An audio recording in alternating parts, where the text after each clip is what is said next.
Good morning, everyone, and welcome to day 2 here for Next Gen Dallas. Lauren McLaughlin here with our head pickleball pregame show, and hopefully yesterday you were able to join us on our stream on either YouTube or Facebook for our first day here of Next Gen Dallas. We had our open mixed doubles bracket as well as an alternate men's doubles bracket that played yesterday. Today is going to be our open men's and doubles. Again, just a reminder here of how Next Gen works. It is an open bracket, so all skill levels are included. It's simply an age range.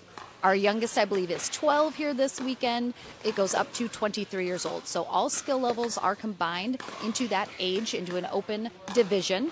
Every day, our players will compete in a double elimination bracket style play like any regular tournament all the way through a gold medal match. And then based on where our players stand at the end of the day, they will accumulate a certain number of points, which are then added up throughout the weekend. And at the end of the 3-day weekend, singles is tomorrow, we will crown a champion of Next Gen for men's and women's. Of course, the top 5 finishers will walk away with a little bit of cash, $15,000 on the line here for our young players, as well as the top 2 entries in men's and women's will get an automatic free entry into our APP Houston event, which is coming up in just a couple weeks. Registration is still open on pickleballtournaments.com.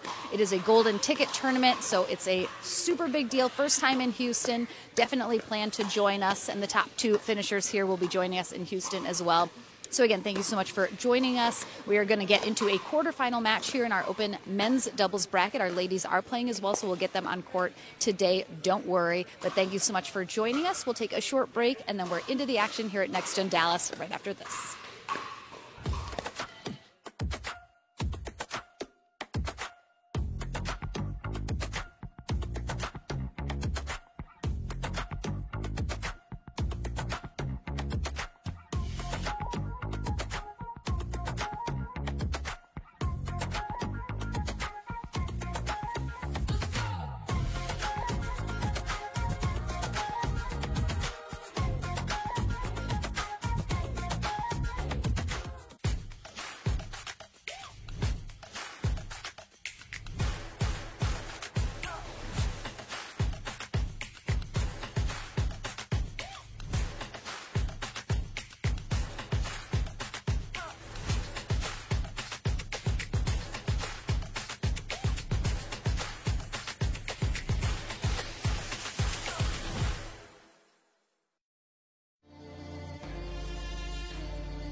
Welcome back, everyone. to our first live streamed match of the day here at Chicken and Pickle Dallas, who is our partner for the Next Gen series. Very excited to be here, see some young players that I have got to see at some previous Next Gen events, as well as some new ones here today. This is our biggest Next Gen event that we have had so far, almost 60 young players here this weekend, enjoying seeing the friends that they have made here, as well as some really high-level competition with their peers. So we are always having a great time at these Next Gen tournaments. We have up on court here for this quarterfinal matchup Mike Anderson, who will be in the black hat, in the white shirt on the far end, and his partner Nick Garza. Anderson 22 out of Carlsbad, California. Garza 23 out of San Diego, so both of them in the SoCal area. They take on 14-year-old high school freshman Nick Delgado from Houston, Texas, in the black on the near end, and his partner Eli Hermanas, 21 out of New Braunfels, Texas, originally from Puerto Rico. He is in the gray. Courtney Johnson back rocking referee duties here this weekend, along with Bob Swisshelm, who we'll see today as well. Looks like Eli will start us off serving here in game one.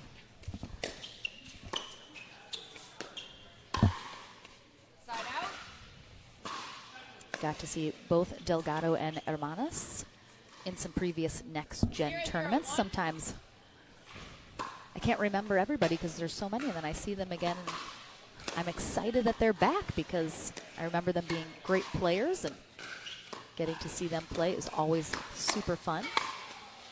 Point.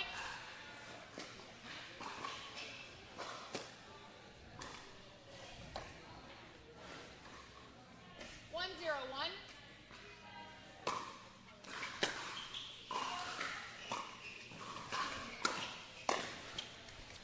Second server. Garza caught a little bit there in that transition zone, trying to come up. Just put it on the other side of the fence. Oh, we got a bag on the court. We'll just Thank you. put it on the other side. We've discussed a little bit how it's a little bit tight on these courts at Chicken and Pickle, 102. just because they weren't really designed for super high-level tournament play, which usually... Side Oh, out. Garza with the exact same error there in the exact same spot. He's got to get his butt up to that kitchen Zero, one, line. one. Second server.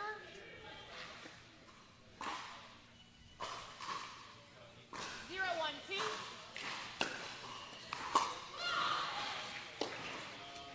Side out. Right. Bit of a feeling out process here in the beginning of this first game. 101.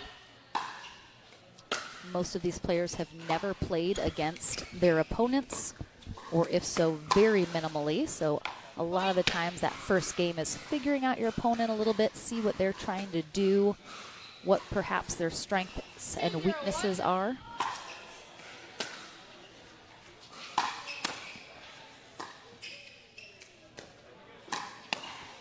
Point. Timeout's called by the receiving team. All right, so we have a timeout here from Delgado and Hermanas, as they're only trailing by 3 here in this first game, but I think they're starting to sense perhaps a little bit of momentum being built on the side of Anderson and Garza, who are our number 3 seed here today in the men's doubles bracket. Again, because there are so many more guys that generally play these Next Gen events versus the ladies. We had a alternate men's doubles bracket as well yesterday, in addition to mixed, so that the players that weren't able to have a mixed partner were able to still play as well and get some points for the weekend. As I mentioned before, cumulative points here at Next Gen. So even though there are winners each day, the ultimate winner of Next Gen is based on the highest point accumulation throughout the entire weekend. 301. All right, Mike Anderson back in from the timeout. Oh, great spot there from Delgado. Again, Delgado just 14 years old, freshman in high school in the black. youngest player on court here.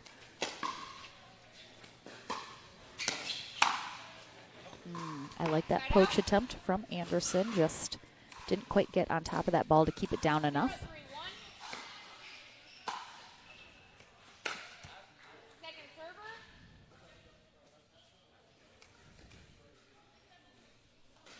0-3-2.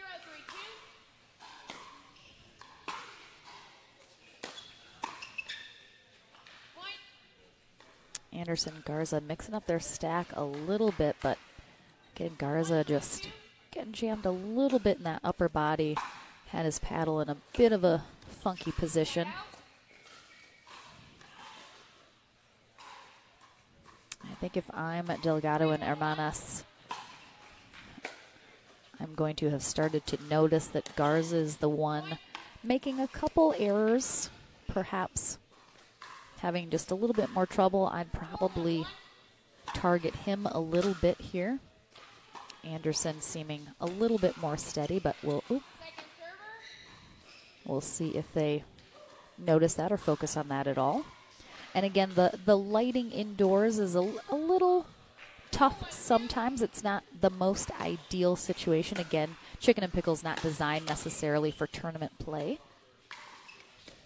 It's nice to be out of the elements and the heat here in Dallas, Texas, as it's getting pretty toasty during the days. It's nice and cool in the morning, though, which is nice. 1-4-1.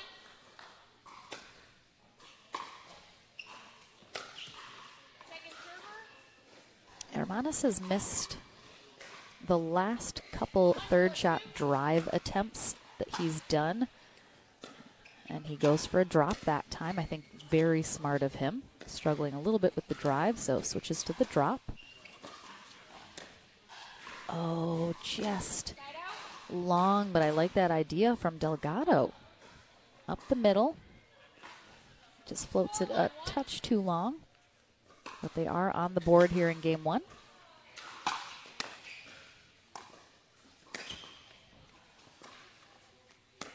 Oh, the pretzel. The pretzel gets pulled out for the first time here from Hermanas. You can see shows that backhand. So what I call the pretzel is that little trick shot where you show your backhand side of your paddle like you're going to hit a backhand and then quickly flip it over and end up going with a forehand. Usually it's a flick. Usually you're attempting to either hit the person, catch them off guard. Oh, all right. Nick Garza. This time it's him that finds the middle with a beautiful shot. Nice and soft, didn't have to give it too much. And they are starting to roll here a little bit in game one.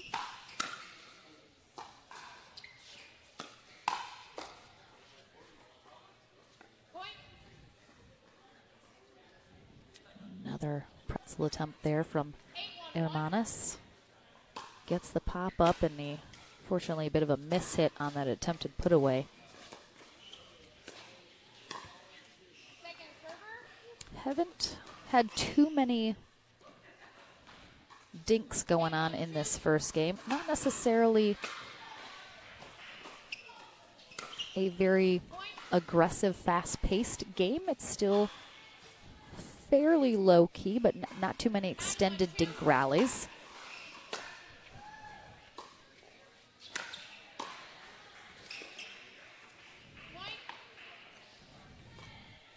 Going to be a game point here for Anderson and Garza. 10-1-2.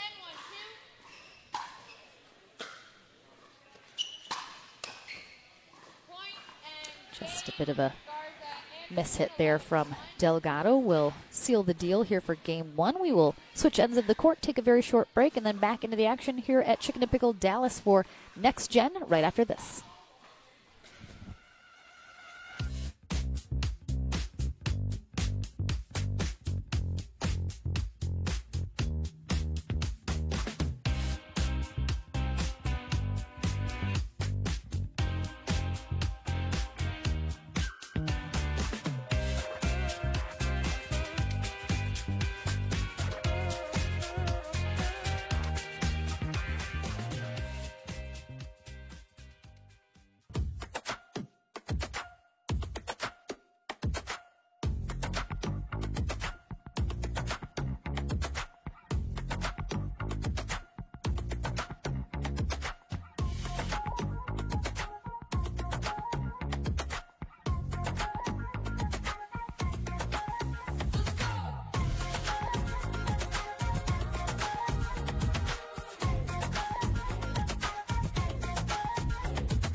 Welcome back, everyone. We've switched ends, and we are ready to get into Game 2 here in this men's doubles quarterfinal match. On the near end now, we have Mike Anderson in the white, 22 out of Carlsbad, California, currently attending Cal State San Marcos, and his partner Nick Garza, 23 out of San Diego. He is attending Mesa Community College currently.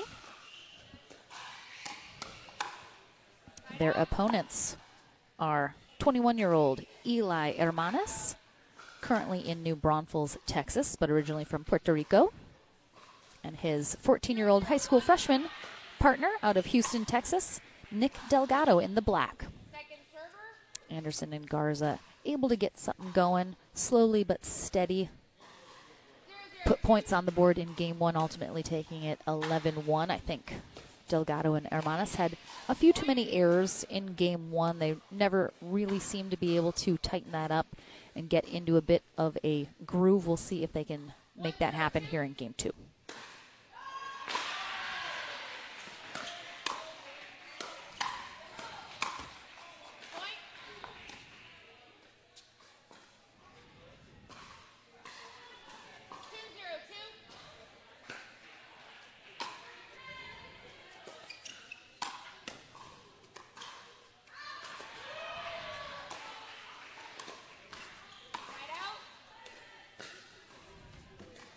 I think right now this is a match of sort of fundamentals right now. I think all these players, they're not trying to do too much, which I think is super smart. I think they're just really focusing on hitting good serves, good returns, good third shots, waiting for the right opportunity like Anderson just had to get a little bit of a high ball to attack, but otherwise just trying to focus on good dinking, the soft game. Sort of very classic pickleball going on right now. Nothing too flashy has happened yet. Oh, just long there on that lob from Garza. Did look like it just missed. But again, just sort of, there's been 0 hands battles at this point. Again, just a handful of unforced errors.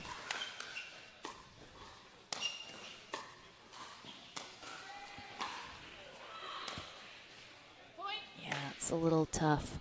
Hermanas sort of overreaching here, and again, it's fully across his body. You can see how awkward kind of that placement was for him. I think probably would have been better to let Delgado take that shot with his forehand. A little bit more natural of a placement.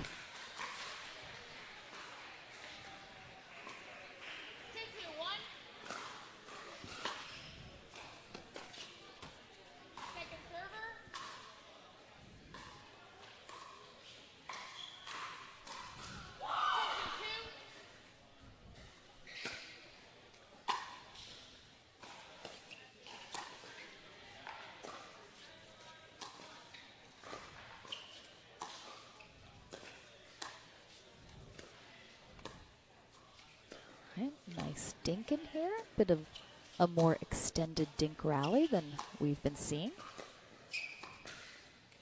Great job moving the ball around. And again, great patience. See, they're just a little bit too high of a ball there. Garza is able to take that out of the air with a little pace, which then gives him the pop-up off of Hermanas' paddle, trying to cover that middle. Second server.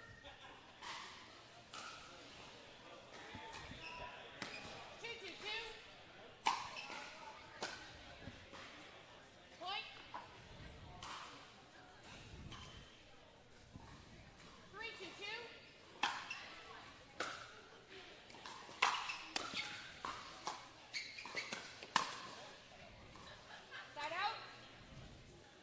Again, Garza's gotten caught a few times in that first game, and now here got caught there.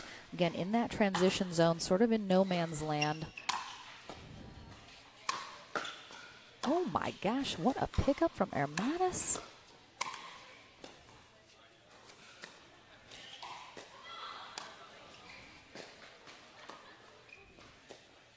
Oh, So tough. Some really good defense there from Eli Hermanis. Oh my goodness. Fantastic pickups, making their opponents hit one more shot. Crucial part of pickleball at the high level.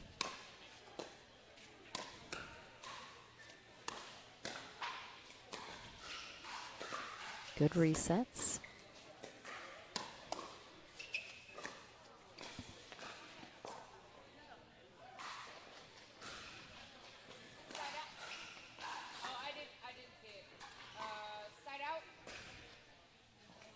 All right, so I guess that ball was called in. There wasn't a very clear call made, but it looked like just a little too much angle. Delgado was not able to even attempt to put a paddle on it. Good spot. Oh, that was a beautiful shot from Garza right there. Just came underneath that. A nice roll, not a ton of pace, but just enough to sort of surprise Delgado and Hermanis right up that middle. Good job recognizing that was open.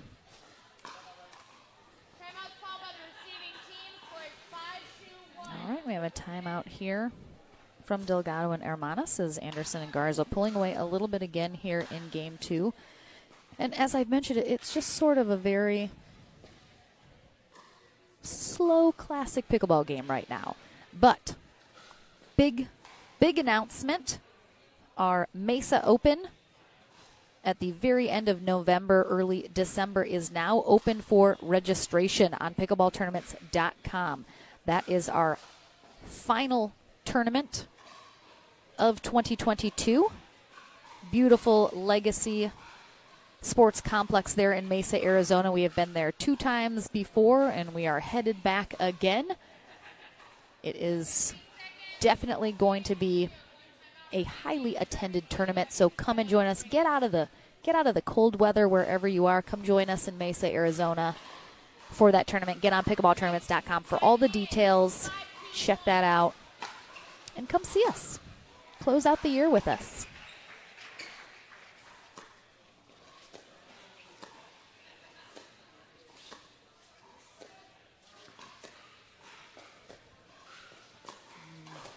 Yep, great job. I was going to say I'd like to see Delgado move that ball a little bit more. You don't want to get stuck too long in the exact same pattern. That's tough. That was the right ball for Delgado to attack. It was sitting up high. He just didn't quite get enough on it.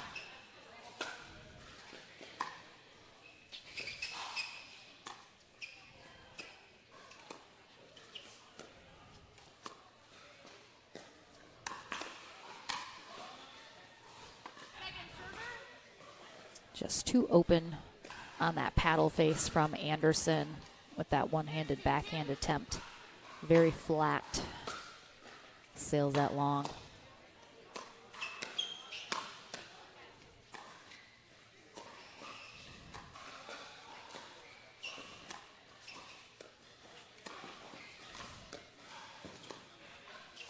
Seeing much longer dink rallies here in game 2 than we saw in game 1 now. Great job by Hermanis chasing that down. Oh, might have been going out, but they're still in it.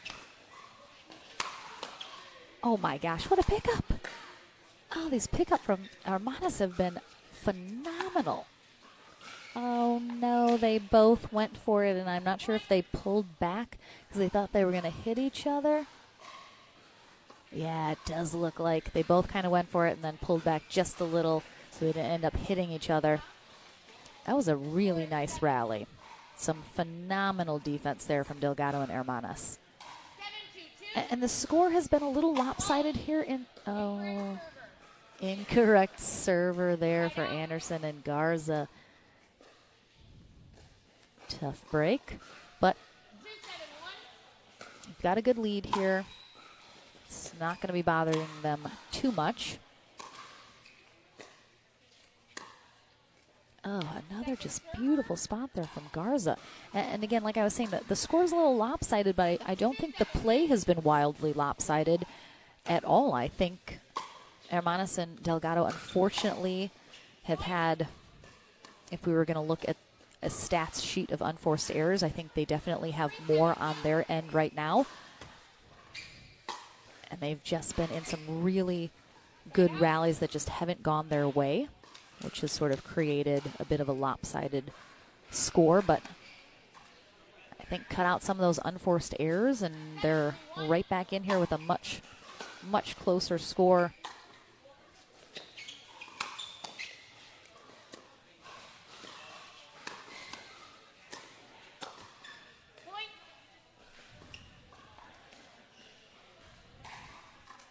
Both of these teams very patient, a bit cautious as well. None of them taking too many chances. Again, nothing too flashy going on in this match. Haven't seen any Ernie attempts. No real hands battles to speak of. All right, we're going to have a timeout here from Delgado and Hermanas as Anderson and Garza 2 points away from taking this quarterfinal matchup. And if you want, you can go ahead and follow along with our brackets for the men and the ladies on pickleballtournaments.com under the APP Chicken and Pickle Next Gen Dallas tournament that is up right now. As I mentioned, this is a quarterfinal matchup. And it looks like we do have our next match on deck. First of all, the winner of this match will take on Josiah Wagee and Michael Pfaff in their next matchup. But here next, we're going to have Aaron Resnick and Matt Slowinski taking on Ethan Joshnegg and Porter Barr. So that should be a really fun matchup here coming up next.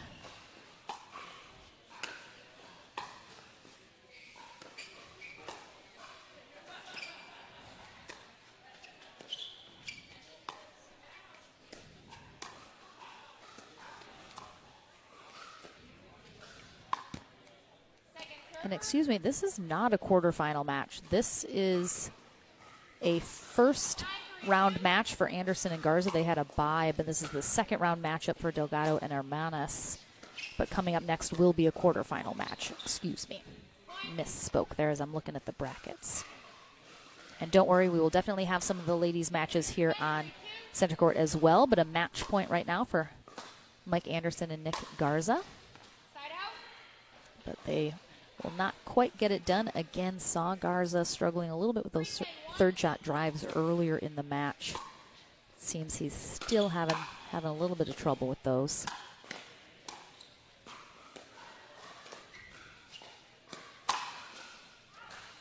Good leave there. Nice attack from Delgado here up that sideline. He hasn't really gone for that sideline. Anderson was ready for it. Had it covered, just didn't execute that next shot.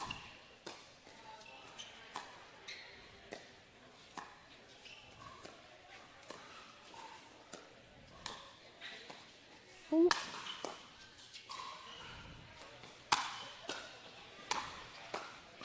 Again, some really nice pickups. Again, this is so tough. Hermanas and Delgado are just having some phenomenal pickups here and some great defense, and then they're not able to win these rallies. Definitely, I'm sure, a little frustrating for them.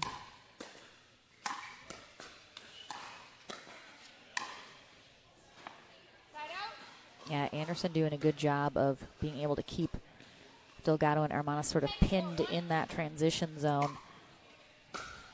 Another match point and a serve return into the net from Hermanas will get the job done. So Anderson and Garza continue on the top half. Delgado, Hermanas will drop to our consolation bracket. Again, this is just a double elimination bracket play here like any other of our tournaments. So somebody from the back draw will be able to work their way back into bronze. We'll play all the way through those medal matches today.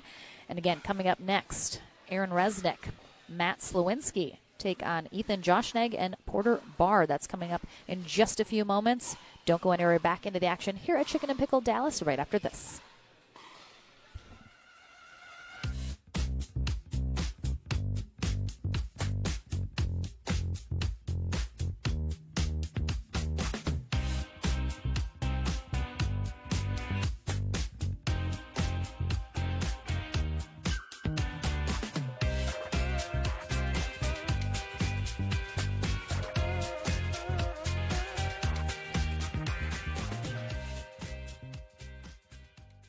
We are launching Selkirk TV, which brings the best pickleball content to your smartphone, tablet, and big screen TV.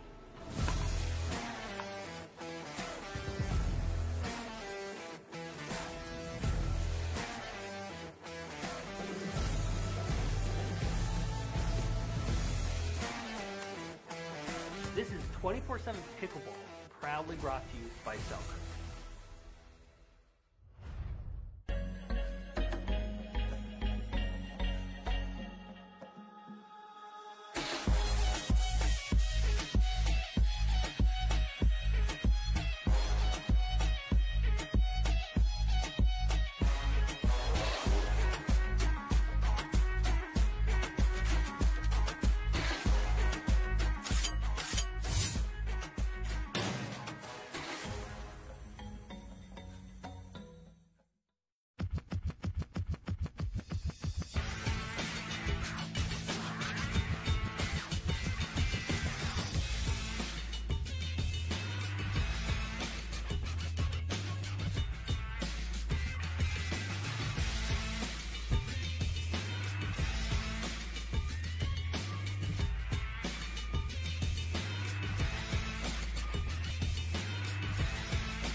Welcome back, everyone, to our first official quarterfinal matchup. As I mentioned, I had misspoke before. That previous match was not a quarterfinal. This one definitely is. We have on the near end Porter Barr, 15 years old, junior in high school out of Boise, Idaho, and his partner Ethan Joshnegg, 22, out of Fort Bragg, North Carolina. Just 5 days ago, finished up his 4 years of active duty in the Army.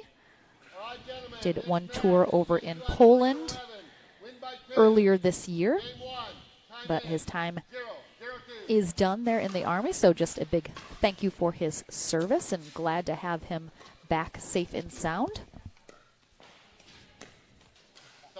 They take on the far end, Aaron Resnick in the white shorts, 23, out of Montclair, New Jersey, and his partner Matt Slowinski in the black shorts, 22, also out of Montclair, New Jersey.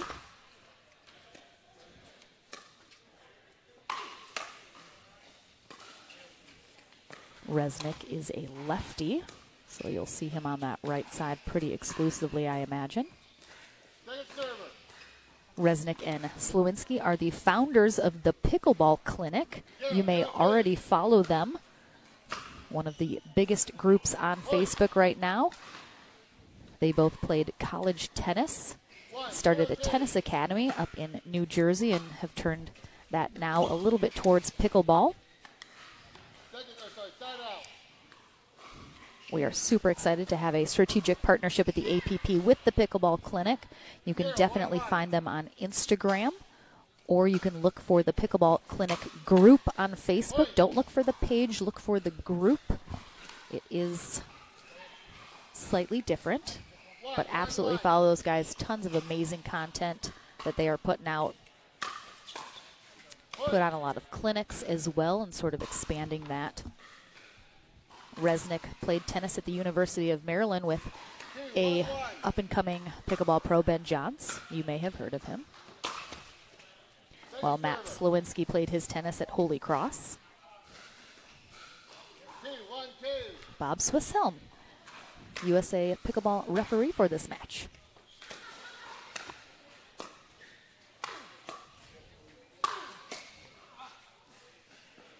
Oh my gosh, he got it. Oh, wow. So tough. So actually, after I said you'd probably see Resnick exclusively on that right side, they switch up the stack, put him on the left. So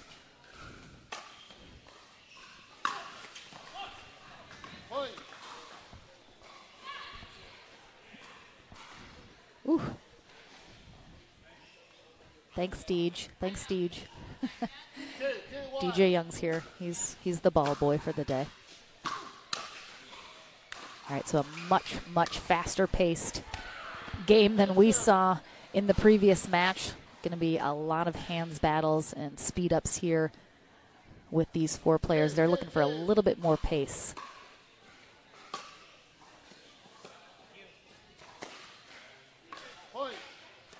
That's tough. That was a great drop there from Slowinski. I think Joshnegg needed to simply just dink that back over. A little bit of a tough ball to try and speed up.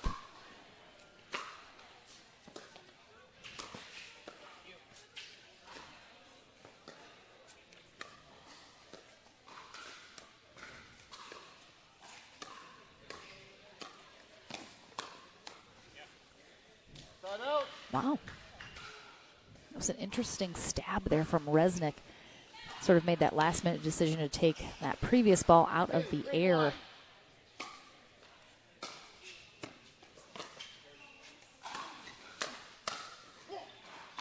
Second server. 2-3-2. Joshnegg rocking a bit of a spin serve. All four of these players rocking some two-handed backhands as well. All right, that is called wide there on that ATP. That is a replay we should have had. It's okay. Vi is learning. Vi's learning.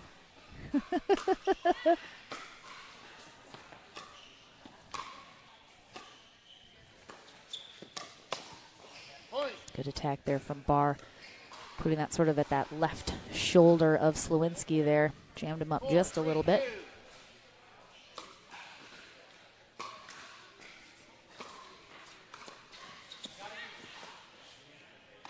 Josh Negg calls for that one, calls Porter off of it. I do think Barr probably had a better shot at that.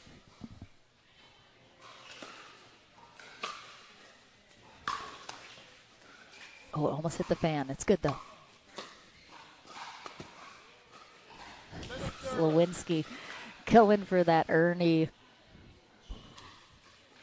What a bit of a miss hit.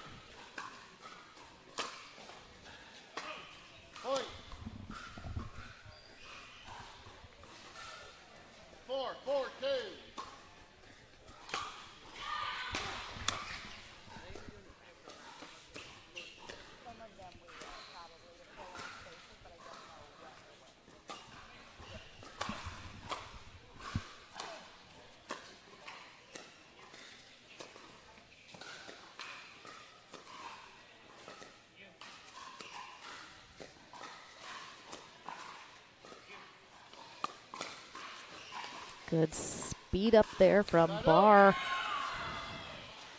Let's watch him as he puts that, again, a little bit of a high position, and that jams up Slowinski a little bit, forcing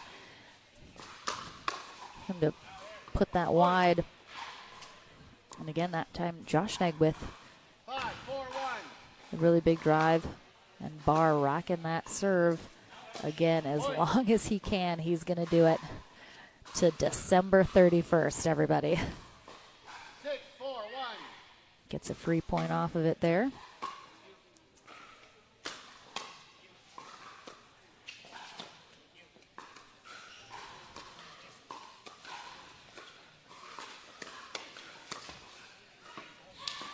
And a bit low for the speed up here from Josh Negg. You can see, I mean, that ball doesn't bounce up a whole lot. It's not a bad speed up. He gets a good placement on it, but it puts it in a spot that Resnick is pretty much ready and waiting for it with his paddle. Great job there from Barr as he goes for the attempted Ernie, forcing Slowinski to sort of change where he's putting that shot, and gives Josh Negg an easy put away. Just long on that return. And we're going to have a timeout here. Yeah, again, it's tough when the camera is on the opposite side. We cannot see the inside of that line where that ball dropped. It did look like from where I'm sitting, which is on the other side, that it did just miss. But a timeout here from Resnick and Slowinski, as they're just trying to slow down the momentum, I think, of Josh Negg and Barr right now. They're rolling a little bit. Again, Barr has gotten a couple free points off of his serve here in the last few exchanges, so they're definitely, I think, discussing how to handle the spin serve, how to counteract that. Man, if you were doing like a fun lip syncing or reading lips video, which I know Webby has done before from Eddie and Webby, look at this amazing shot right now. Can you imagine if you were just like doing a voiceover of what they might be saying right now? So many possibilities. Oh, 8-4. Mitch sleeping over there on the job. We're training Vi here to run the system, everyone. It's a low-key weekend. It's next gen, guys. We're having a good time.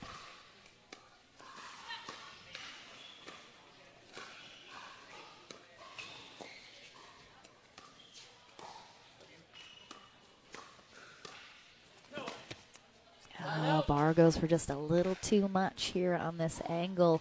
I like the idea. You can see Resnick kind of in the middle of the court there.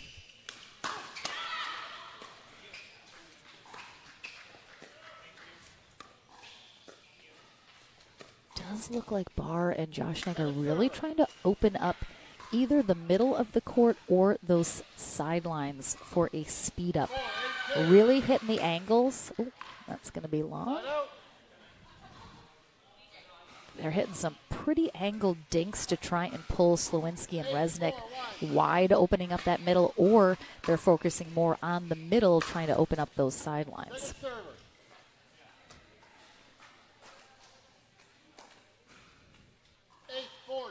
Caroline, because we can only show one match at a time.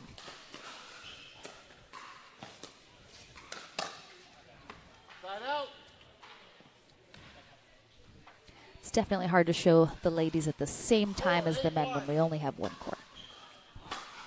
Don't worry, our ladies are coming up here today. Less teams in our women's bracket, so probably a few less matches than we'll see our guys play, but they're coming, don't you worry.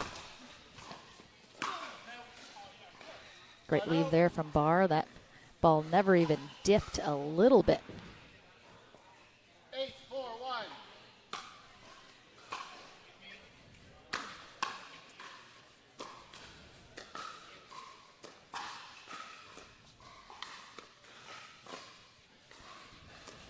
Again, you can see him really trying to. Oh, I think Porter touched the net with his paddle.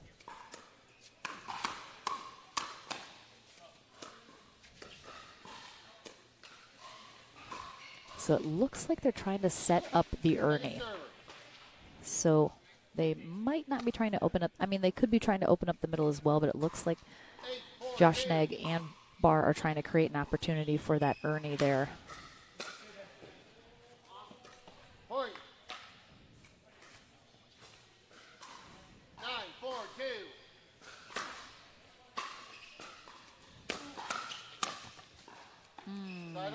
That was an ambitious poach there from Barr. It wasn't really floating. When you have a hard shot coming back, it's a little tougher to poach because you don't have as much time to react.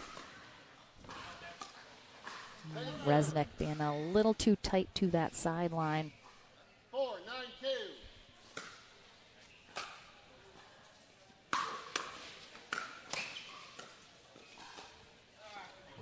Point. 5-9-2.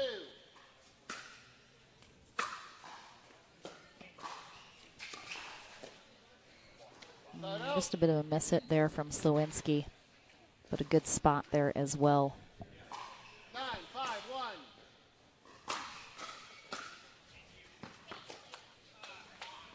Second server.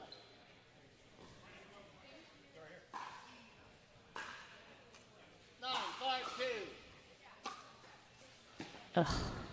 Point. I mean, Resnick doesn't even have a chance at that serve. It literally barely hits the kitchen and then takes a hard right turn right into the sideline. Goodness gracious, those serves are nasty. Got a timeout here from Resnick and Slowinski as they're going to be facing down a game point here from Josh Negg and Barr here in game one. And it's so tough. They're right in here. They've been staying even, but it is the serve right now that is making the difference. It's given Josh Negg and Barr a couple free points and some errors on the return. And I mean, I don't think they're discussing anything else besides how to return the serve. Because if they can't return the serve and return it decently, kind of everything else that comes after that is a little tough to plan for or strategize. Game point. And that'll be it. All right, let's see if Resnick and Slowinski are able to perhaps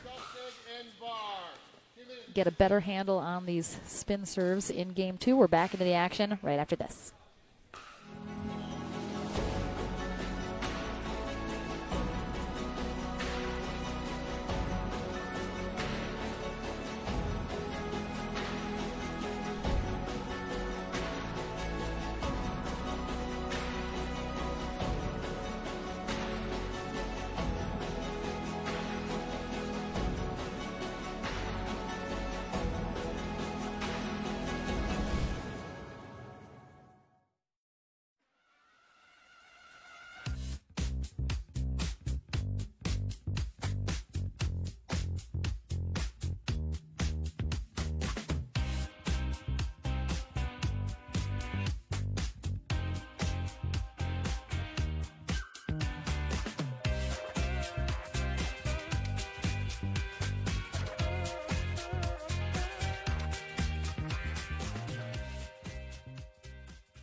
back into the action here at Chicken and Pickle Dallas for our Next Gen event. We have one final Next Gen event this year, middle of November. That's going to be in Kansas City, Kansas.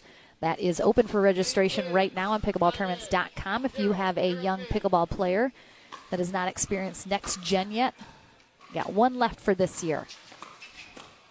Come on out and experience it for yourself. Always a really great time. On the far end for game 2, we have Porter Barr in the gray Selkirk shirt with the nasty spin serve, and Ethan Joshnegg in the black.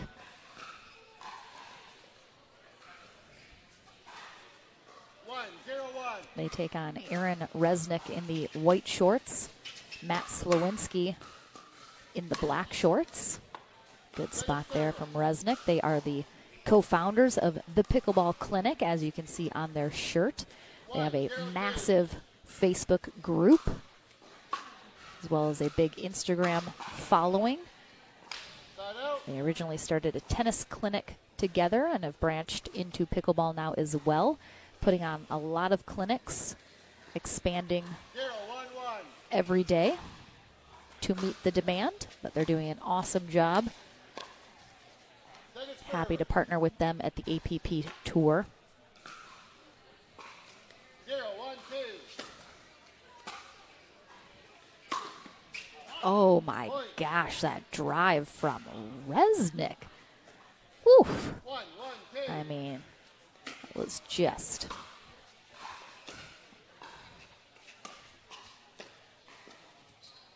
I think Resnick and Slowinski, they have to make the most of every time they have the serve and the ability to put points on the board, and the fact that they don't have to return a spin serve. So I think every time they give up the serve, just makes it extra tough for them to try and get out ahead.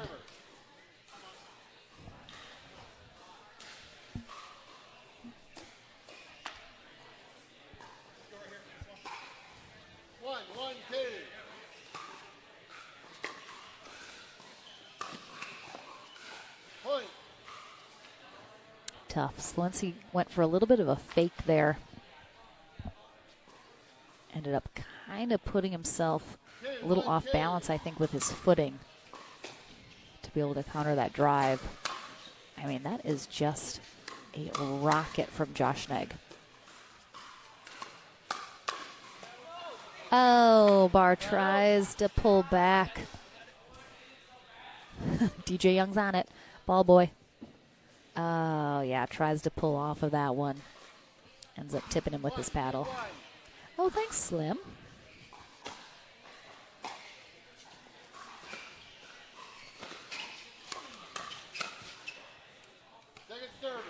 Yeah, again, pace of this game ramped up significantly from the last match. Seeing that two-handed backhand from... Oh no, ball on court. We'll replay.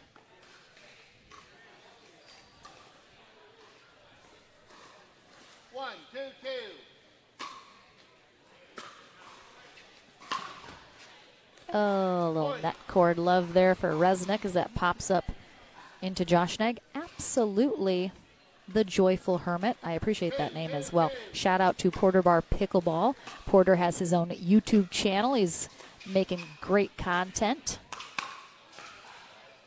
Definitely go check that out. Give him a follow. 2-2-1.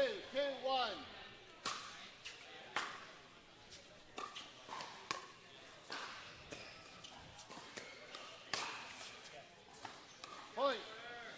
Slowinski thinks that is going out. Bobs and weaves, but ends up landing well in. Ooh, that was a nice return there from Slowinski off that spin serve. Very deep. Tough for Porter to get a good third shot off of that.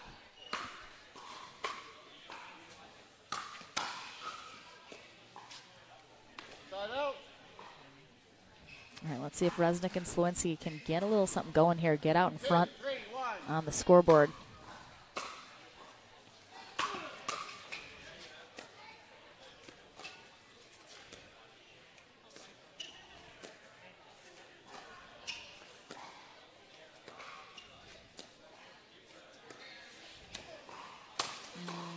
Oh my gosh, he almost picked that up. Resnick apologizing here for this lob attempt. Yeah, I mean, he kind of short hopped that lob. Definitely not the right decision at that time. And a very short, low lob as well, which is tough. But I mean, Resnick and Slowinski, they don't have a spin serve, but they crush their serves. Oh, nice pickup there from Resnick. Got on him a little bit, but 3-2-2.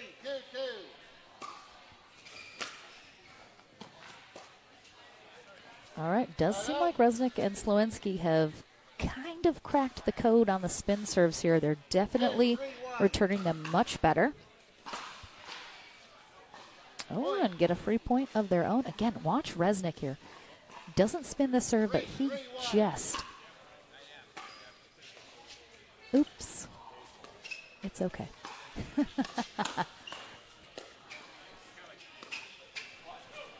Point. 4-3-1.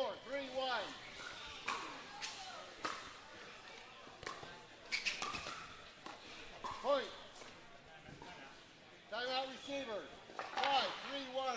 All right, and a timeout here from Josh Negg and Barr, as Resnick and Slowinski are finding a little success here. They're gaining a little bit of momentum. Looks like they're feeling a little bit more confident here. We've got a handle on that spin serve.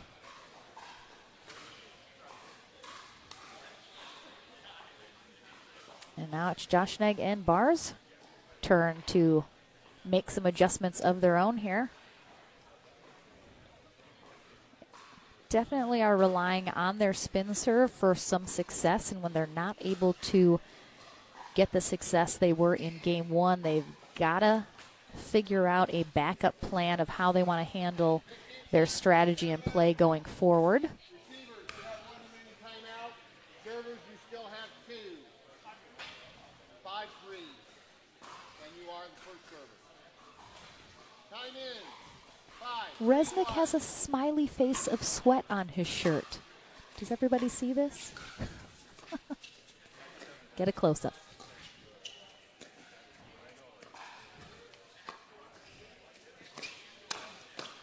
Oh, good pickup from Josh Negg.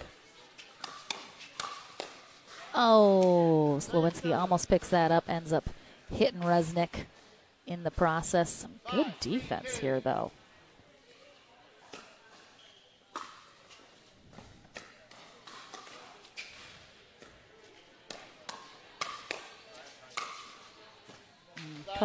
Couple good gets there from Slowinski, but can't get back into that. 3-5-1.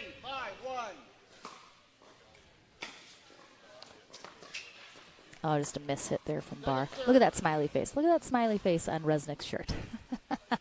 Oh my gosh, it's Forrest Gump, guys. It's Forrest Gump, where he wipes his face with mud when he's on the run, and it turns into the smiley face shirt that makes tons of money.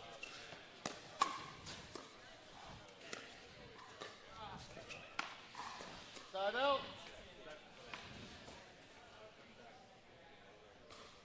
5-3-1.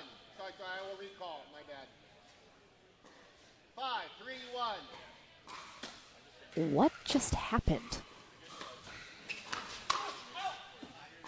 Slowinski like held his paddle in his hand while he was spinning that serve and then re-picked up the paddle. Like, 5-3-2. I get...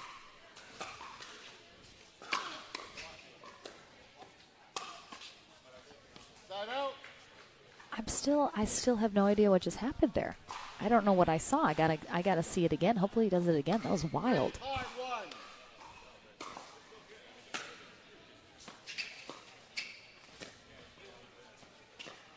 Oh yeah, a little high. Oh, recovered well.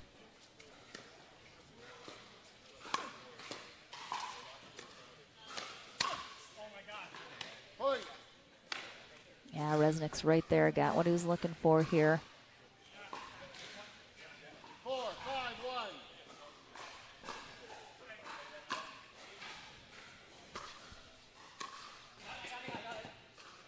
Oh, Bit of a confusion there. Barr saying he had that, but Josh Knight didn't really pull off of that, giving him enough room.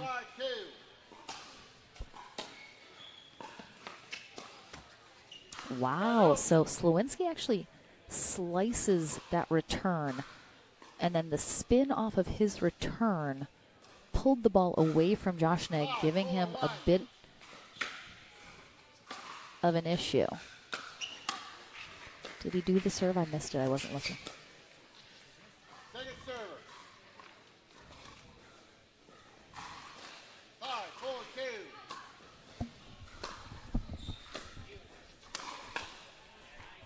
Side out.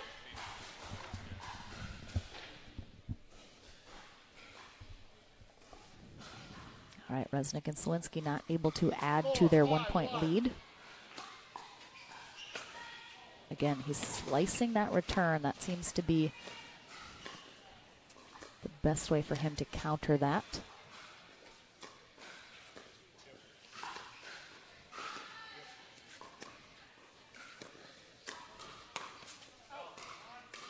Ooh, Slowinski looked like he was trying to hit this. Luckily, he either just missed or wasn't able to get on it. That goes long. Second server. 4-5-2.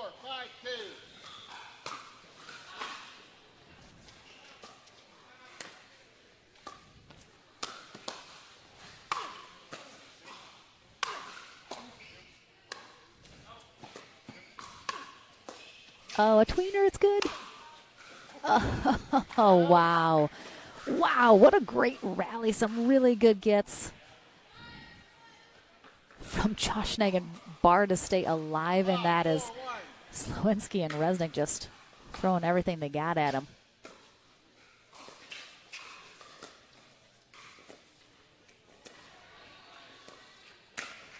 Oh, nice attack there from Slowinski. 6-4-1.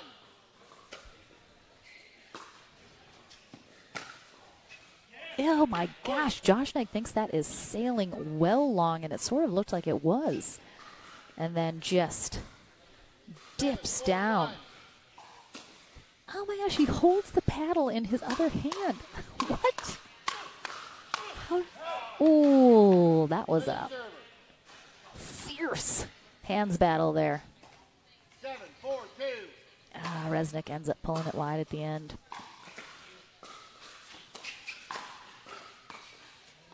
Point. Yep, just misjudged that a little bit. A little too much spin, perhaps.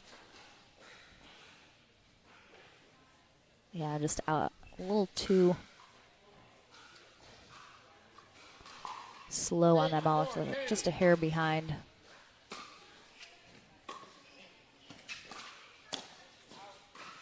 Side out.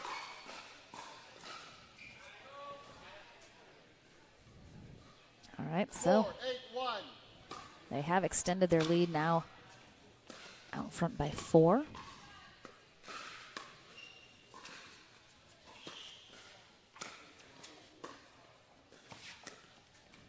Point.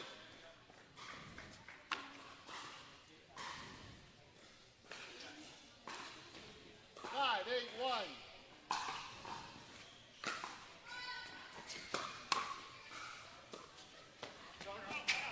Oh, Slowinski almost going for that.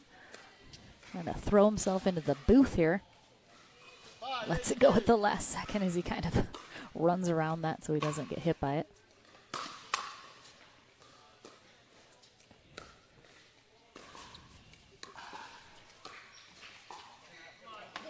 It's very clear that Josh Knight, when they are serving, is going to go for that third shot drive, fifth shot drop. So Resnick and Slowinski know to be looking for that. Coming up next here on center court, we will have Taylor Crabtree and Sarah Williams taking on Bella Nelson and Ava Kussmeiter. So that is our first ladies match on deck. I mean, where was this serve in game 1? I didn't see it one time.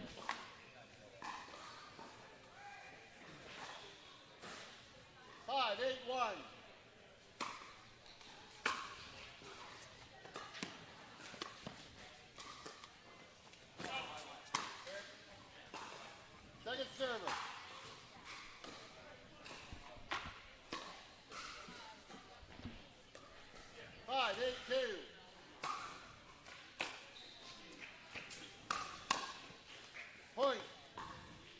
bit of confusion there in the middle. 6-8-2.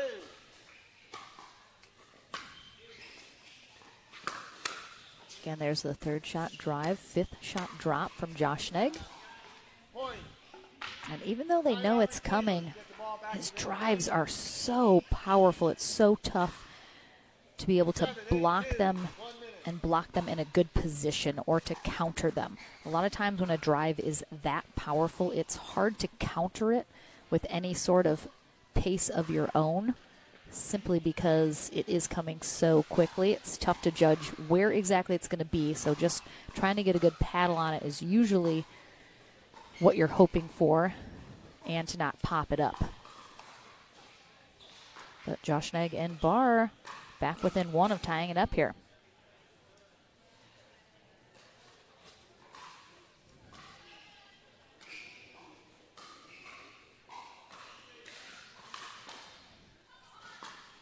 Again, we're at Chicken and Pickle here just outside of Dallas, Texas for our Next Gen event. It is men's and women's doubles day. Tomorrow will be singles to conclude our weekend, and then we'll crown a Next Gen champion in men and women's.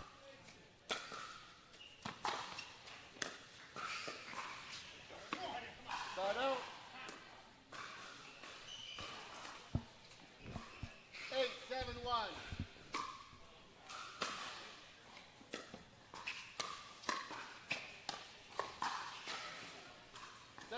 Resnick catching himself there a little bit in that transition zone between trying to get up to that net.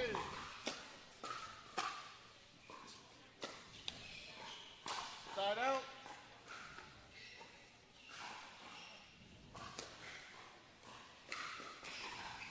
7-8-1.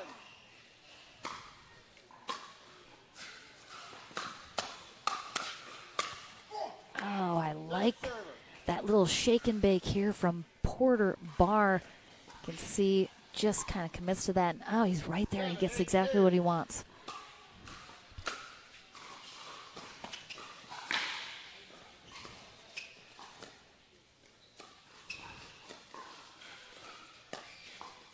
Oh, that is a gorgeous ATB.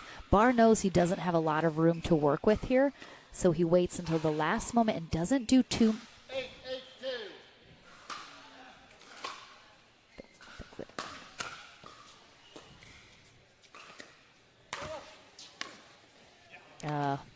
Yeah, Josh Knight can't really do anything about that. Great spot from Resnick. Off the net. But we are tied up. Ooh. Second server.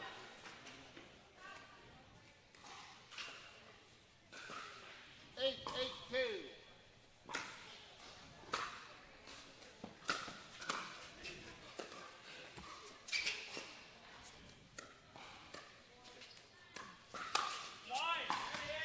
Side out.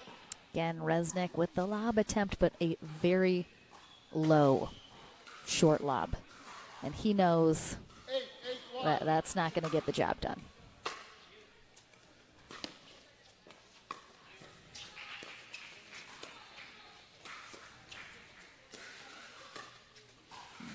That right there. Oh, off the ceiling. Point. What, the ceiling? No, not at all. All right, so Resnick needs to take a lesson from Porter Barr, I guess, on the lob. That was 9-8-2. textbook lob there. I'm pretty sure Mom taught him how to do that. I said 2, but you're a 1. No, they still have 1 left. Timeout receivers. 10-8-1, 1 minute. All right, so timeout here. This is such a tough spot here for Resnick and Slowinski. They've been out in front here this entire second game. They have countered the spin serve really well, had some of their own. Just a couple ideas that maybe should not have entered their mind at the time. Getting down to the wire here, they've got to be really smart about when they're going to attack, when they're going to speed up. But yeah, they've been out in front here in game 2 this whole time, and now They're going to be staring down a match point here from Joshneig and Barr in game 2. Definitely looked like they had figured it out. They were going to be able to push this to a third game, but we'll see if they can get a hold here. Only trailing by 2, but first server here. 2 crazy spin serves on deck that they've got to handle. Yeah, Slowinski way too far off that line to try and get that shot. If you've got to back off the line as far as he did, you definitely know you should have taken that ball out of the air. But tough match here for Resnick and Slowinski. Definitely gave it a much better go here in the second game. Joshneig and Barr will move on to the semifinals, where we will see them a little bit later today. And again, ladies on deck next here on center court. Taylor Crabtree and Sarah Williams take on Bella Nelson and Ava Kussmeiter. Coming your way right after this.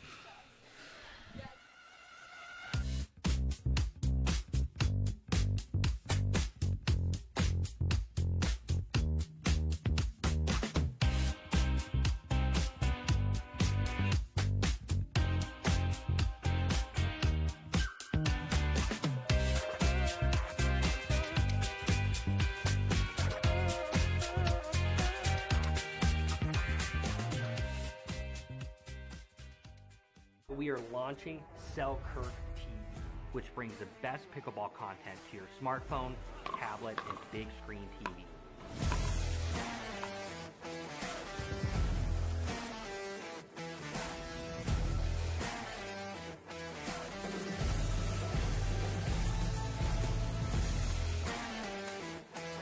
This is 24/7 Pickleball, proudly brought to you by Selkirk.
Welcome back, everyone, to the ladies here on center court. And this is actually our winner bracket final here in our women's doubles, as they had a much smaller bracket than the gentlemen, so they've worked their way through a little bit quicker.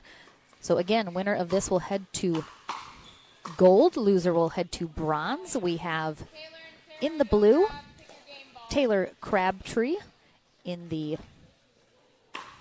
without the hat, with the long ponytail. That's Taylor Crabtree, 19, out of Nashville, Tennessee, currently attending Texas Christian University, and her partner in the white hat, Sarah Williams, 22, out of Burleson, Texas. She is currently a student at the University of Texas, Tyler. So again, switch those names, Mitch, switch those names. On the near end, we have Ava Kussmeiter in the white skirt.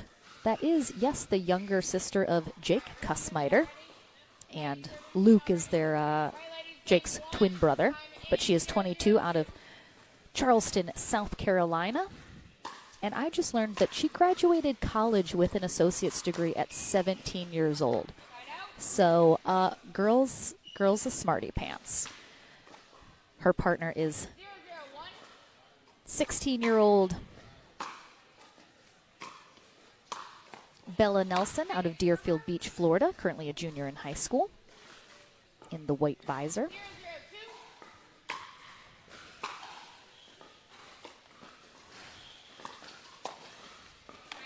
Nice spot there from Williams. She catches Nelson on the move, trying to get up to that kitchen line. So Crabtree and Williams in the blue are the number 1 seed here for the ladies, while Nelson and Kussmeiter are the number 3 seed. Courtney Johnson back as our USA Pickleball certified referee.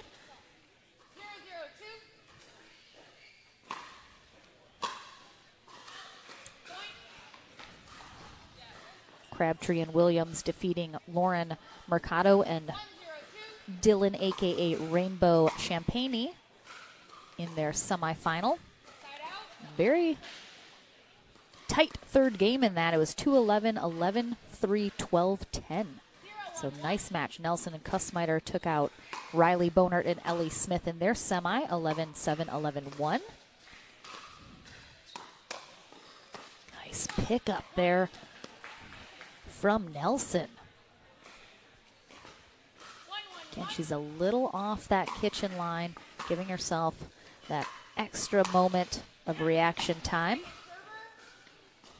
But that's just a beautifully placed shot there from Crabtree down that sideline.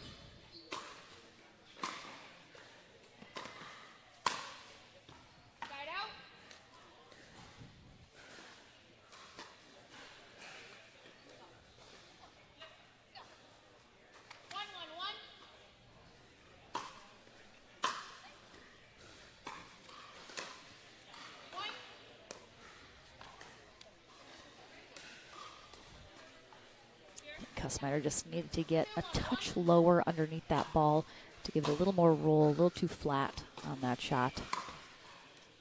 Almost does the exact same thing. The result is the same this time.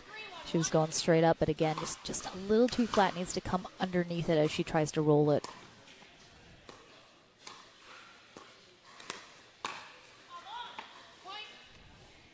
I think possibly overcompensating for those last 2 errors this time. She pops that up just a little too high. She wants to make sure and clear that net, but went a little bit too far in the other direction. Easy put away there. And so we have a timeout from Nelson and Kussmeiter, just to try and not let too much momentum pick up here on the side of Crabtree and Williams. Starting to roll just a touch.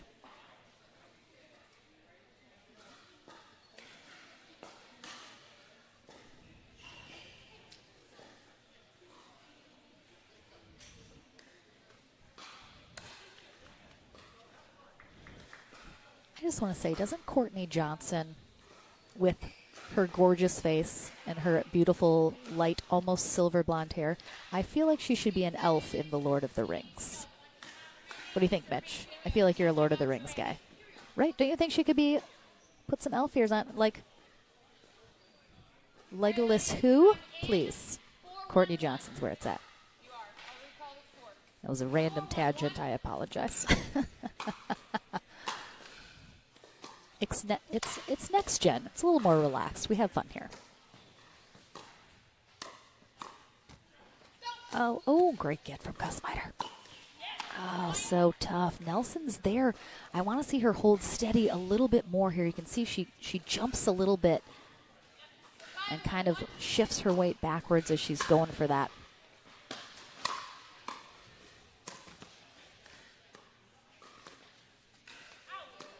Point.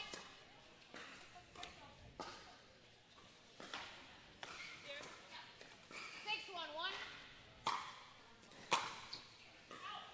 Point. Got a couple free points off the serve return long here. 7-1-1. Point.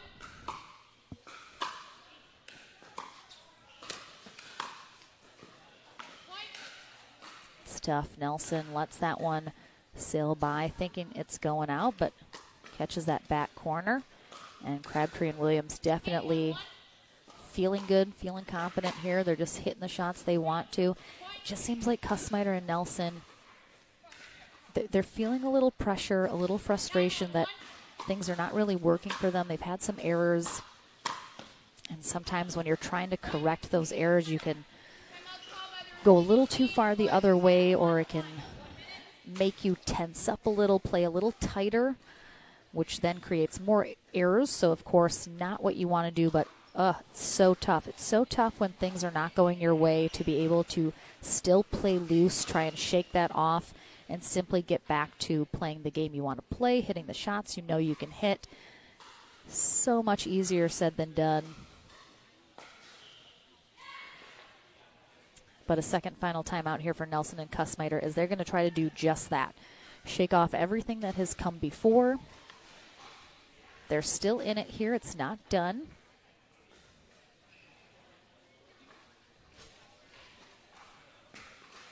Simply need to cut significantly down on the unforced errors, and I think they're right back in it here. You have 2 timeouts remaining. But perhaps they are looking to just gain a little bit of momentum and a little confidence going into game 2 if they're not able to stop Crabtree and Williams here in this first game. Excuse me, this is a game point. And end the game. I apologize. Thought they were on 9, so Crabtree and Williams cannot be stopped here in game 1 in our winner bracket final. So they are one game closer to heading to the gold medal match as the number 1 seed. We will take a short break, back into the action here with our ladies right after this.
We are launching Selkirk TV, which brings the best pickleball content to your smartphone, tablet, and big screen TV.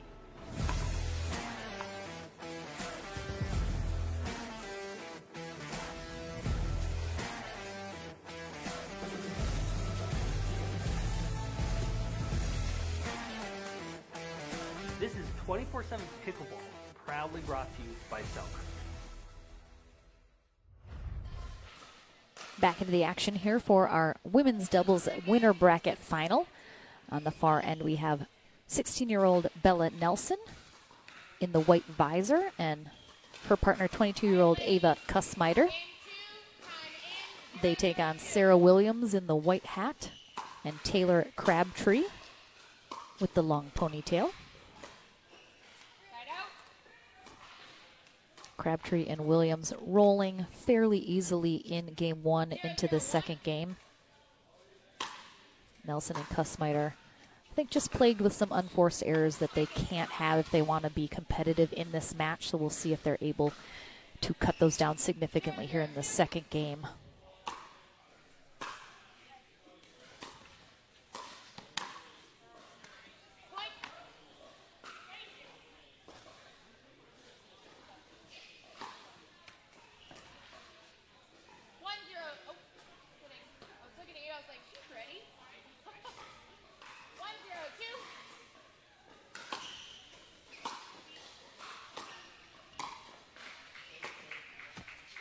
Nice spot there from Nelson, keeping Crabtree back a little bit, unable to get up to that line.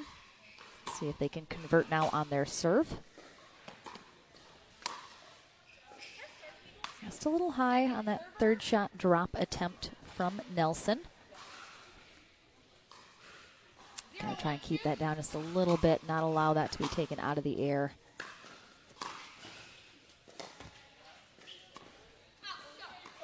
Kussmeiter with the speed up, clips the net there in the middle. It works out in her favor. She'll take it.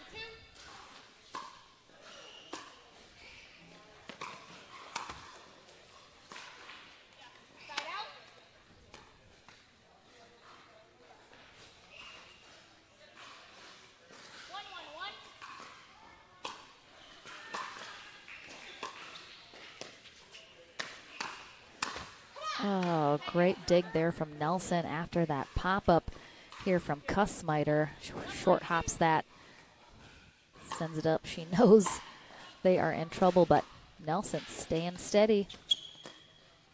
Great job not giving up on that. All right, a little vocalization, a little pumped upness happen over there for Nelson and Kussmeiter, which is exactly what they need. Big side out.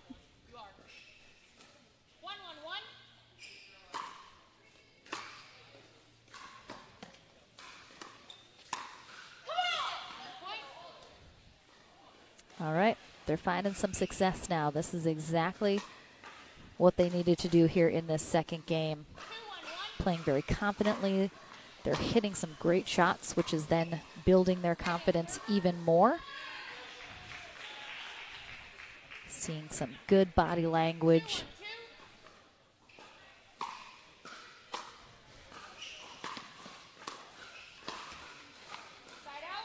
Yeah, Nelson a little bit in between there. I think being able to take that out of the air or letting that bounce.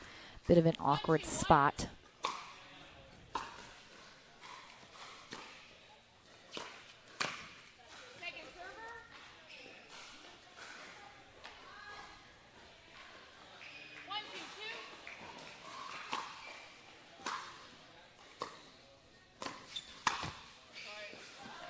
Tough. Net cord there for Crabtree as she is on the move here. Kussmeiter just too late to be able to make an adjustment and try and run that ball down.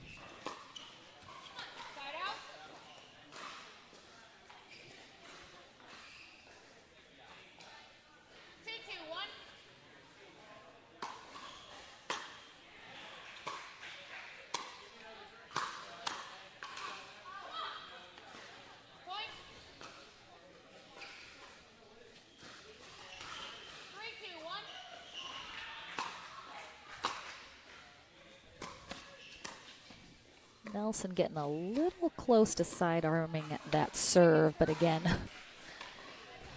pretty much no serve is illegal at this point, so stick to what works for you. She's probably close, but still probably good.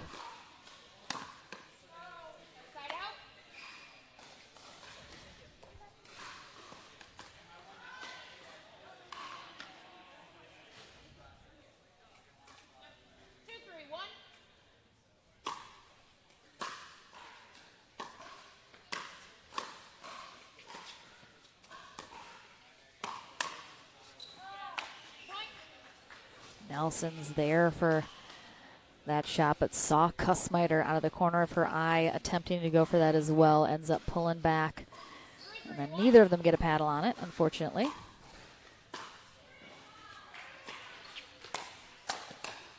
Nice aggression there from Taylor Crabtree. Closing ground, taking this one out of the air, continuing to move forward.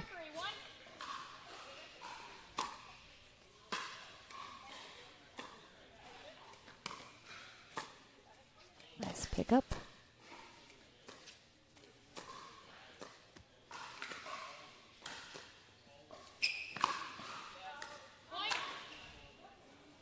Again, very tight for ATPs here at Chicken and Pickle, but nice job there from Williams.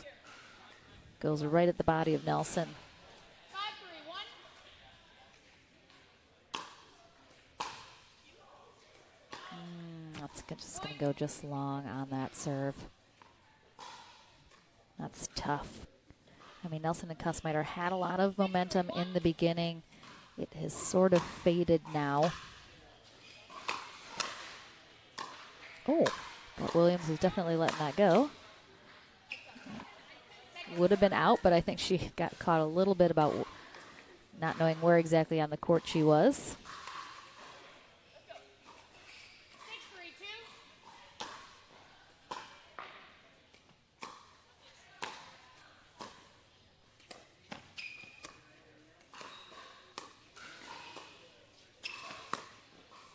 6-3-2. Another ATP for Sarah Williams. She's just racking them up here in this second game.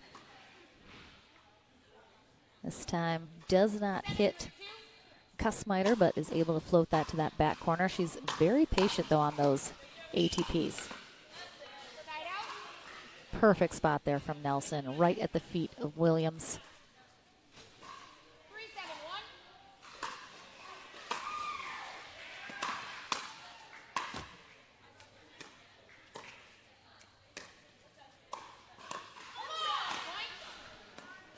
Not a bad lob there from Williams. Nelson is able to take it out of the air, but I think a little confusion in the middle between Crabtree and Taylor. Ooh, I thought that almost went long out off the net, but nobody even turned around to look. 5-7-1.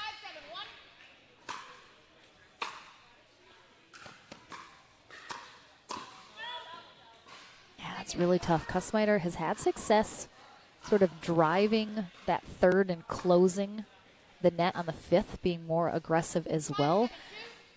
But that time she left her third a little too high. Side out.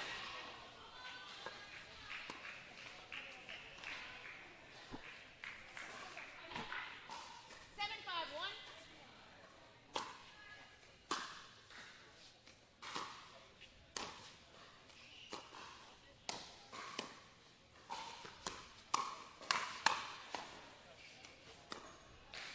Good gets, good resets on both sides. Good pull there. Oh, it's good.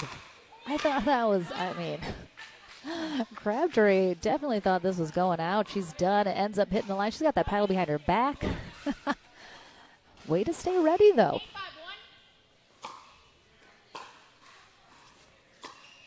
Come on. Second server. Yeah, Crabtree's there. That's a great poach. She just was very sort of lackadaisical with how she was holding her paddle. Didn't really, wasn't too deliberate in how she wanted to hit that shot.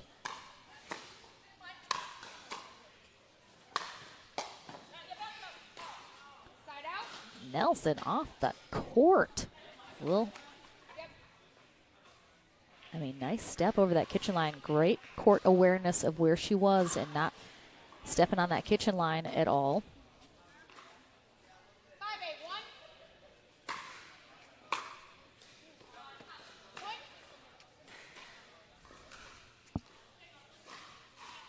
6-8-1.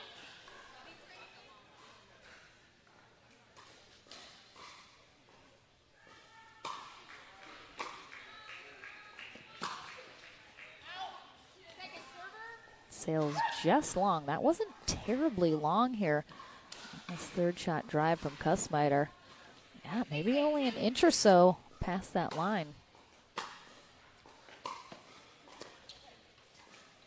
Side out. Oh. Nelson wanted to take that out of the air. The ball was not in a position for her to do so. Doesn't recover quick enough. All right, there's been a couple times now. Williams did it this time. We saw Crabtree do it before. They're going for that poach, but they're not really committing to the poach. It's like a half poach. I'm thinking about poaching, but if you're going to go for it, you got to go all the way. You got to fully commit to that poach. You got to get a good paddle on it, or at least attempt to. You cannot go halfway with a poach. And we've seen Williams and Crabtree do that both, but they're in a good position here. 2 points away from heading to the gold medal match. Have been able to stay out in front of Nelson and Kussmayer, but they are nipping at their heels a little bit. Definitely making this much more competitive here in this second game than it was in the first. And again, thank you so much for joining us this weekend for our Next Gen event here. The next generation of pickleball players we are trying to help develop and expose them to meeting a lot more of their peers, even though pickleball is skewing younger and younger every year. A lot of young players don't have a lot of their peers to play with wherever they live in the country. So it's awesome to be able to bring them all together in one place. A lot of people here have met really good friends that they get to see now at each event, stay in touch. Everyone has a great time, and a lot of times this is higher level play than they get back home. So good time all around, and thank you so much for joining and supporting the APP in their Next Gen series. We have one final stop in Kansas City in November.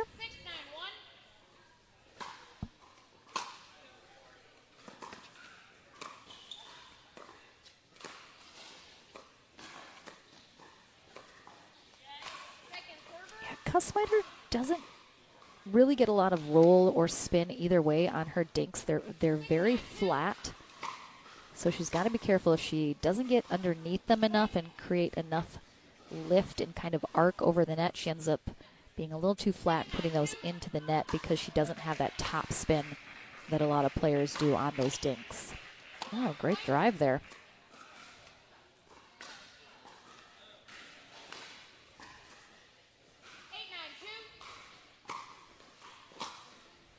Looking to tie it up here.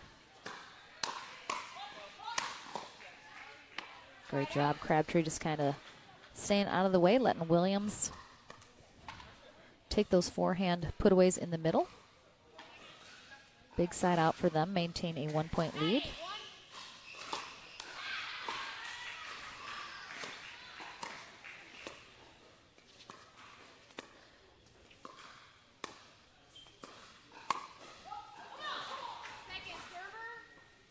Interesting.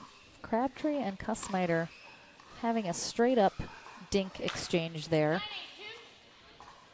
And instead of pulling towards the middle, Crabtree goes up the line.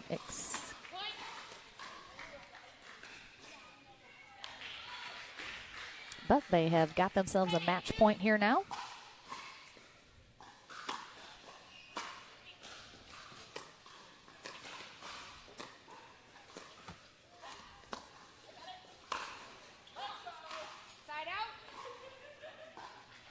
Again, that's tough. Crabtree's there. She doesn't need to throw that lob up. She can easily just dink that ball back over the net and back into action, but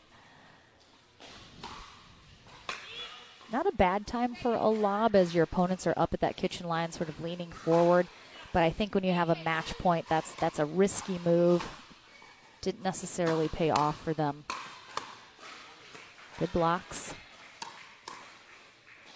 Great cover of the middle. Well done there from Bella Nelson, just staying in that, trying to be aggressive.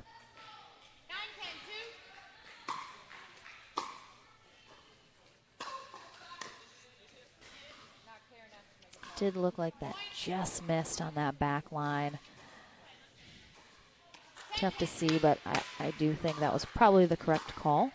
And we are tied up at 10s. Oh, I am not sure why Crabtree let that go. That was super in. I think she just sort of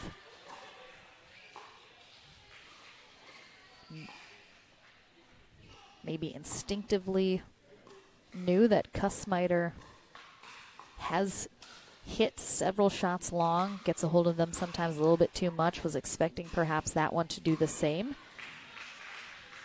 But that's tough. It's like she almost made the decision to let that go well before it was hit. And it didn't matter that it stayed well in.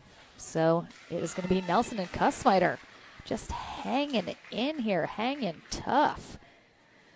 They've got a game point here in this second game, looking to force a third in this winter bracket final, and that's why pickleball is never over until it's over. Looking at that score in game one, Crabtree and Williams just rolled.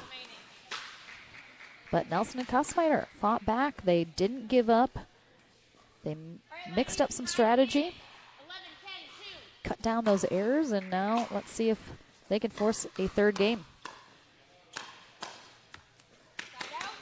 All right, big stop there for Crabtree and Williams, but they now have 3 points they need to get. 10, 11, 1.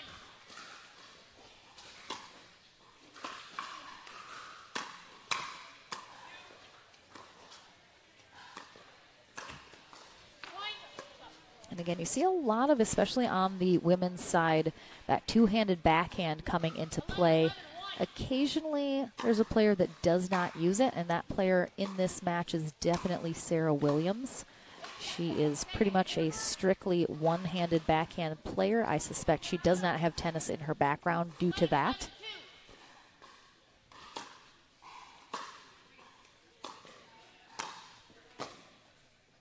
Wow, good pickup. Oh, great job being aggressive there from Williams. They're in a tough spot here. They're looking to come from behind, but she doesn't hold back. She sees the opportunity and she seizes it. Well done. Sometimes you can be a little hesitant at this stage, but they are back on their match point here. Side out.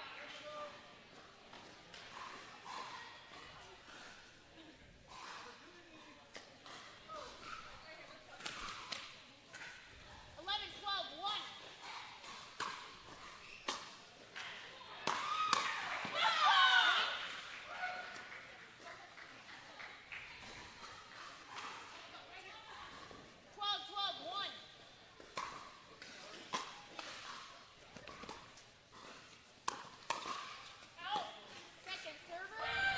Good pull there from Williams.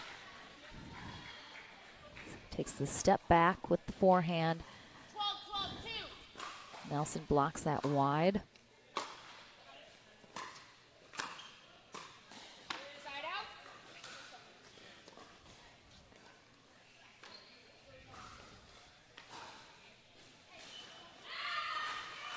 12, 12, 1.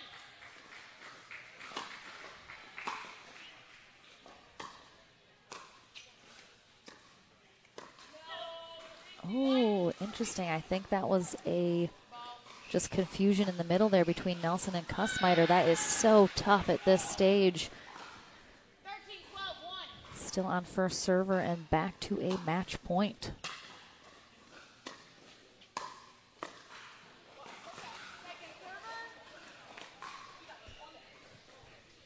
I'd like to see, I mean, they're right in here. Crabtree's body language to me is a little self-defeating seeming. I'd like to see her just kind of psych herself up a little. She's got to stay positive. She's got to stay in this. They're right there. They've had opportunities.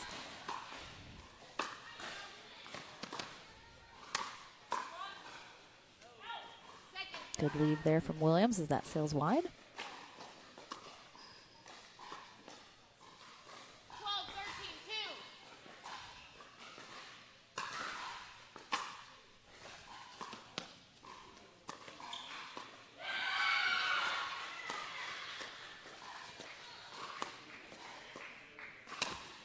Let's go.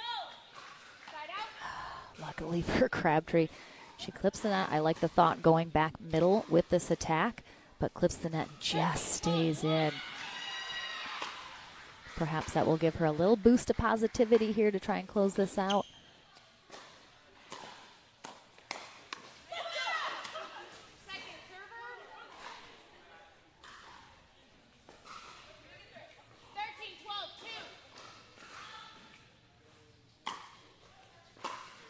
All right, so they get it done with Kussmeiter putting that return into the net. But what a second game here, 14-12 after Nelson and Kussmeiter lose game 1, 11-1. We'll head to the Franklin studio to talk to our ladies as they head to gold. We will have, I suspect, a men's match coming back here on center court. And we're back into the action here as we work through our second day of Next Gen Dallas. Don't go anywhere, back here at Chicken and Pickle right after this.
Welcome back to the Franklin studio. Lauren McLaughlin here with Taylor Crabtree and Sarah Williams as they are heading to the gold medal match. So that first game, a little bit easier than the second. Seemed like you guys rolled, had everything going your way. Just together as a partnership going into today, what was sort of the strategy of style, how you guys wanted to face today coming in this morning? Well, we knew the team that we just played had a lot of power, and so we knew that we had good teams. So we were thinking we'll just slow down the ball, play our game, slow them down. All right. So, again, first game a little bit easier than the second. That one took a minute to close out. You guys took a timeout kind of at the end as they were coming back. They had a chance to push it to 3. What did you guys talk about in that late timeout that you knew you needed to do to kind of just mentally stay in it? What were you guys talking about in that timeout? I knew I was playing a little bit into their game instead of what the strategy I talked about. I was just thinking. And so I was getting in my own head. And, you know, Sarah can pull us out of a pit. So I knew if I gave a little more weight on her shoulders, she'd pick me up. Fumbled the bag a little bit at the end, but that's okay. That was my fault. Sorry, Sarah. But no, just, like, trusting her and knowing that she can come in the middle and take it. Powerful. Just think. Yeah, it worked well in the end. You guys were able to close it out in 2, didn't have to face a third game, so you're headed to gold now. Are you just going to kind of stick with that strategy of what works well for you guys going into that gold medal match? I think we'll have to see how it goes. We've never played against the other team. We don't even know who it is yet, honestly. No, you literally don't know who it is yet because the bronze has not been played. It's okay. It's okay. Yeah, I think we'll just kind of adapt as we go. I think both Taylor and I have good power and good soft games, so we'll just see what works, and hopefully I don't know, we'll have to wait and see. We'll see how it goes. We'll see how it goes. Exactly. I know you said you have a lot of friends and family watching back home. Any shout-outs before we sign out in case you don't make it back in the Franklin studio? Shout out the Boyettes, Matthew and McKenzie, and then Alicia Russell. Hopefully she's watching, but yeah. Anyone else? Yeah, shout out to Tyler, Texas Pickleball. Oh, I love it. All right. Shout out Music City Pickleball, Nashville. Love you guys. All right. Well done, ladies. Well done. Thank you. Good luck in that gold medal match. Don't go anywhere. Don't go anywhere. We'll just stay here. All right. Our men's doubles back here at Next Gen Dallas right after this. Don't go anywhere. It's like, act like you've been here before, guys.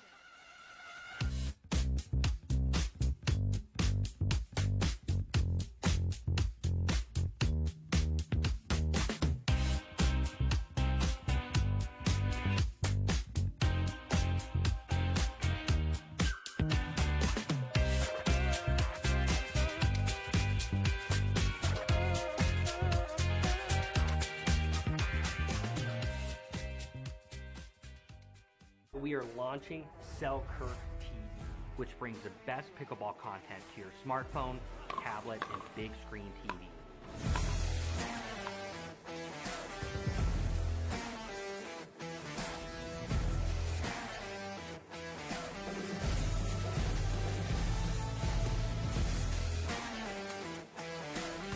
24/7 Pickleball, proudly brought to you by Selkirk.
Welcome back, everyone, to our first semifinal match here in our men's doubles bracket at Next Gen Dallas.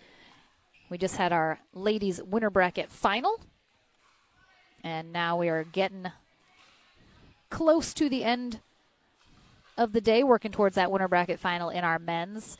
We are going to have Ethan Joshnegg and Porter Barr taking on Mike Anderson and Nick Garza. We have seen both these teams earlier today, facing off against different opponents. Now they face each other to head to that winner bracket final, and coming up next after this, we will have our second semifinal match, which is going to be Austin Chikatilov and Eli Bertram taking on Jack Foster and Ursilio Cabieses.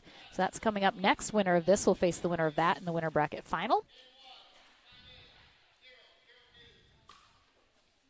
Bob Swisshelm, our USA Pickleball Certified referee. And we are having a slight issue with our system with the scoreboard, so we're resetting some things. So I think you should be able to hear Bob saying the score, but we know that the scoreboard is not up. We're working on it, so don't worry. Oh, my goodness. Porter Barr with the hands. Ooh. 2-0-2.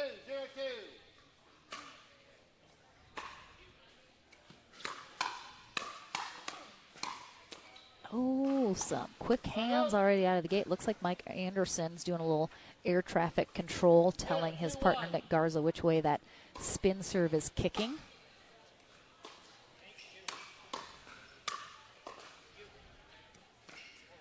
Oh, the lighting or that ball took a weird spin. 1-2-1. So we saw Mike Anderson and Nick Garza earlier in a very calm match. There were no hands battles, not a lot of speed ups, very just sort of classic low-key pickleball. This match will not be that. So Josh Schnegg and Barr, they want pace, they want speed, they want power. So Garza and Anderson are going to have to match that for sure or attempt to counter it. 2-2-2. Tied up at 2s here in game 1.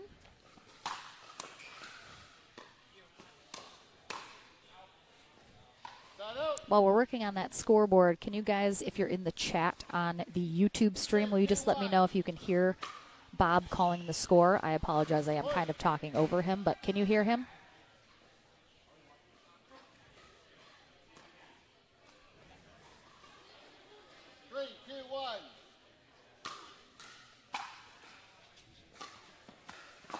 Oh, that's tough. Decent return there from Anderson, but third from Barr was also really nice. Hits that sideline. Again, Garza and Anderson are going to have to realize really quick that Ethan is going, ball on court.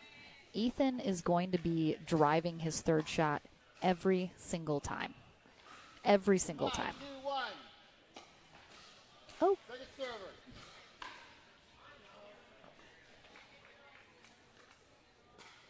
Perfect. Thanks, everyone. 5-2-2. All right, so Barr into the net and Josh Schnegg out of the back of the court with their serves. 2-5-1.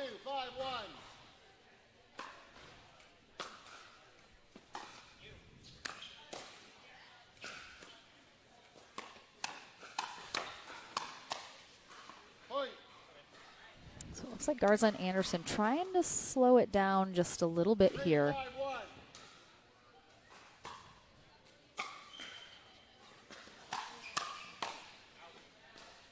Second server. Anderson, 22 out of Carlsbad, California.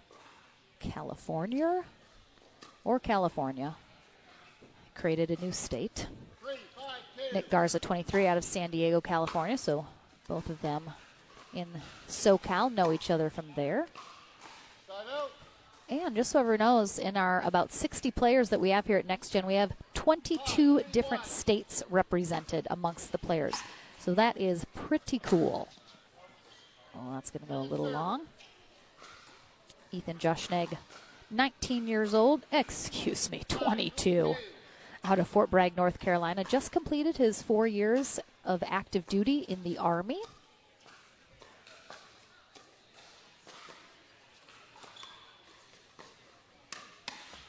Oh, good get from Barr.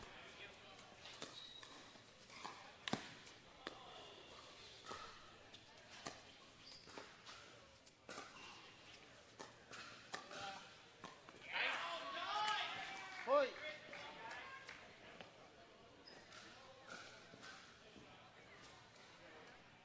6-3-2. Whew.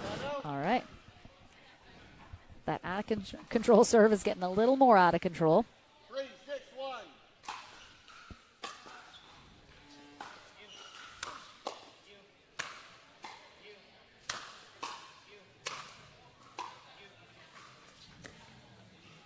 Point. It's a little too flat there from Josh Schnegg. Just needed to bend his knees a little bit, get under that. 4-6-1.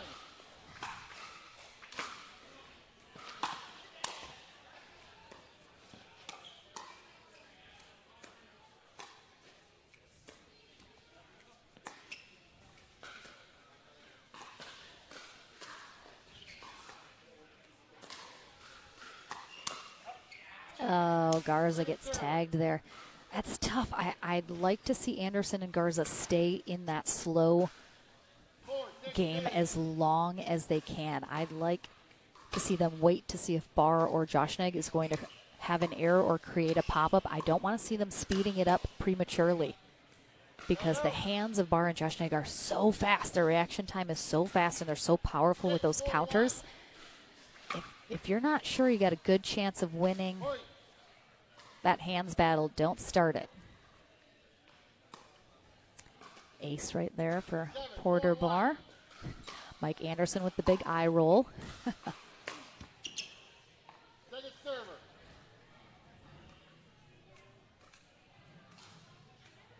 Seven, 4-2.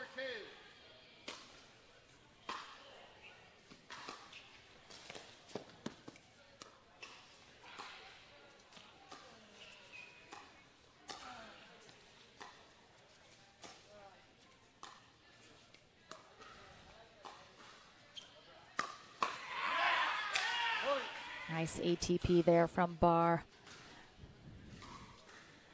Players getting a little bit more used to how tight it is on those sides and that they need to be very patient, not overdo these ATP attempts.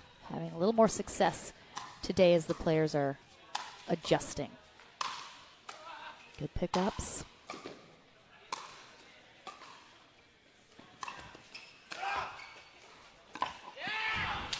Oh my gosh. That's why you don't give up. That's why you don't give up and you stay in it. Barr and Joshnegg with some huge pickups. They were able to get back in there and end up winning that rally. Yep, we are working on the scoreboard right now. We are probably going to have to restart the project. The stream will not go down after this match, but you will see perhaps on your screen for a moment about technical difficulties. But stay with us. Bob Swisshelm's pretty loud, so you should be able to hear him calling the score. I will try and update it accordingly as well, but we are aware there's no scoreboard. We'll get it up after this matchup.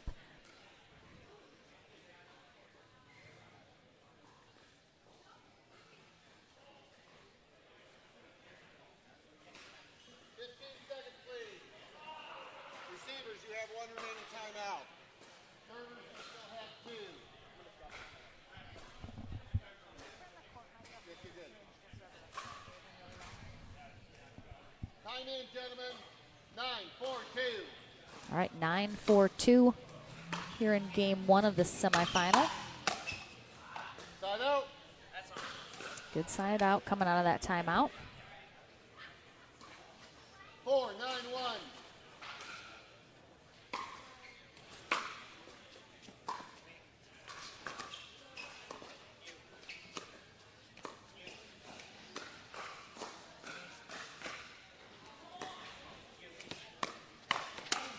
Great cover of the middle there from Garza. Really well done. 5-9-1.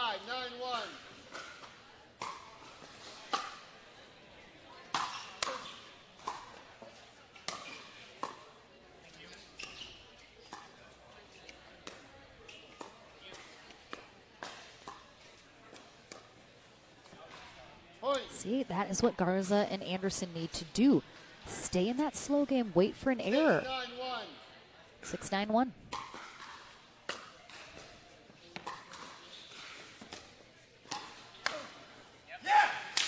Yeah, the pace right now is simply playing into the game that Porter Barr and Ethan Joshnegg want to play. They want the pace, they want the speed ups. 6-9-2.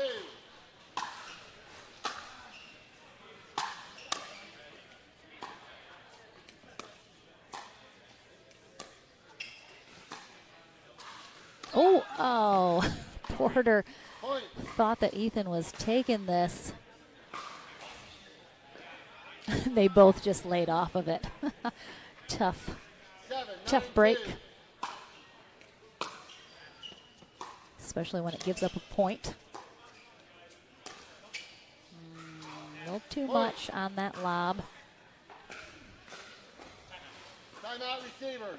8-9-2. 1 minute. All right, we're going to have a timeout here from Porter Barr in the gray, Ethan Joshnag in the black.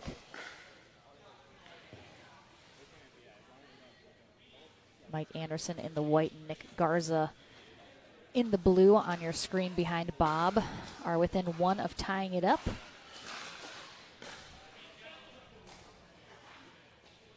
They have certainly started handling the serve a little bit better here.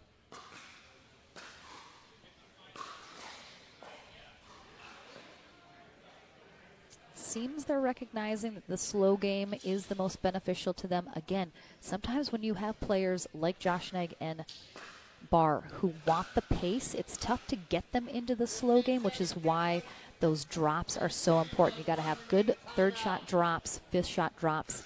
If you can let them have that ball bounce, it gets you up to the kitchen line and kind of gets you into that slow game. Oh no, Barr and Joshnag, another error in the middle of miscommunication. That just can't happen. They got to have a talk.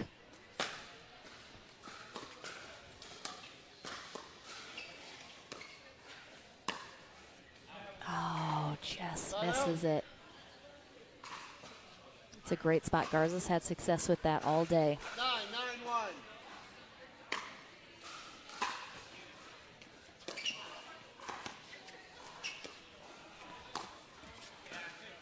Great job from Joshnag pushing Anderson off that line. 10-9-1. Game point here for Joshnag and Barr.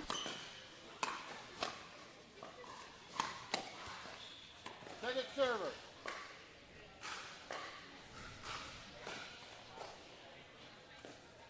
Ten, 9-2.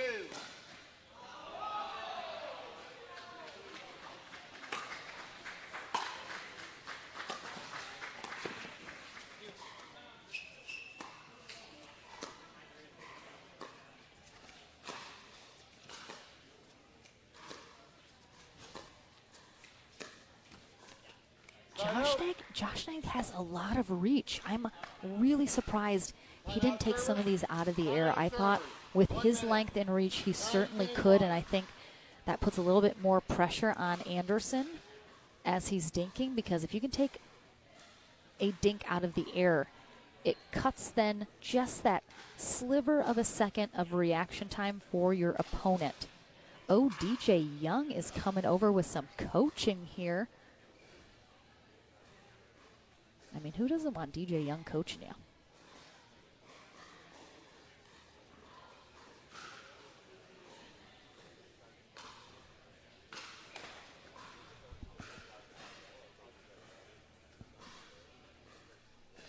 Can't quite hear what he's saying, so I'm not sure what the advice is or what he's noticing, but going to coach his buddies.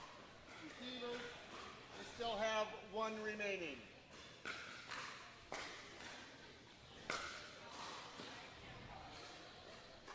Nine in, gentlemen. 9-10-1. All right, still on first serve. We're looking to tie it up here. Second server. Haven't seen too many third shot drives from Anderson. I think he's been dropping mostly fairly successfully.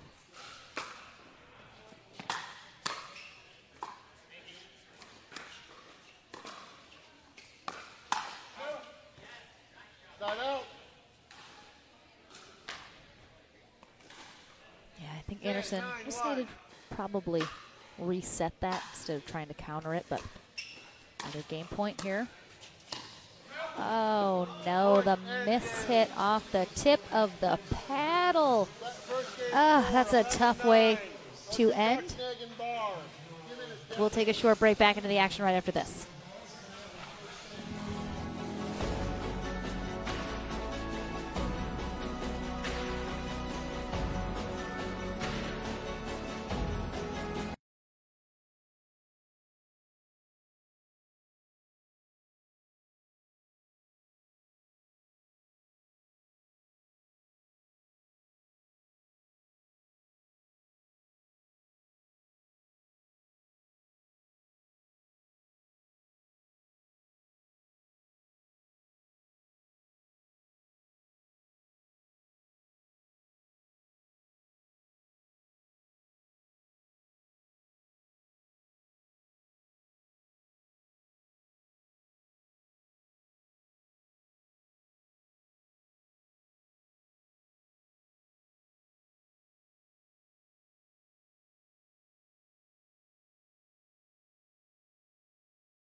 Anything crazy.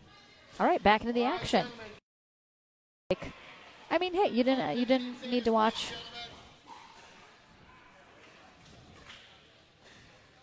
anything crazy. All right, back into the action.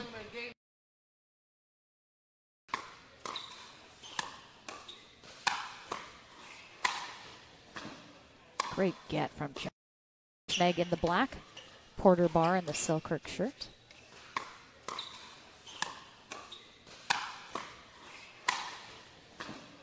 Great get from Josh. Barr and Josh Neg back, working just Garza with the unforced error there at the end. Anderson and Garza did a great job keeping Barr and Josh Neg back, working just Garza with the unforced error there at the end.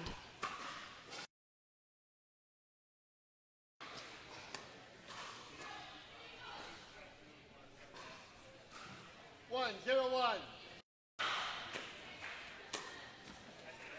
Point.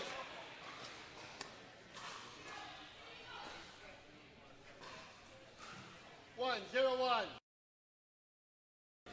Nice job from Anderson. Started with the return that was deep that kept Barr and Josh Neg up to that net, and he was able to keep them back there.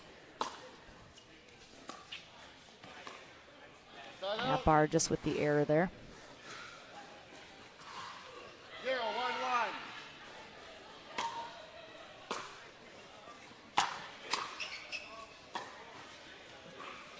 Second server.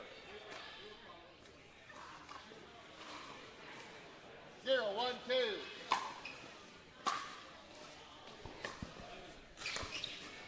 Point.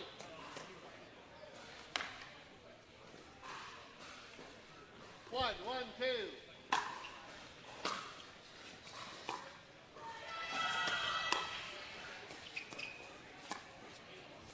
I love that reset from Anderson. I do not love that speed up from Nick Garza. Anderson did a fabulous job slowing that down, putting them in that dink rally, and Garza then immediately almost speeds that up again. And again, when they speed it up, they are not coming out on top of those exchanges as often as Barr and Josh Neg are. The slow game is working for Anderson and Garza. We'll see if they're able to stay patient.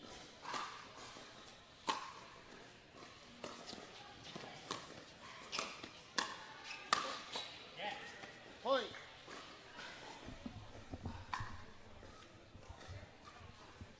Two, 1-2.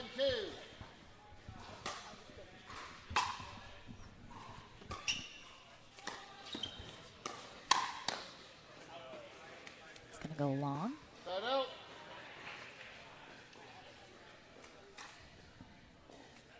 One, 2-1.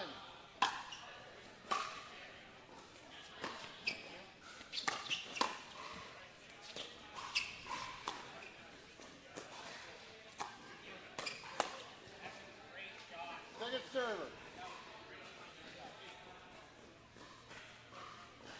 1-2-2.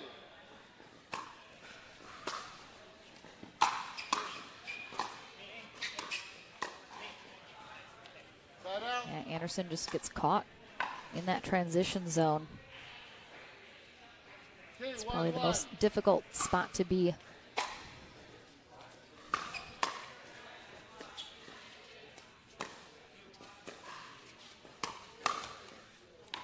Second server. 2-1-2.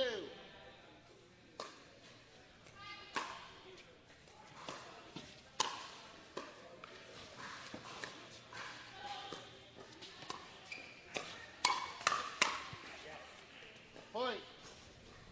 You can see here Barr with the speed up very high. It might have still stayed in.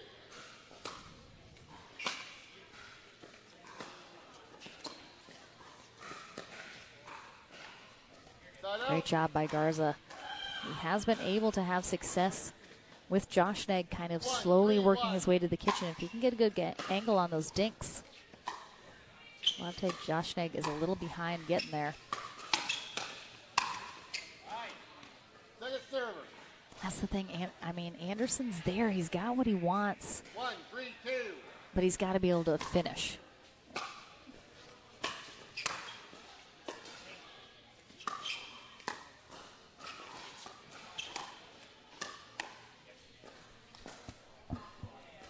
Side out.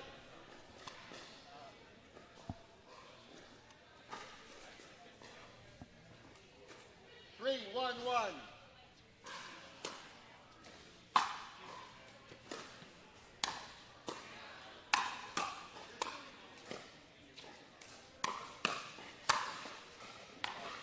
Second server. Again, great job by Garza and Anderson. They never quite let Barr and Josh Knight get up to that kitchen line. If they are able to keep them back, their percentage of success goes up significantly. Garza didn't even try and get a paddle on that. That's so tough. I mean, I have faced some of these players' spin serves. It is no joke. All right, so they're keeping them back. Let's see if they can. Yeah, Barr and Josh Knight have not been able to drop in a shot that's close enough to the net that Anderson and Garza can't take that out of the net. So you saw them kind of pin back there. They knew they weren't able to get up to that kitchen until they could drop in a shot that couldn't be volleyed. Second server.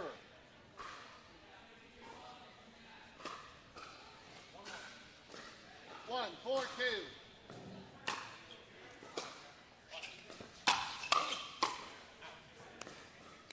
Side out.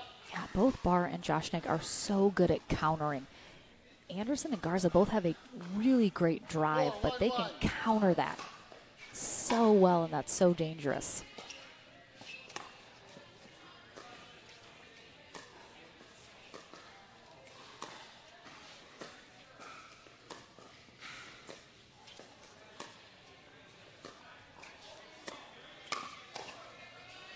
Point. Yeah, Barr just sitting on that forehand. Garza wasn't able to keep that dink low enough and unattackable. Wide on that serve. Second server. 5-1-2. Point. Timeout receiving. All right, we're going to have a timeout here from Mike Anderson and Nick Garza as that serve is starting to wreak havoc here. Again, it's so tough. You have a strategy. You have a way that you think you're going to counter your opponent. But if you can't even get into the rally at all because the serve is just a bull in a china shop, breaking everything, wrecking everything. I mean, until you can get that bull out of the china shop, you're not going to be able to start cleaning up.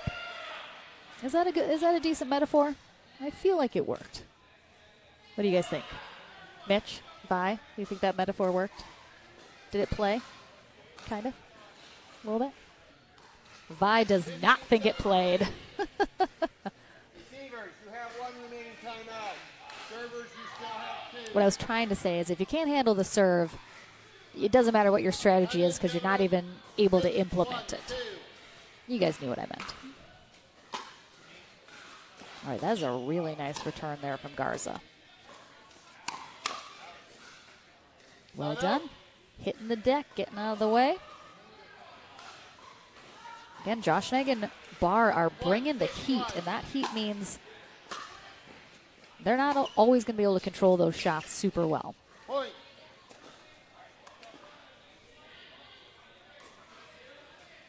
Two, 6-1.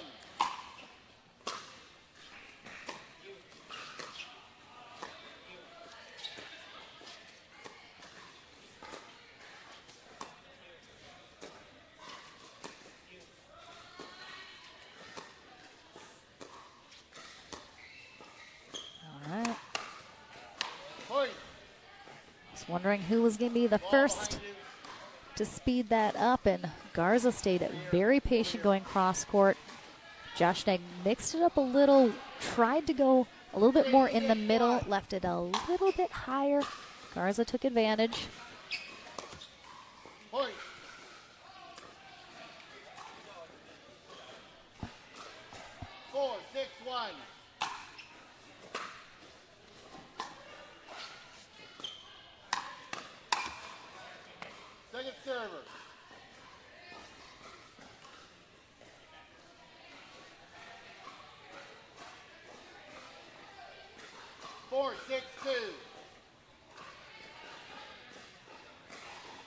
Now I will recall the score. Well done. Garza 4-6 was a little suspicious that he was not in the correct position, and he was correct. 5-6-2.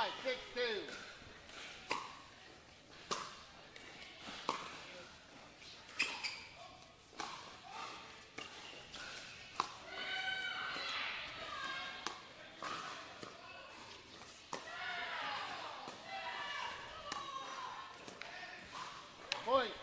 Garza and Anderson, I think, are recognizing that they're having a little success dinking specifically to Josh Knight. He's having a little bit of a harder time coming out on top of those dink rallies, so they are definitely targeting him in the slow game. They've gotten some errors out of him, and they're going to stick to what's working. Oh, Porter Barr's on his phone. He's probably getting some advice from somebody, or he's just checking his Instagram, see if he's getting any likes. Anybody watching?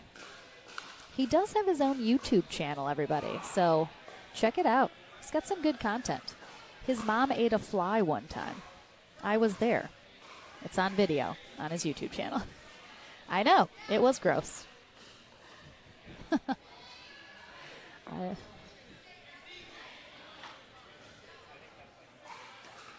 seconds, gentlemen. Each team has one remaining timeout. All right, Bob Swisshelm brings our players back into the action. Tied up at sixes. 6-6-2. I will. What's the question?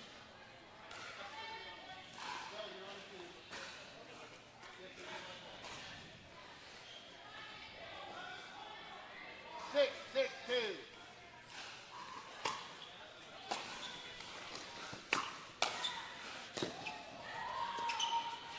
So Josh Knight now on that right side, mixing up the stack.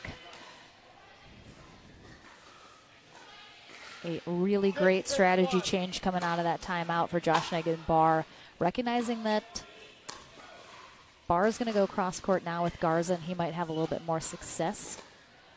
If I'm Garza, I go in the middle or straight up with Josh Knight. I saw it hit the line. Point. All right. Anderson thought that ball was wide. It looked a little wide from this side as well, but Bob Swisshelm saw that catch the line.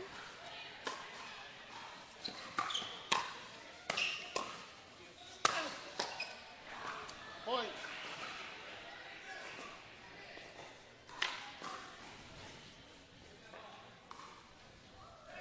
Eight, 6-1. Receiver fault. Incorrect receiver. You have 6. Point. Tough. So Anderson is the incorrect receiver. Oh, that's so tough. Give up a point at this stage. 9-6-1. They got to shake that off immediately.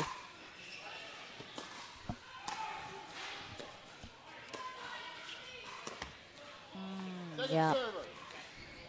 Little impatient there from Josh Knight. I know he's been struggling a little with the soft game, so perhaps he's looking to speed it up a little 9-6-2. quicker than maybe he should.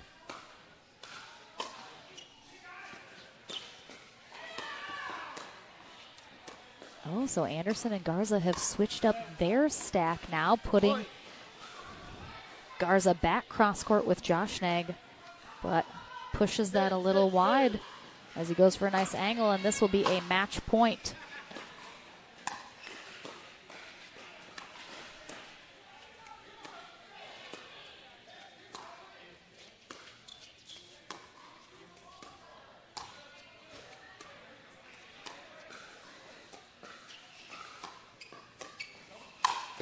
Oh, that was actually a pretty decent lob there from Barr. I don't mind that at all.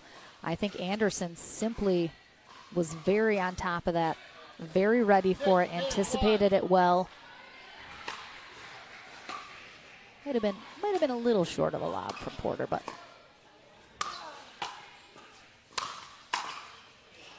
nice gets. Can they get back up to the line though?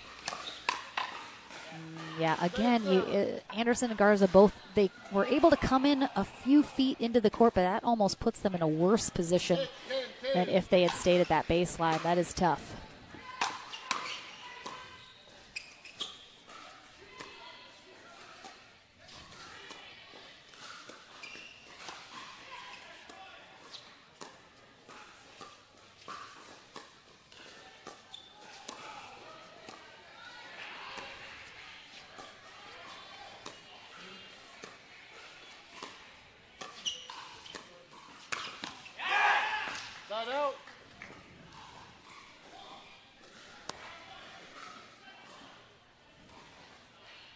Yeah.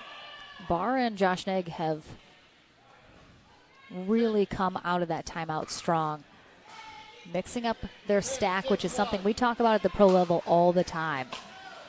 If something is not working for you, one of the most obvious options is to switch which side of the court the players are on. Try and give their opponent something different to work with, perhaps take somebody out of that danger zone. But Garza is now cross-court forehand side with Josh Negg and gets the same result. So Anderson and Garza have made the adjustment of their own.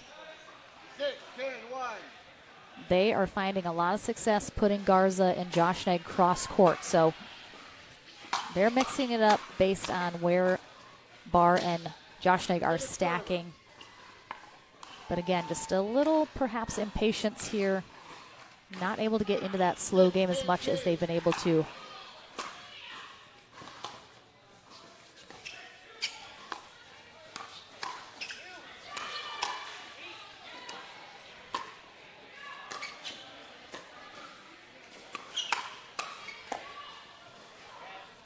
Not out.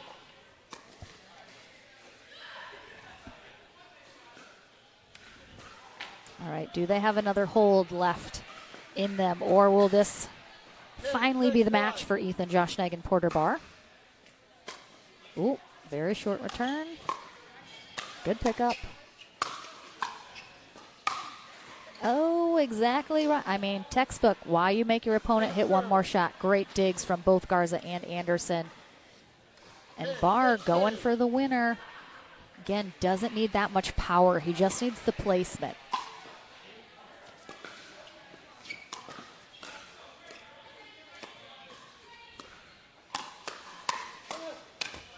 Oh, boy. Oh, no. Tough. Timeout servers. 6, 10, 1. All right, so we're going to have an offensive timeout here taken by Mike Anderson and Nick Garza. Again, we've been stuck at 6-10 here a little bit. They have been able to hold Josh Negg and Barr here from closing out this match. It's been a bit tough, but they've been able to do it. But again, if they cannot put any points on the board on their serve, it doesn't matter how many times they hold them. If you can't convert on your serve, it doesn't matter. So they are taking an offensive timeout here. They're trying to strategize how they can come out of this timeout and put a point on the board. Get some momentum rolling, get something to happen, and try and close this gap, because they know if they are not able to do that, it's only a matter of time before Josh Negg and Barr are going to be able to finish this match. It's going to happen if they keep giving them opportunity after opportunity. So they need to put some points on the board themselves. 6, 10, 1. Point.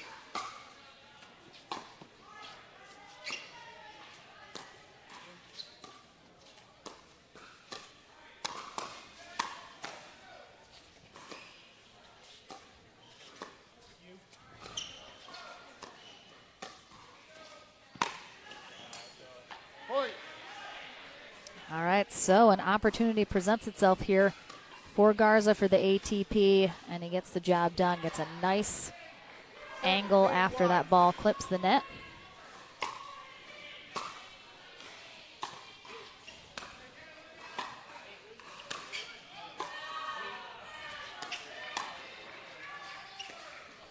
Well done, working their way to the net. Nope, not the right time or the right shot. 7, 10, 2.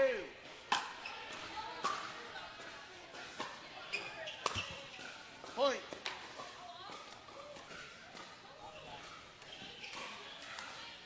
Eight, 10, 2.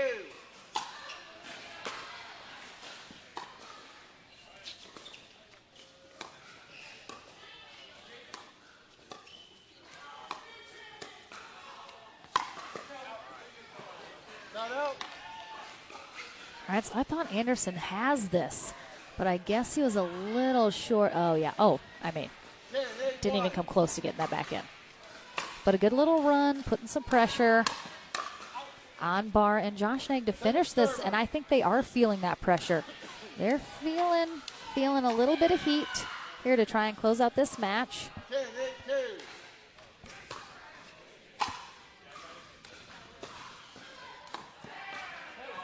Point. But Game and match. Mike Anderson delivers a gift there, sailing that dink wide. So it is Ethan Joshnag and Porter Barr who will head to the winner bracket final. Our second semi is coming up after I head to the Franklin studio. It is going to be Austin Chikatalov and Eli Bertram taking on Jack Foster and Ercilio Cabieses. Don't go anywhere. Back into the action here at Next Gen Dallas right after this.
Welcome back to the Franklin studio. Lauren McLaughlin here with Porter Barr and Ethan Joshnag as they are heading to our winner bracket final.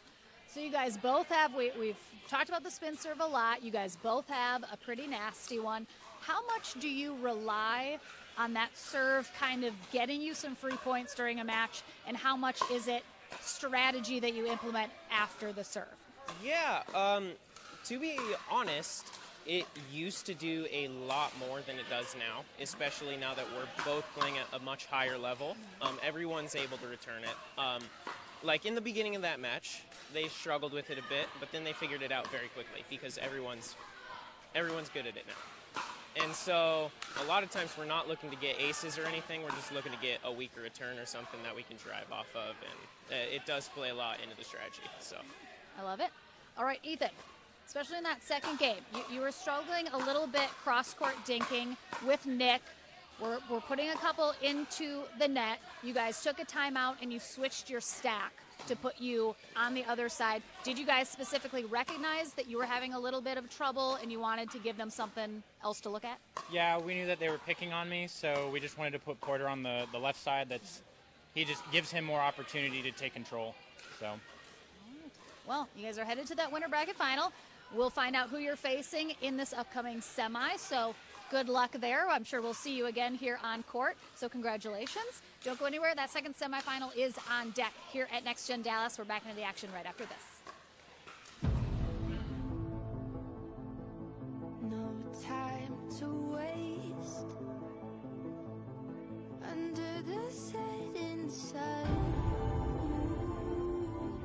into our wildest dreams. Follow me into our wildest dreams, our wildest dreams.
All right, welcome back to our second semifinal here to see who Porter Barr and Ethan Joshnick are going to face in our winner bracket final.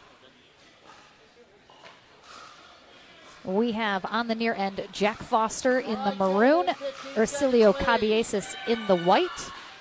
On the far end, they take on Austin Chikatilov, the giant 6'5" gentleman. Can't really miss him.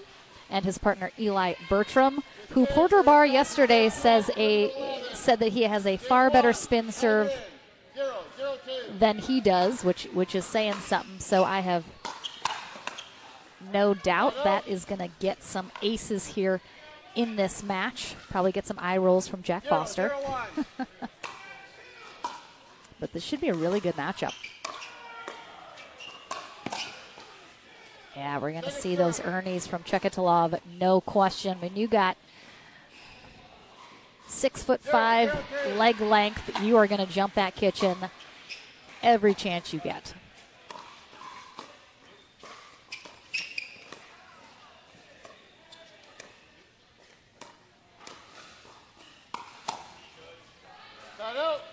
Good speed up there from Bertram, who had kind of backed off the line a little bit, giving himself a little bit more room, some more options. Oh, well, got it back. Oh, Cabieses, okay. Oh, that's a nice lob. The tweener. Oh, Foster is pretty good at the tweener. Sails that just wide, though. Just a little too much angle on it. Otherwise, he had it. Oh, okay, well, there's a free point off the serve there from Bertram. Will not be the last. I see no sign of it.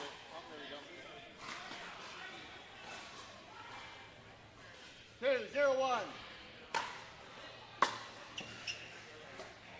Point. Foster and Cabieses are the number 1 seed, while Chikatilov and Bertram are the number 5. Foster trying to direct Cabieses. Some nice hands from Foster. Ooh, all right, way to stay in there. Nice get there from Cabieses. Quick hands. Cabieses always looks very sort of nonchalant with his gets. It's amazing how fast his hands are.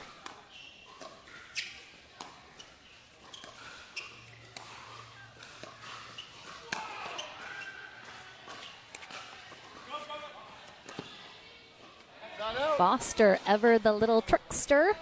Of course, Chekhdalov and Bertram are going to expect him to absolutely smash that shot. Does the opposite. I mean, that ball basically was on the other side of the net already, so just a nice little boop. 0-3-2.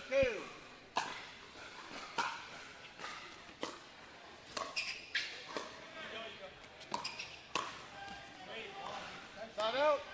Spot there from Bertram, catching Foster on his way to the net. 3-0-1.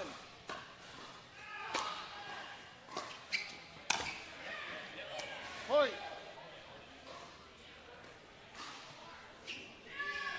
Four, 0-1.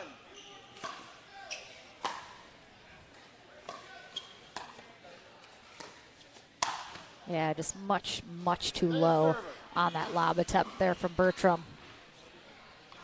4-0-2. Obviously had success with that lob earlier, but he just didn't execute that the way he wanted to. Point. He executed that serve how he wanted to, though. 5-0-2.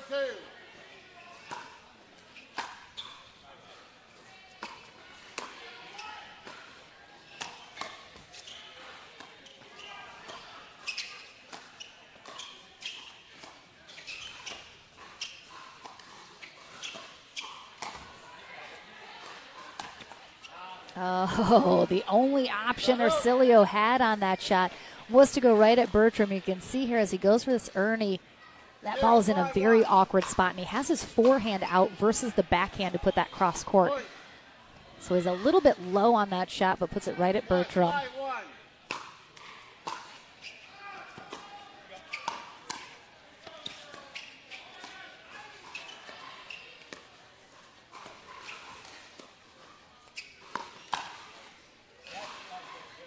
Second server. Nice ATP here from Bertram. 1-5-2. Yeah, Cabieses just didn't angle that paddle face into the court enough. A little short on that serve from Foster. 5-1-1.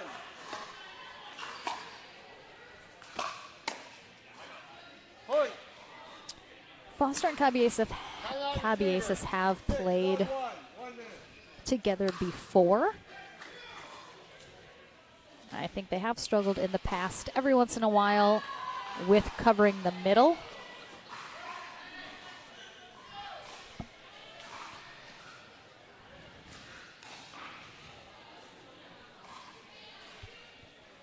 We're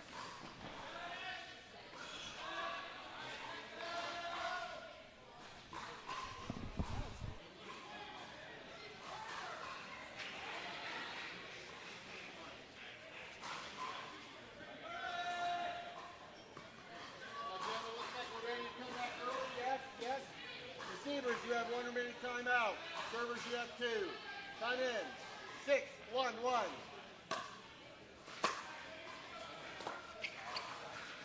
Second server.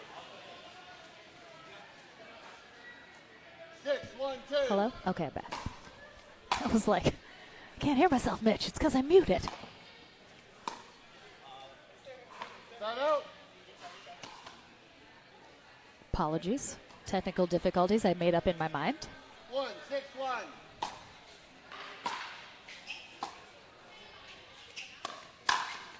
Oh, I like that idea from Cabieses. He just overcooked it a little bit, a little burnt around the edges.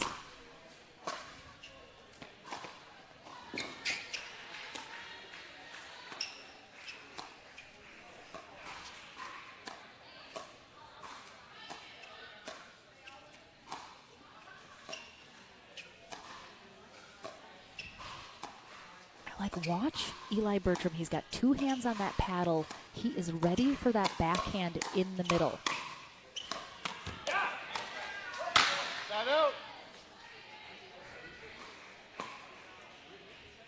Great little hands battle there. 6-1-1. Foster and Cabieses, I feel like, have a love-hate partnership.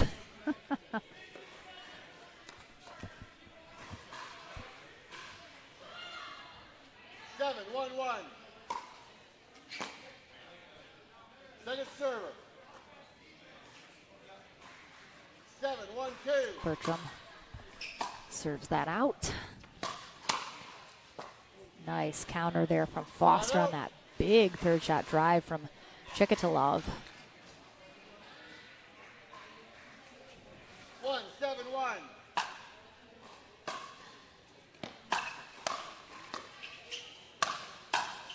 Oh, behind the back. Second server. Doesn't stay in, but Got a timeout. Timeout, server. all right, we're going to have a timeout here from Foster and Cabieses. In the middle of their serving. They're going to be on second server.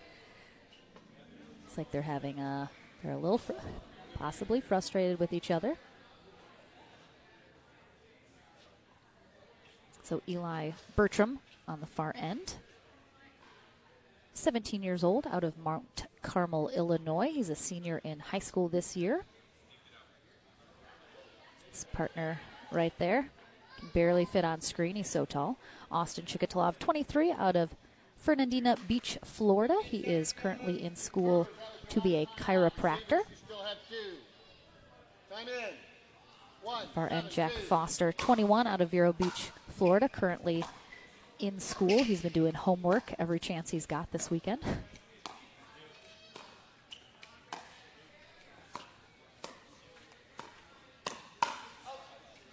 Point.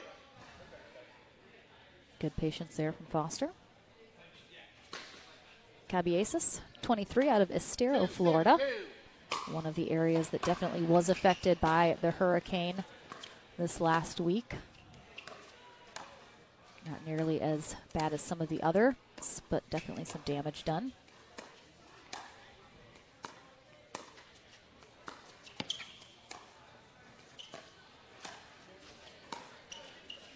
Again, a little long on that lob from Bertram. He's trying to find that sweet spot. 3-7-2.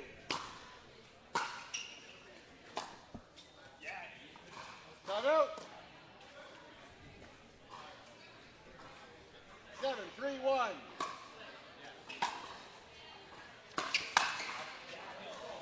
Point. And I think some people forget a little bit. Jack Foster is mostly known for playing singles. He has had the most success that he has had in pickleball in singles. That's definitely still kind of his specialty. He's not quite. Why are words so hard for me right now? He has not had nearly as much success in doubles, still kind of figuring that out, trying to get some good results. Very similarly, I would say, to, Federico Staksrud has been killing it in singles, but he has not had much success in doubles yet. He's getting there, working his way up, but some might think of a player like Jack Foster and think, 4-8-1. He already plays at the pro level so much, but again, you got to remember, a lot of his Second server. good results have been in singles, so the doubles game still a work in progress for him.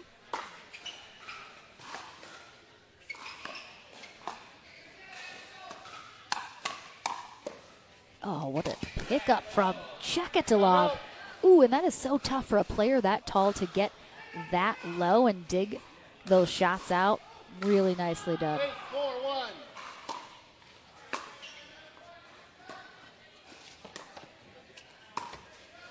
A little net cord there.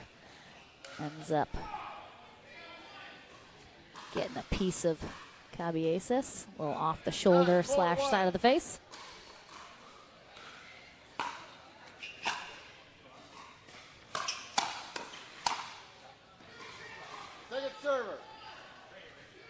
of an attempted shake and bake there from Bertram. You have 9. Yes, you are. 9, 4,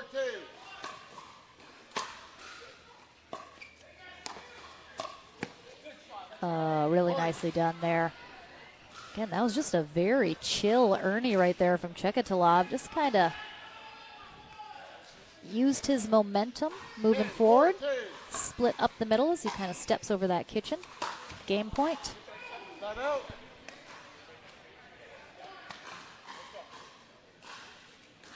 Four, 10, 1.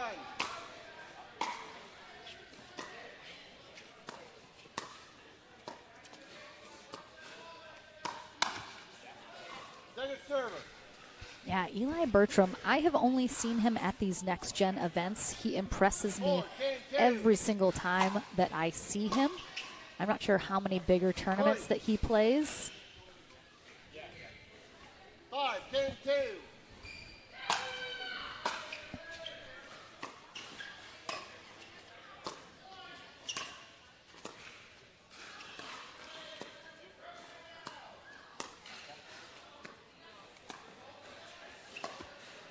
Oh, a little net cord there. Gives Chikatolov a little lucky break 10, 5, 1. and another game point opportunity.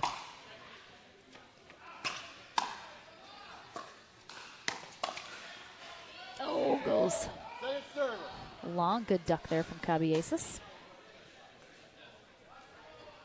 10, 5, 2.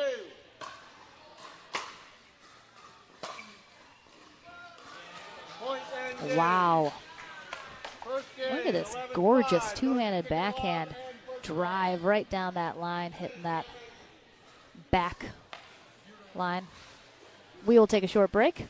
Back into game number 2 here in our second semifinal to see who's heading to the winner bracket final right after this.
Welcome back, everyone, to Game 2 here in our second semifinal match in the men's doubles bracket here today for Next Gen Dallas.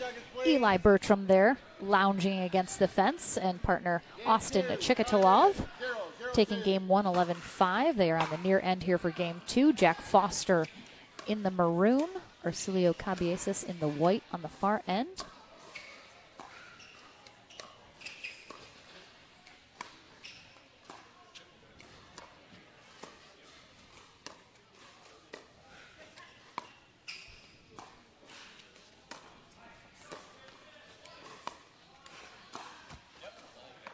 Side out.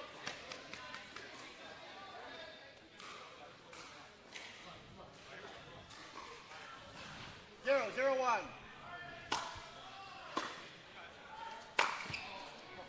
Second server.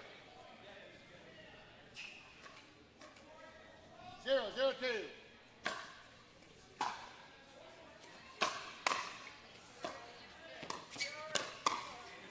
Great job by Chekatolov using that length, being aggressive here, 1, taking 0, that 2. final last step up to the line.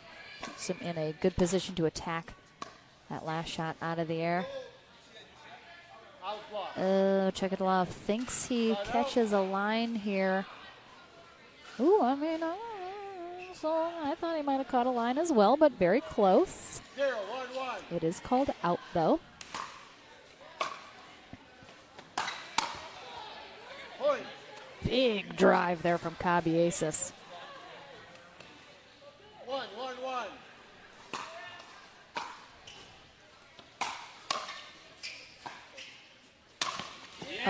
Again, you cannot give Chekadlov an opportunity to jump that kitchen. He does such a great job recognizing that. I mean, he just fully, it's like a string, just like pulled him off the court sideways. Great cover from Bertram. Ooh, that's a good lob.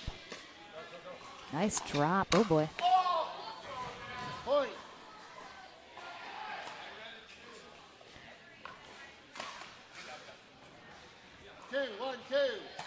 That was tough. I really like, though, after Chekadlov chased down that lob, just dropped it in.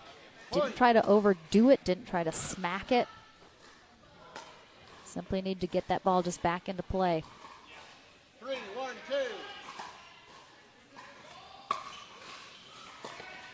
Hi, Amanda. We miss you this weekend. Oh, Point. big putaways there from Foster and Cabieses. Amanda Hendry would have been here, but she's aged out of next gen. 1 minute. She went out on top, though. Won in San Antonio last weekend. So big shout out to Amanda. All right, we got a timeout here from Chekadlov and Bertram. Trying to slow down some momentum.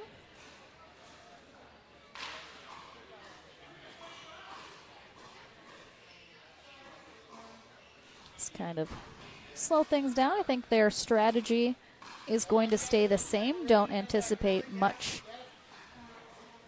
mixing it up at this point. Worked for them well in game one. They know they just simply have to get Foster and Cabieses back in control.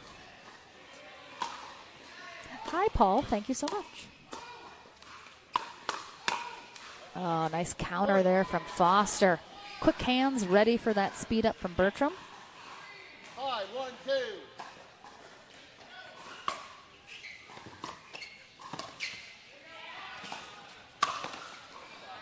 That is so tough.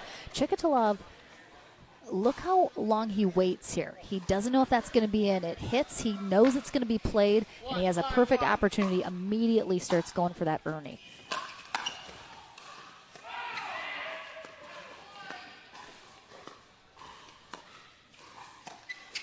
Oh, switching the paddle in his hand. Oh, that was so tough. Watch it. That was a nice lob from Cabieses. Switches to the left hand with the hook. Bertram there to cover. Just puts it in the net. Tough spot.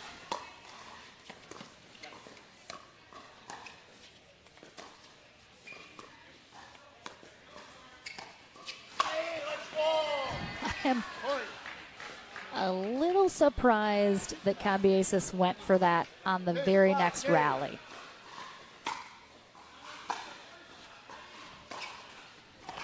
I do not recommend lobbing back to back. What? What is going on here?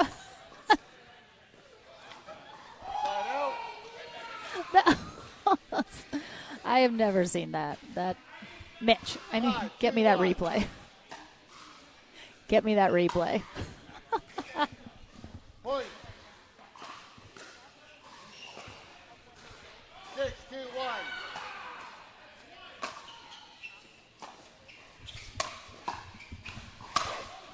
Ooh, I mean, just too much power.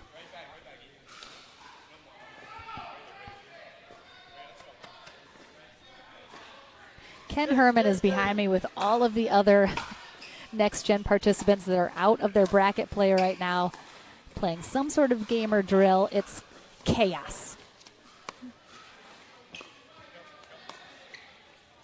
A little cat and mouse. Jack Foster loves a little cat and mouse. Oh my gosh, he picked that up.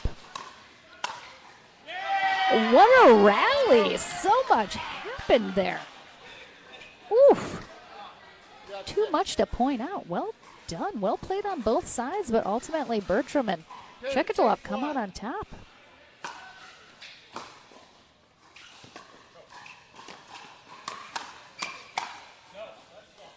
Good hands, but Cabieses just pulls that last shot across his body a little too much, sending it wide. 6-1.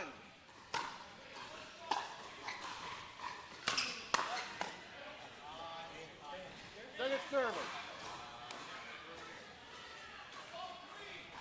3-6-2.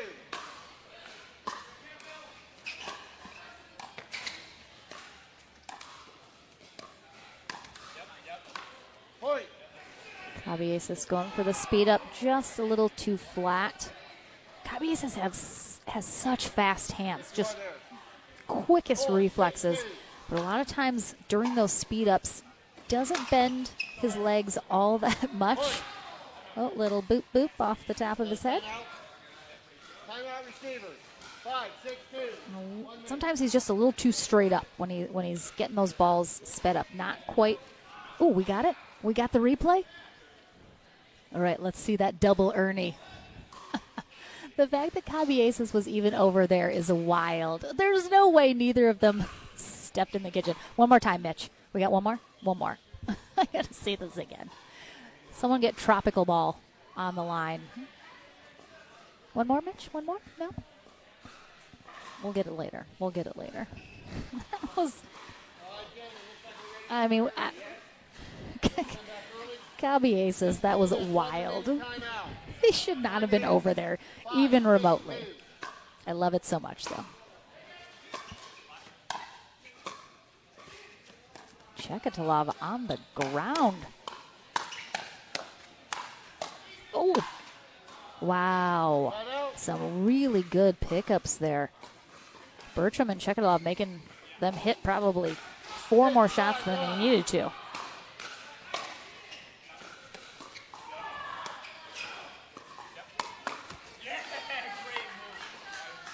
Second service. 6-5-2.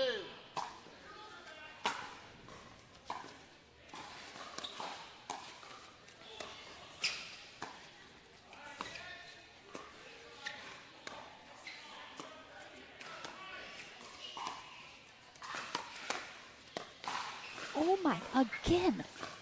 Look at the knees on Chekatolov. I'm so jealous.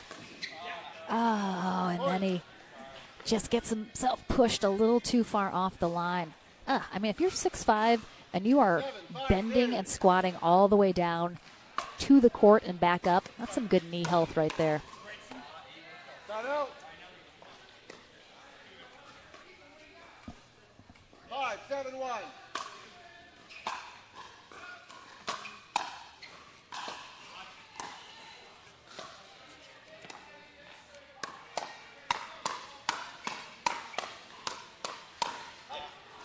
Oh my goodness. I mean, that is a battle royale right there. Wow.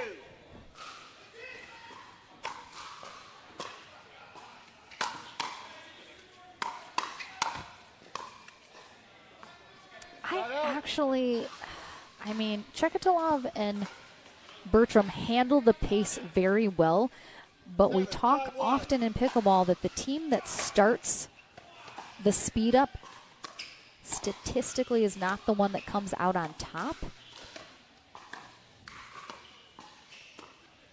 Of course, sometimes they will, but I'd like to see Chekatolov and Bertram slow this down a little bit and pick their moments a little bit more selectively. That ball stays in, though, from Bertram. 7-5-2.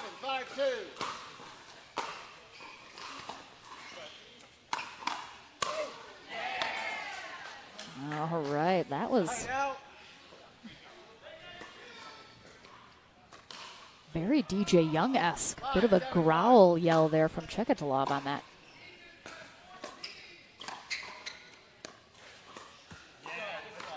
Yeah, Yeah, see, I think they can find some success in the slow game as well.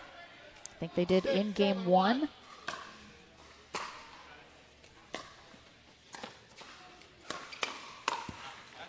And again, there's the speed up from Chikatilo, and they do not come out on top of that. I think patience might be a virtue here for them in this second game. Side out.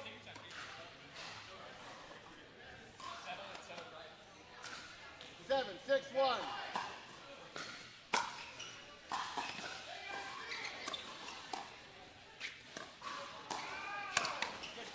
Yeah, wait for your moments. Wait for the right time to speed it up. Foster trying to pump up Caballesas. 7, 6-2. Trying to pull him out of a funk.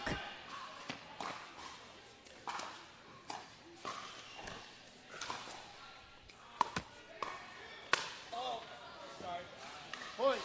Wow, great recovery off the net here from Foster. And then Bertram with the error. I'm a little surprised he didn't go into the middle of the court with that. When you're right on that sideline, it's a little tough and risky to try to put an overhead down on that same sideline. You don't have a lot of room to work with.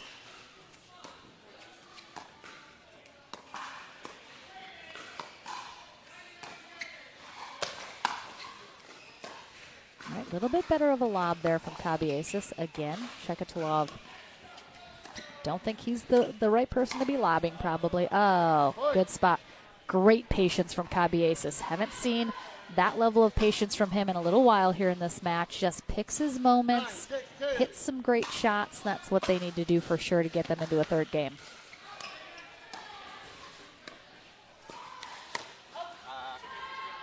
Yeah, Bertram going for that Ernie, but he doesn't have quite as much height, obviously, and he was coming underneath that shot. That is a tough Ernie. There's almost no chance you're keeping that in unless you hit it very softly, and that way, you know, it kind of just brings you out of position.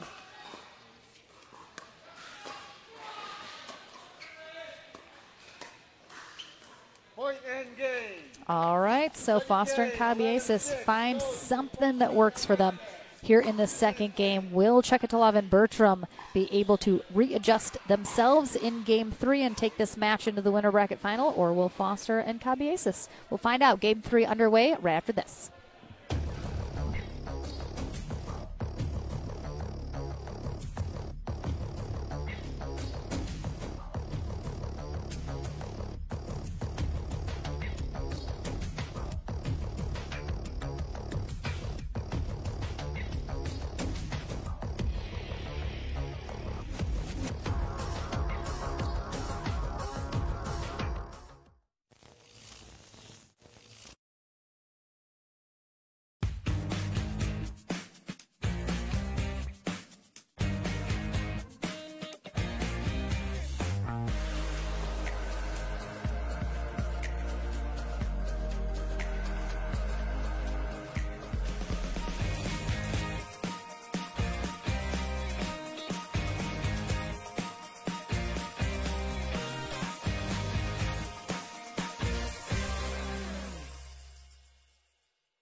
All right, back into the action for game 3 here in this semifinal match. Chicken and Pickle Dallas is where we are located here for our next gen, second to last one of the year. Hayshay's in the house, so it's a good day now. Austin Chikatilo and Eli Bertram on the far end. Jack Foster, Ercilio Caballesas on the near end. They'll switch ends at 6. I thought out. Side out. That one's sails just out. Chikatilo thought that was staying in.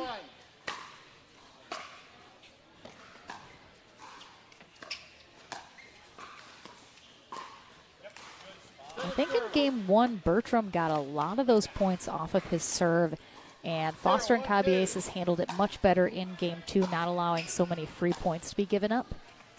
We'll see if Bertram's able to find some success. He won't need it, though, if Foster and Cabieses are going to make some unforced errors like they have to start off this third game.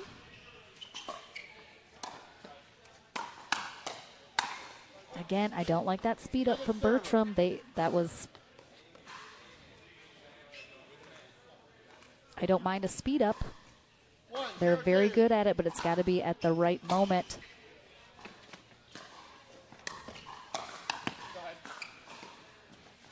Good job defending that Ernie. Bertram there to cover. 2-0-2.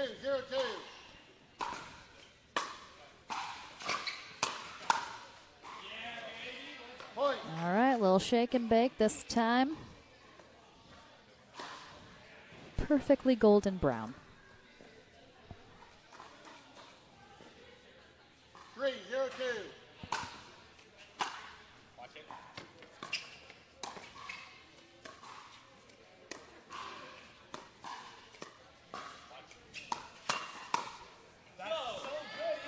Point. Bertram, notice how far back off the kitchen line he goes. He backs up to give himself more room if he wants to speed it up, a little bit more options, a little bit better of a positioning to do that. So he backs well off that kitchen line, similarly to how you see the women do it on the women's side of the game, a lot looking for the speed up with that two-handed backhand in their case, but Bertram giving himself a lot of room to work with makes it tough for Foster and Cabieses to judge whether or not he is going to speed up that ball. He hides it very well. Again, I think he can be a little impatient with those speed ups. I think sometimes he's speeding up simply for the sake of speeding it up without a whole lot of purpose behind it. But working so far here in this third game. Well done coming out of that timeout, getting an immediate side out. Foster and Cabieses looking to get something going now.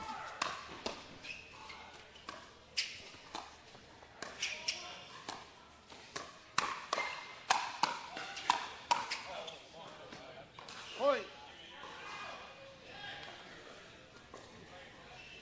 1-4-1.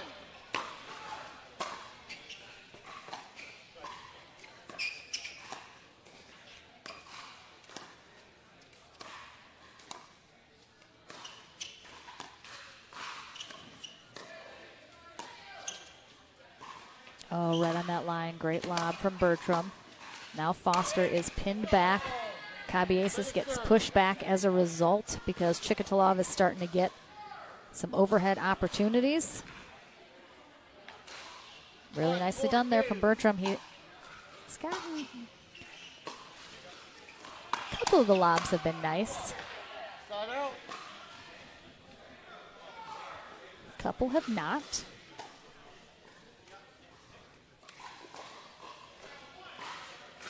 Four, 1-1.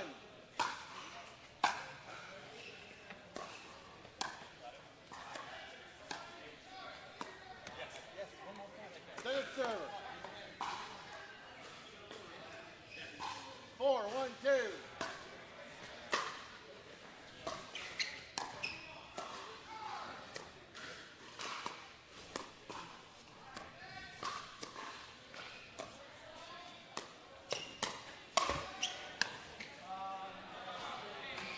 Side out.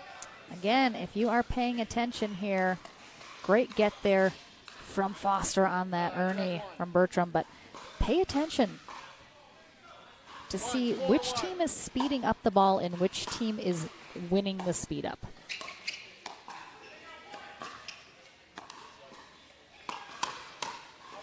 Again, there's Bertram with the speed up. I think Foster and Cabieses are expecting it a lot more now because he's looking to do it. And he backs up off that line, which is a bit of a tell, I think.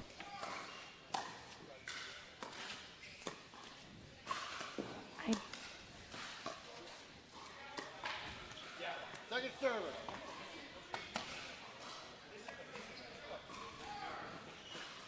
Two, 4-2.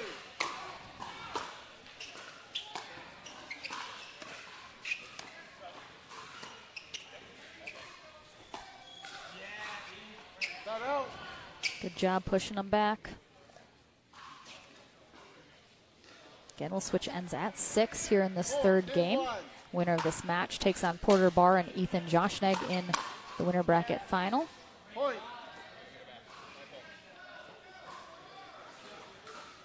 High, 2-1.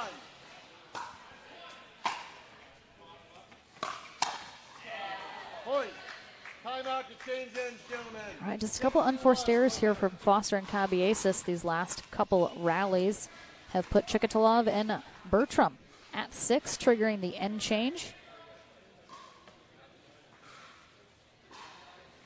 We'll see if they can keep the ball rolling here in the second half of his third game.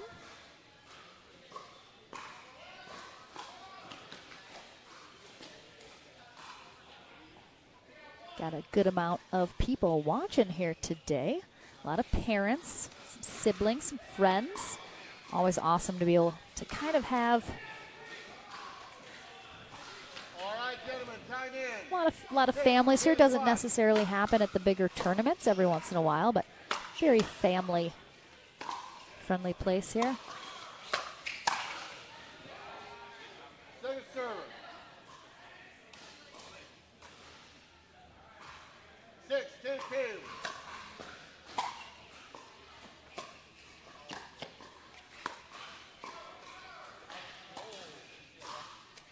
No, I did not.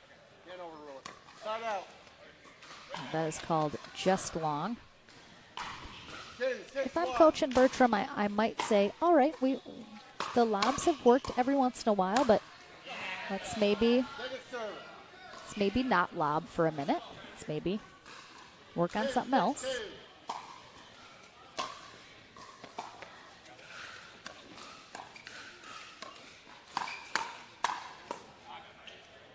Point.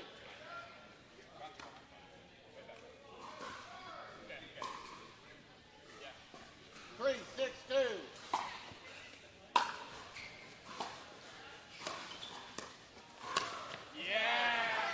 All right, Chikatilo has not had too many earning opportunities in this third game. Foster and Cabiesis have done a good job not giving him them. 6, 3, 1. I think they wised up after a few too many in game 2. 6, 3, 2.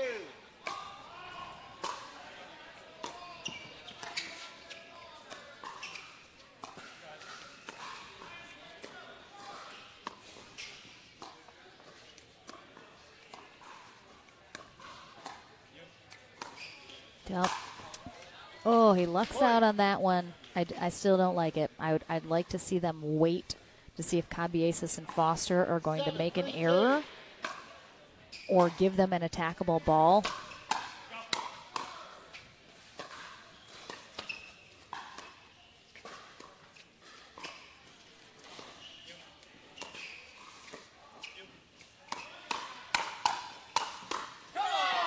All right, he does come out on top of that one. It's been a minute since he has, though. Timeout, receivers. 8, 3, 2, 1 minute. Tim, I will absolutely ask Mike where he got that paddle if I see him or find him. Oh, he's playing next door, so I'll ask when he's done playing. All right, timeout here for Foster and Cabiesis as Chikatilo and Bertram are having some momentum here. They are coming out on top of some of these hands battles that they were not previously. Foster and Cabiesis just staying in their spot here. All right, gentlemen, looks like So clearly not a timeout of any strategy discussion. Simply trying to slow the roll. time in. 8, 3, 2. They just need one stop.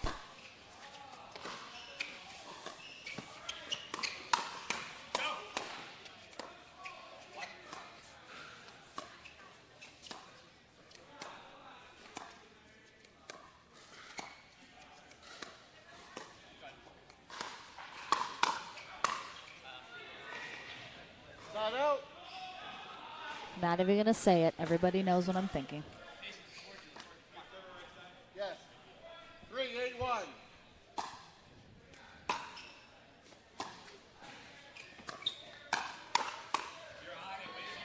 Good cover of the middle there from Bertram. Chekatila says, "You're on it, baby. Let's go." 3-8-2.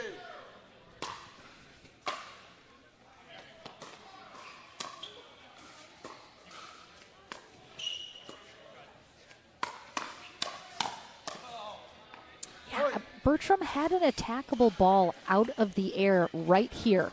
But look how far off the kitchen line he is. And he does that because he wants to speed up off the bounce. I think that's what he's most comfortable with.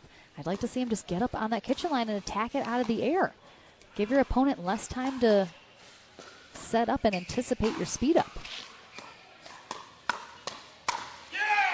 That one gets hung up just a little high. Bertram able to close.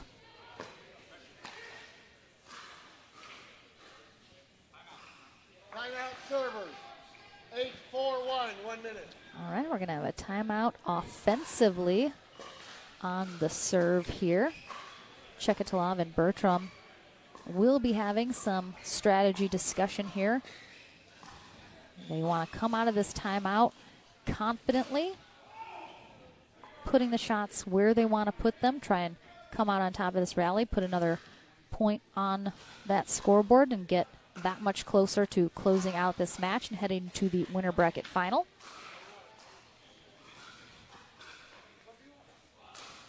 Are we ready, gentlemen? You ready? Good. Servers, you have 1, and receivers, you have no timeouts left. Time in.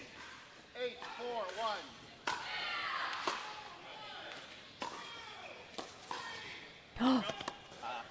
Oh my goodness, that was a great drop from Bertram on the third. But then Foster, look at that. Look how long that stayed on top of the net. It went right down. Bertram's there, but he can't do anything with it.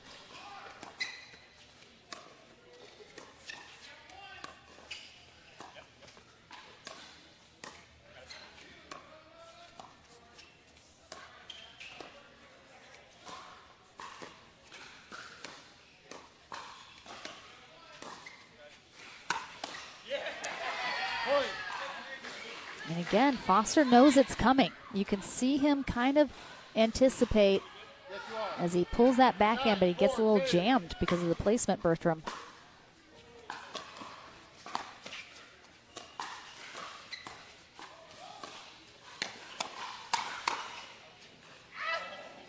Timeout.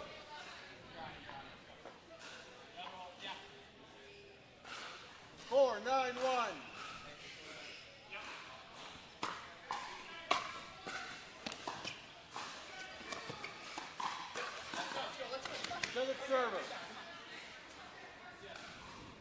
Don't worry, guys. I will get the scoop on the spades paddle. We'll figure it out together. Timeout.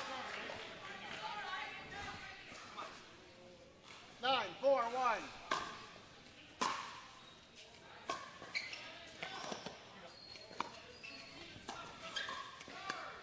It seems Chekatila being a little bit more aggressive, taking a little bit more court. Again, great job. Bertram got an attackable ball. He's so good with his hands for a couple shots and then just 9-4-2. just missing a touch of execution on that final shot that he's trying to put away.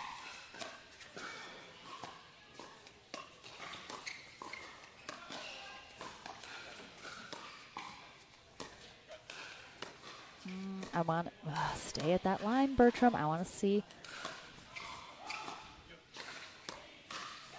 I mean, he's definitely much more comfortable doing that. So it seems he's in no hurry to try and stay at that kitchen line and try and take some shots out of the air. So he's sticking to what works for him. I mean, you got to respect that. Not everything works for everybody. So 10-4-2. match point.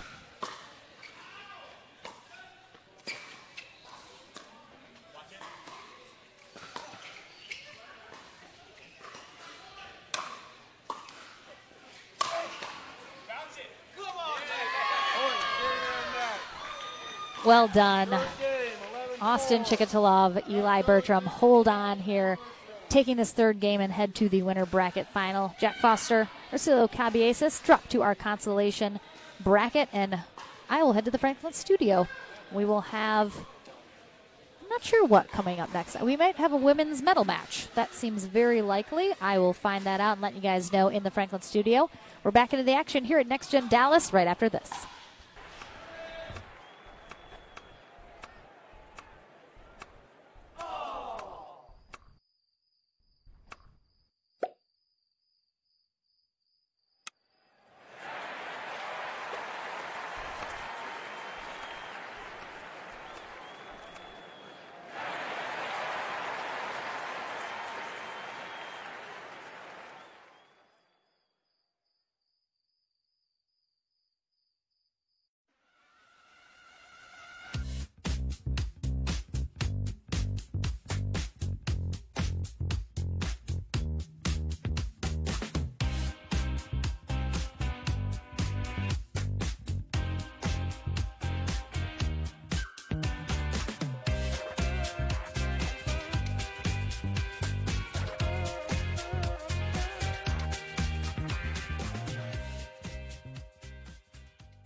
Welcome back to the Franklin studio. Lauren McLaughlin here with Eli Bertram, Austin Chikatilov, as they are heading to our winter bracket final.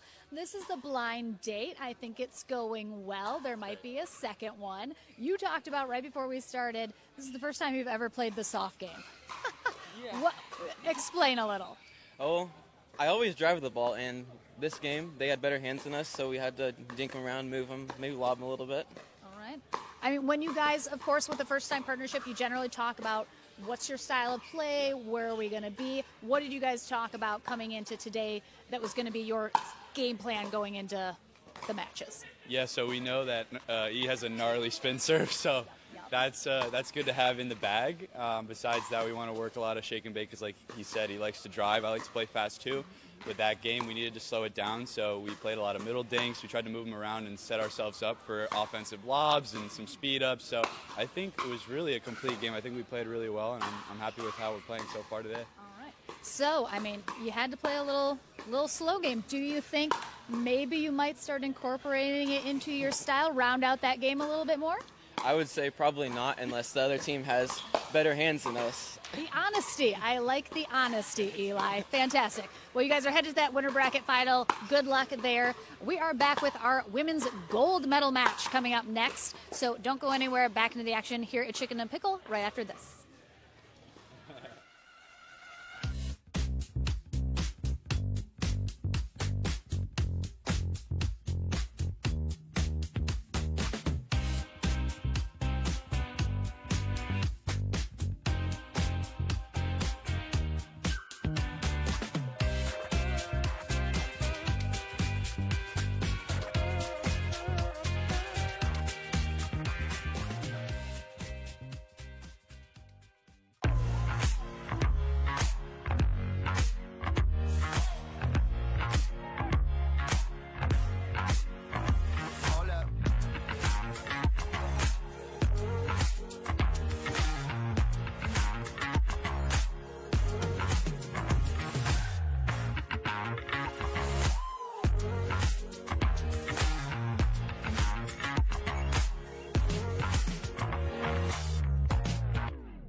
the setting sun into our wildest dream. Follow me into our wildest dreams, our wildest dreams.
Welcome back, everyone, to our women's gold medal match here at Chicken and Pickle, Next Gen Dallas. Lauren McLaughlin here. I will be joined momentarily by Paul Olin, and I know he's coming because I have been gifted a mayonnaise and mustard packet. Just so you can show you guys here. Every time he comes to visit me, I get a mayonnaise and mustard. I don't know what he thinks I'm going to do with this, but very thoughtful, Paul Olin. Very thoughtful. He's getting his chair. He's coming to join me. I just stuffed my face as quickly as possible with some chicken and waffles, which are always delicious. All the food at Chicken and Pickle. So good. Courtney Johnson, our USA Pickleball Certified referee. On the far end, starting us off serving will be Bella Nelson and Ava Kussmeiter. They take on Sarah Williams in the white hat and Taylor Crabtree.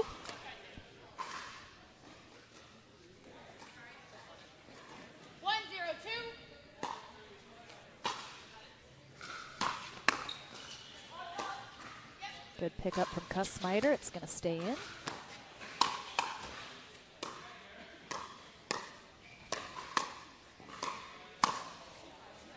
Good spot. So Bella Nelson, 16 years old, out of Deerfield Beach, Florida. She's currently a junior in high school. Her partner, Ava Kussmeiter, 22, out of Charleston, South Carolina. She is the younger sister of Jake Kussmeiter, who you may know, and his twin brother, Luke, who does not play pickleball. I'm sure he does a little, but just not in tournaments. She actually graduated college at 17, getting an associate degree, so very smart lady. Again, they take on Taylor Crabtree, 19, out of Nashville, Tennessee, with the ponytail. She's currently at Texas Christian University. Her partner, Sarah Williams, 22, out of Burleson, Texas, at the University of Texas, Tyler.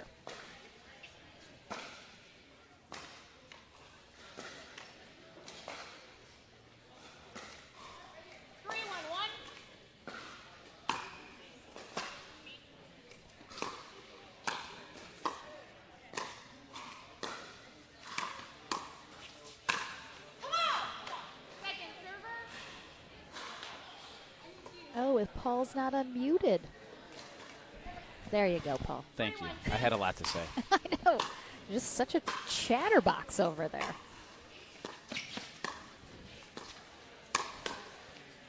So this is Nice a spot. rematch of our winner bracket final that we was- saw previously. That with was our a good ladies. attack. She was able to get the ball down cross court.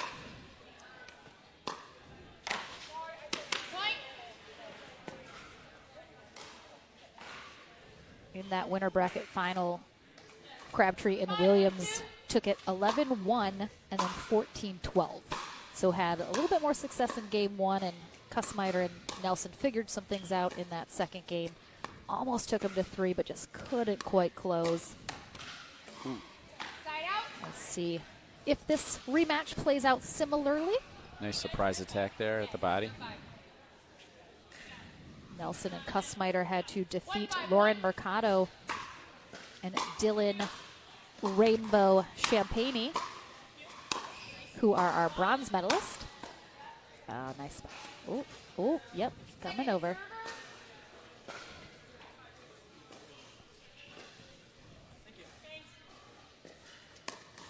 Again, I'm joined by Paul Oland, senior pro phenomenon and mentor here this weekend. Phenomenon.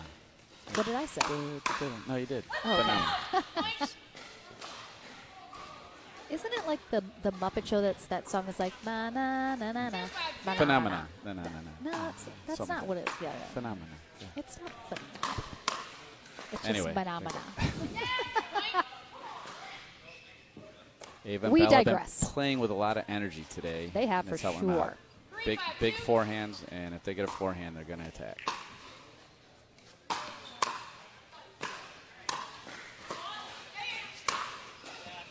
Good spot up the middle there from Williams.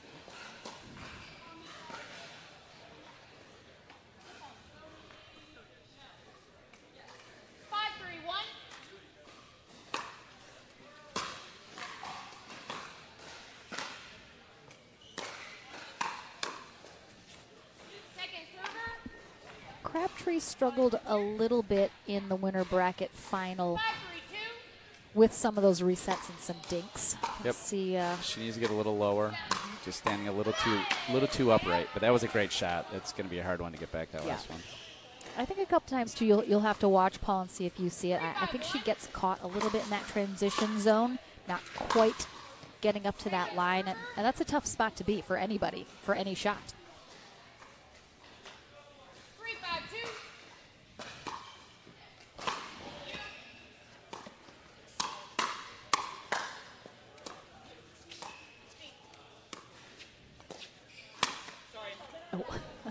Good attack.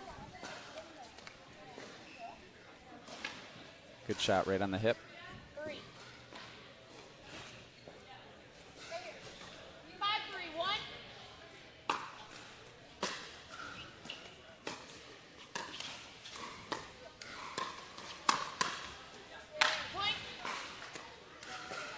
That was a good transition from the middle of the court to the kitchen, and being aggressive there. It was a good shot.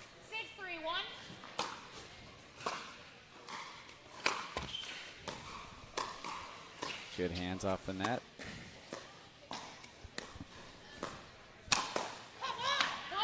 Yeah, Taylor's doing a great job of when she does have those attackable balls, recognizing that, and putting them in a good spot. And that was a great dink by Sarah out wide to Ava's backhand. Ava didn't move that much. She had to reach and popped it up, and that was just a good setup into a put away. Yeah, so we have a timeout here from Nelson and Kussmeyer as they are trying to hang in here in this first game. Again, I think just perhaps leaving some dinks up a little too high. Nothing major. It seems like they need to adjust, maybe just tightening up some execution issues. Agree. See if they're able to do that here. As I said earlier, they like attacking with their forehands. They're playing a little bit more aggressive, and I think Williams and Crabtree are doing a really good job now of trying to slow it down and then just being patient and waiting for their opportunity to attack. Because this is double elimination, Nelson and Kussmeyer would have to win the 2 out of 3 portion of this match and then a tiebreaker to 15 to secure gold. We'll see if... Incorrect receiver. Oh, that's tough coming out of a timeout. We see that. I've seen that more this weekend than we do at other tournaments. I think the younger players just aren't as used to. You haven't watched enough of my matches then. Oh. Paul's just like, I never know where I'm at. I thought that was Chris Miller. Well, that's because I'm usually playing with him. Oh, God. Yep, that makes sense. That makes sense. It's hard. I've done it out. There's no excuse. You have a ref there you can ask, and coming out of a timeout, you're just distracted.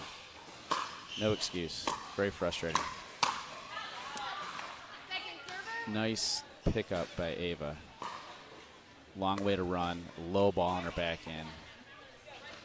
Did a good job of getting herself up there. But Taylor just maybe being a little bit more patient on that shot, not going for too much.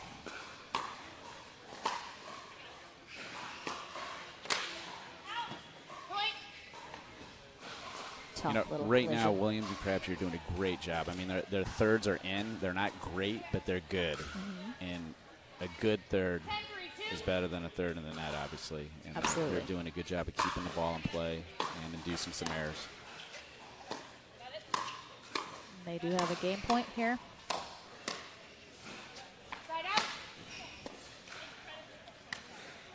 It's so tough as a player when you know you leave a ball up just a little high, and so you back up a little bit to give yourself more room to get attacked. But then if the attack doesn't really come, if you back up too far, then you're in a tough spot to reset the ball. Yep. I don't like we all back up. I think it's just human nature. But Yep. unless I fear for my life, I try to hold my ground. Yeah, and I think that's something you kind of learn. Yep. Ooh. Nice put away. Because what hurts you the most as you're backing up is you Yep. usually don't stop backing up before you go and hit the ball. So then all your motion's going backwards. Yep. If you can stop, reestablish yourself into a good defensive posture. Little help from the net there to close it out. So again, that's the biggest difference I think in this first game is Williams and Crabtree are getting their thirds in. Both Kussmeyer and Nelson are taking the balls out of the air, but they're still low. Yeah. So this is a good lesson that thirds don't always have to hit the ground. Yeah. You know, if they're low and they're unattackable, it still has the same effect. You can get to the net and neutralize the point. I think they're doing a good job of that. All right, we'll take a short break, and we'll see how it goes for these ladies as they switch ends in game number 2. Back right after this.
Welcome back, everyone, to our gold medal match here for our ladies, their final match of the day. On the far end, we have Taylor Crabtree in the pink shoes. Her partner, Sarah Williams, in the white hat. Took game 1 over Ava Kussmeyer without the visor, and Bella Nelson with the visor on the near end. I am joined by Paul Oland. I said Olin. It's just Olin. There's no D. What am I doing? It's a silent D. It's a silent D. Yeah, thank you. So silent, it's not even written down.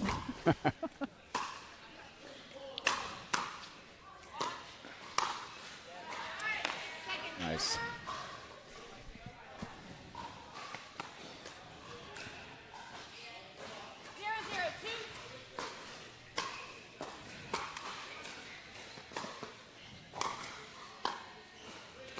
Nice pickup. Bella got down real nice and low there.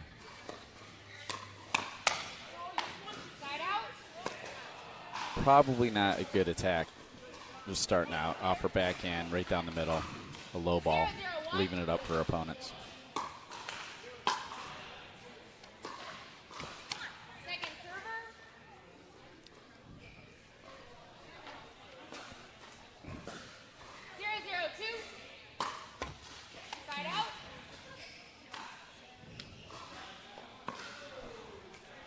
We haven't seen it terribly much this weekend so far, but generally we've talked about, with younger players, there's perhaps some impatience, a little more tendency to speed it up when perhaps it's not the right time to do so.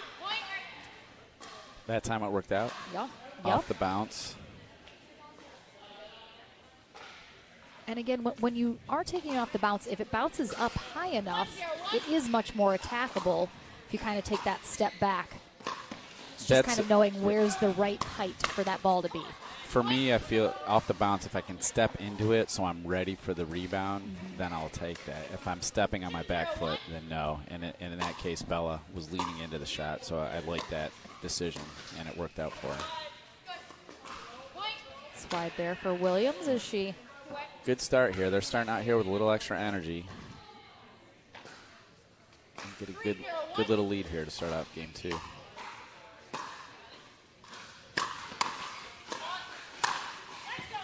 Ooh. Taylor's got that big high forehand put away again.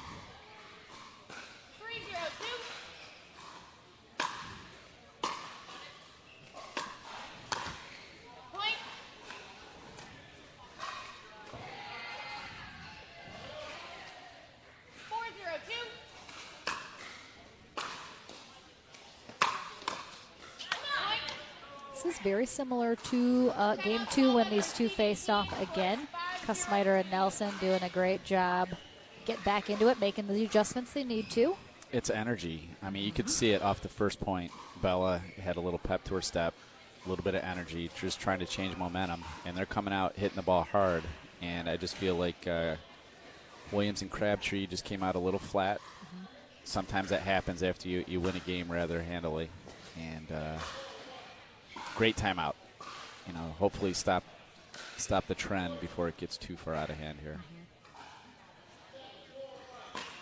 Yeah, we talk a lot about timeouts being used, whether it's you do need a strategy change, what you're doing is not working, whether it's simply, maybe you're making a couple errors that you need to just change, perhaps just a momentum thing. But again, I don't think probably Williams and Crabtree are going to switch up much in terms of how they want to play this match. I think some errors, some poor choices perhaps. I think you just have to get back into it mentally. Yeah. Took a little vacation there, and hopefully they'll get right back into it here. That is how you want to come out of a timeout for sure. 0-5-1.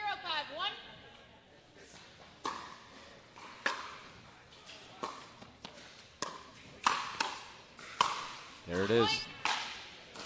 That was a good little sequence of events here. Again, when you attack cross court, I feel like it's a bit unexpected, and then you maybe up your chances for a bit of a pop-up like we saw Nelson do. Oh, great spot there on that sideline.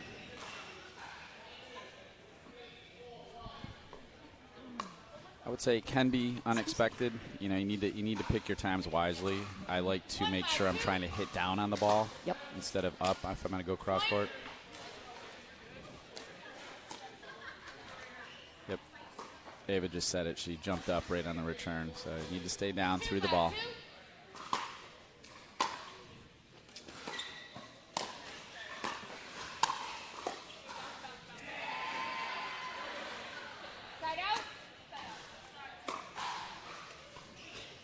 All right, that's a good side. Got 2 points back into the game. Wait, no, you have 2. Sorry. Yeah, you're good. You're good. 5-2-1.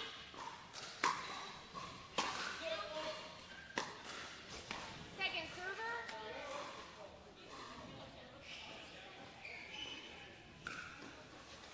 5-2-2.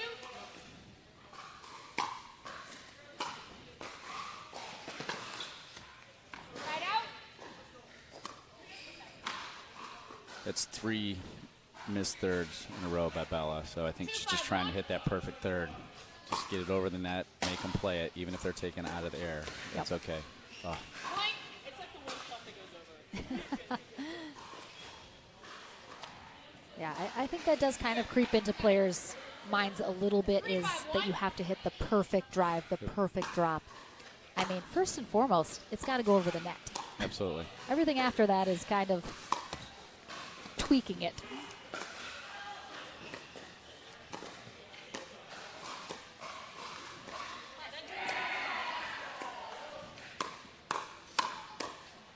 Great reset. Oh, and nice dodge there from Sarah Williams. Good eye. 4-5-1.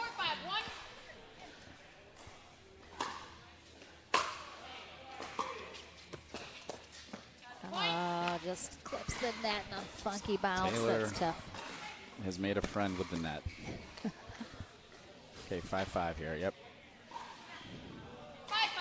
And you can see the energy certainly lifting on the side of Williams and Crabtree.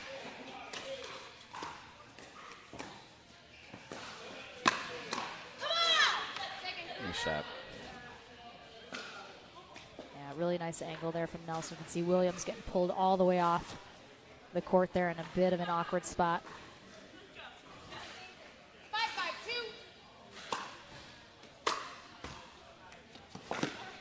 Side out. The favor is repaid. 5-5-1.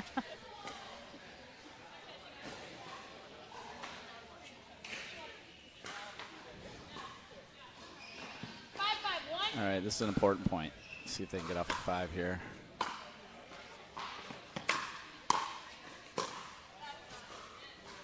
Second server.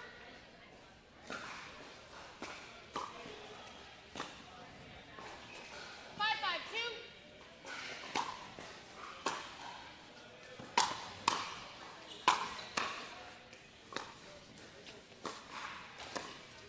Great spot from Williams. This is a great dink. I like what Bella did there, though. You know, a lot of times we lose touch on our third shot drops. She hit a drive there, a nice solid drive, followed up with a good fifth drive, and got them to the net. So it was a good beginning to that point. Oh, Good just leave. long. Good leave.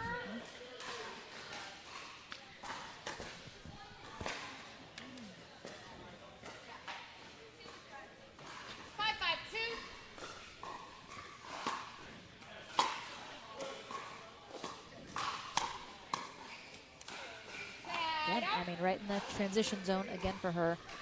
That was an excellent shot by Bella. Nice controlled, not a lot of pace, just get a little off speed.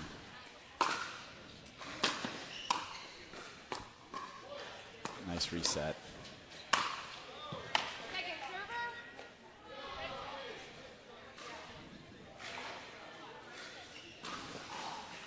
5-5-2.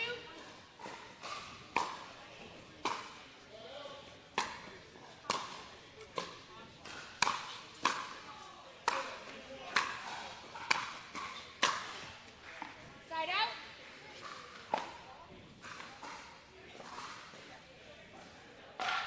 Good defense there. Saw an opportunity to drive it. I don't know, maybe would have been better to try reset there. Got to get to the net or the kitchen.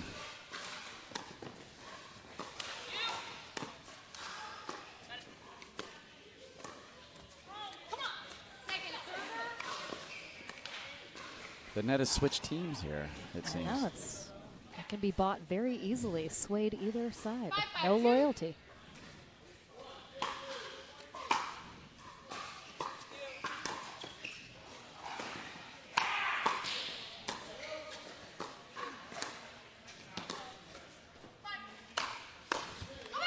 Bella, nice playing.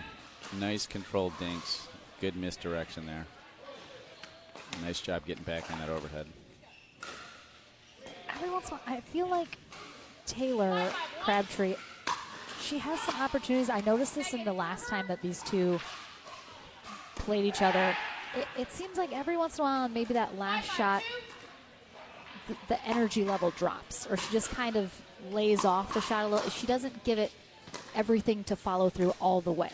Like, you've got to complete the rally, complete the shot, complete the point. We've been stuck at 5-5 here for a while. We have, yep. Somebody gets the magic 6. Is that going to open the floodgates? This is a big point. It very well can.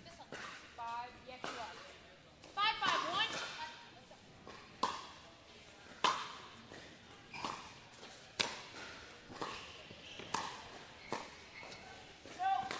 Second server. Nice shot down at the feet. Made her reach.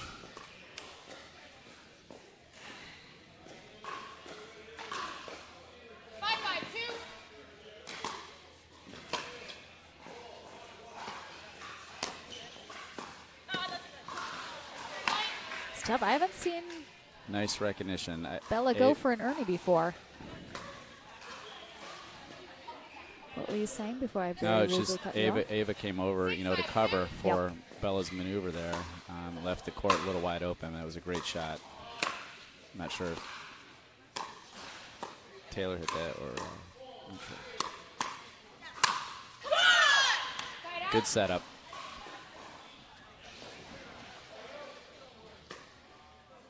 It's just tough. I just feel like Crabtree and Williams, every time you watch the end of a rally, they're both in the transition zone. And I feel like I'm not sure what the solution to that is.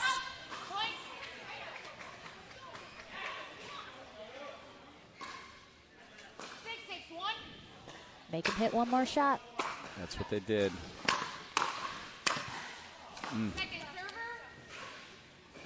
She likes that, transitioning from the middle of the court, attacking.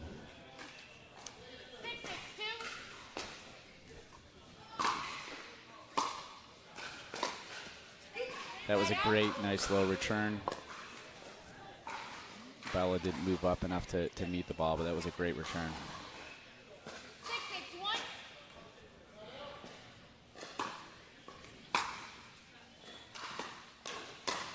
Nice drop. Oh. Good dink, and I think a surprise attack there from Sarah. Bella wasn't ready for that one, but that was a great attack.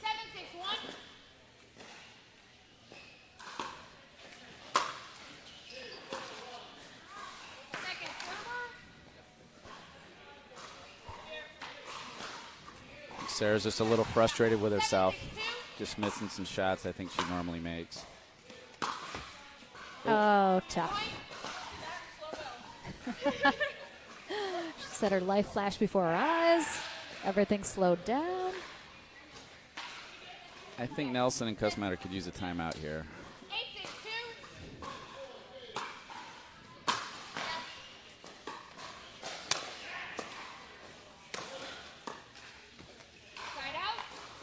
Again, good controlled roll. Yes.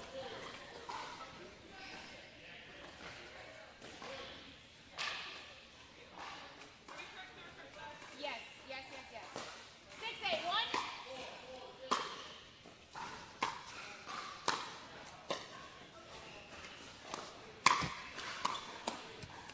Second server.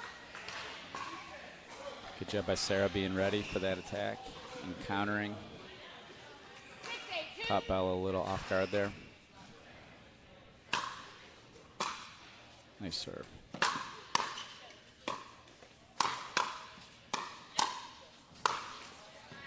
Side out. Well done. Some big forehands here. I think Ken's having a clinic on forehands later, but I don't know if he needs to have a clinic because everybody seems to be crushing their forehands here. I'll attempt it. Second server. Kind of Ava with a nice controlled attack there. Just took a little pace off. Got the ball a little low. 8-6-2.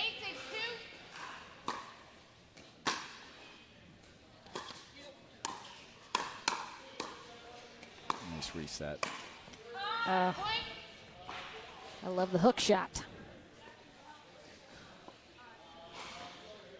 Nice. She was closing in and then had to reverse her course back. That was good footwork to get in position. Again, I think they could use a timeout here. I agree.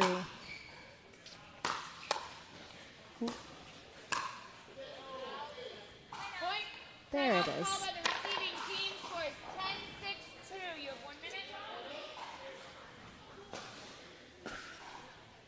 What's happened here in the last few rallies that's put Nelson and Kussmeiter in this position when they were looking so strong?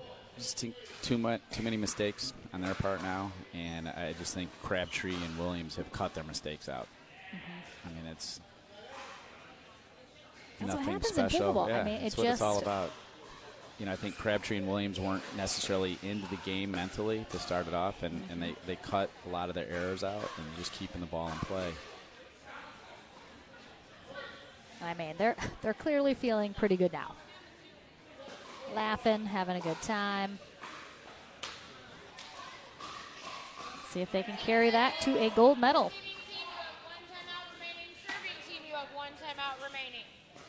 Gold medal match point here coming out of this timeout. Kussmeiter and Nelson just need one stop.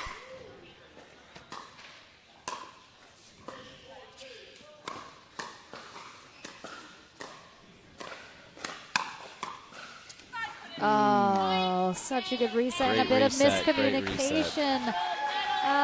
Kussmeiter and nice Nelson finish here. That was a great spot. Tough, but really nicely done from all four ladies. Ava Kussmeiter, Bella Nelson, our silver medalist here at Next Gen Dallas in women's doubles. But it is Sarah Williams and Taylor Crabtree who take the top spot and the points that go with it. We head to the Franklin studio, and then we'll be into our men's medal matches. When we return, do not go anywhere.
Welcome back to the Franklin studio. Lauren McLaughlin here with Taylor Crabtree and Sarah Williams, our gold medalists here at Next Gen Dallas. That was deja vu because you just played them in the winner bracket final. They got through bronze, back into gold. What did you guys talk about going into this rematch that you wanted to make sure maybe you learned from the first matchup to kind of tweak a little? What worked? What did you bring into this rematch? Yeah, so the second game of the last time we saw them, it was a lot closer because we started to play their game and just kind of bang with them. And so we just went back to the dinking basics, just reset everything, keep it soft. What kind of is, a lot of the next gen players we don't know as well. What is sort of your guys' background in terms of pickleball? How long have you been playing? Do you play a lot of tournaments? Where are we at in our pickleball journey?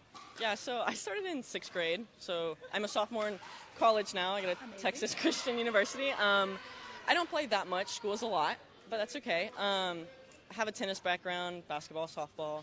Basically any sport you could think of, I've played. So tennis definitely helps a little bit, but it's such a different game. And like I said, not like I said, but like Sarah said, dinking is so key that that's not a thing. So I can't just like whale the ball like I would love to in tennis, but coming in and dinking is like so key, and just sticking to that game. I love that game instead of the whale game and bang the crap out of the ball. I mean, that's fun sometimes too. Oh yeah, as well. sometimes Absolutely. I have a lot of those. All right, what's your story? Give us a little background. I started March in 2019. Okay. My friend's mom taught us how to play, and then we just like hooked. My background sports are basketball and volleyball mainly. A little bit of softball here and there, but I'm just so addicted. No tennis. I so wish I would have played tennis. What a waste. I played golf instead in middle school. I mean, I know. Weirdo.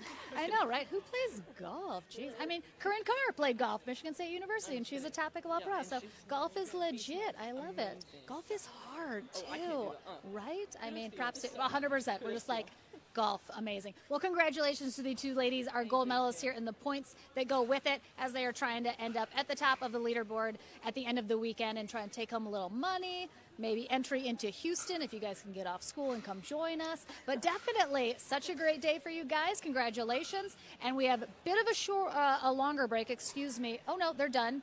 So our men's winter bracket final just ended, so we'll be into that bronze medal match hopefully in just a couple minutes, but stay tuned. We're into those medal rounds of our men's doubles right after this.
We are launching Selkirk TV, which brings the best pickleball content to your smartphone, tablet, and big screen TV.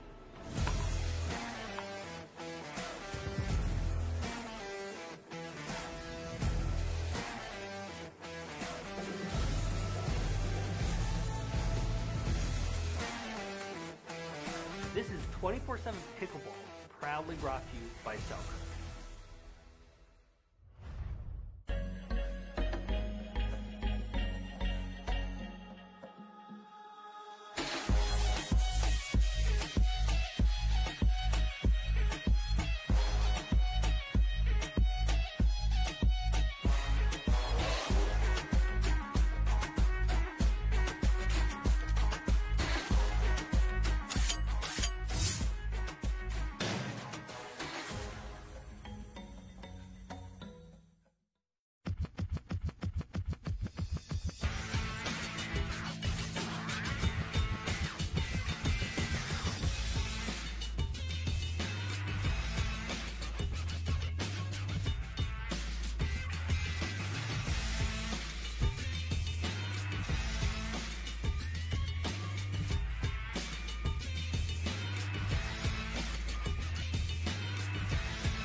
back into the action here at Chicken and Pickle Dallas for Next Gen Dallas. Lauren McLaughlin here courtside, joined by one and only Ken Herman. And remember, you're on camera. They can see you. Don't do anything crazy. I got my nice new shirt on. You like my new shirt, Yes, Lauren? it's a nice color. I always enjoy a man who's not afraid to wear a color. I've got some color. All right, here we are. This is our final feeder match into bronze. I misspoke, didn't realize we weren't into the bronze yet. So we have Mike Anderson and Nick Garza on the far end. They take on Jack Foster and Ercilio Cabieses on the near end. Couple of Southern Cowboys out here. I'm sure the Dawson family, Steve and Jennifer Dawson. Michael is working at the Bobby Riggs Tennis and Pickleball Center. I'm sure the Dawson family is home cheering Michael on.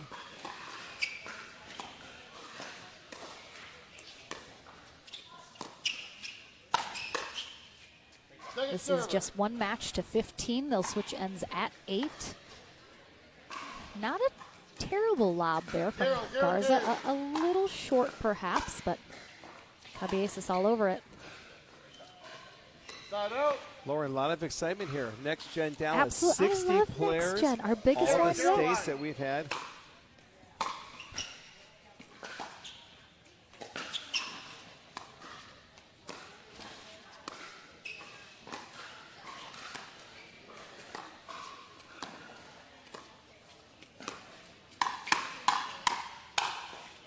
Nice little hand exchange there between Foster and Anderson, but Anderson comes out on top after Foster leaves one a little too high.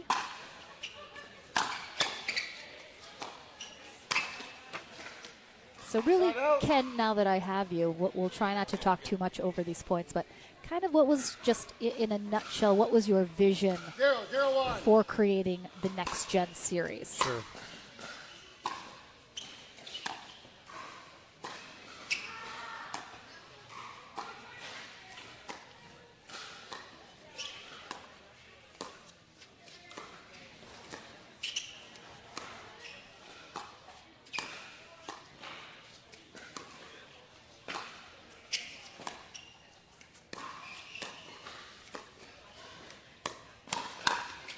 Nice cover.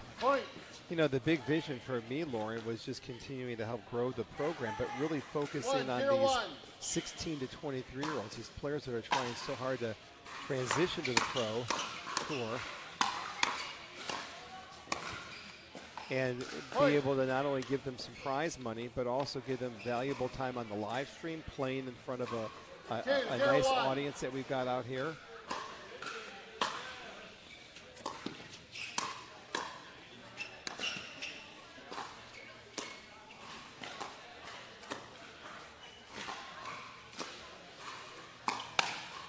Oh, good hands from Ercilio.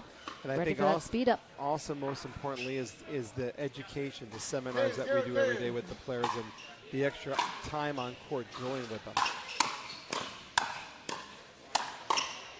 Oh, great pickups from Garza. Well done. I think that's one of my favorite parts about Next Gen is it's not just developing a player on court, because there's so much else that goes into it. Sure. Off court, you know, getting sponsorships, like you said, dealing with being on a live stream, playing in front of an audience, how to sort of navigate the world of attempting to get into pro pickleball. So we've got 3 seminars today. Your seminar, of course, is working with these players on helping build their brands, making good choices, especially with their social media contacts. Senior pro Paul Olin, who we're thrilled to have here as a mentor with these players, has got a singles strategy session. The players are all playing singles, and then later today I'm back on court with the players with the theme of how to develop your forehand as a weapon. Especially in singles, the opportunity to really drive your forehand and control the point off the ground is getting even more relevant than it was even 18 months ago. Oh, that's a nice ATP. I think he got it. Yep. Yep. He did. Point.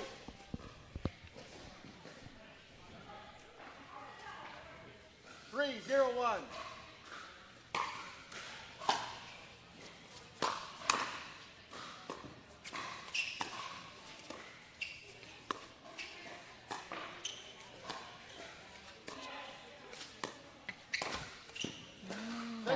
right ball to attack. Foster did leave that up a little high. Garza just a little too out in front of it.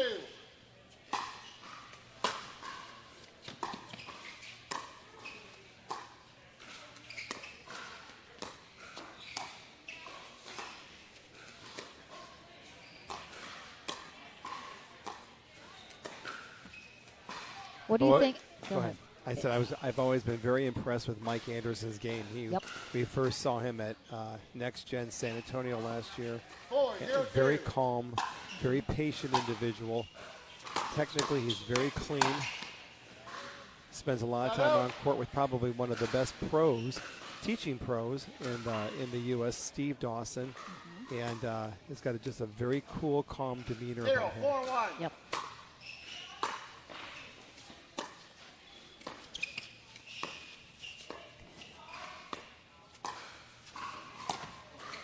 Oh, I think Garza thought Anderson was there off the net to recover that, so he didn't go for it.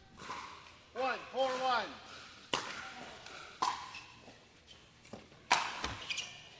If you had to pick just one thing, you only can pick one, what's been kind of your favorite part about Next Gen as it's gotten going here? Sure.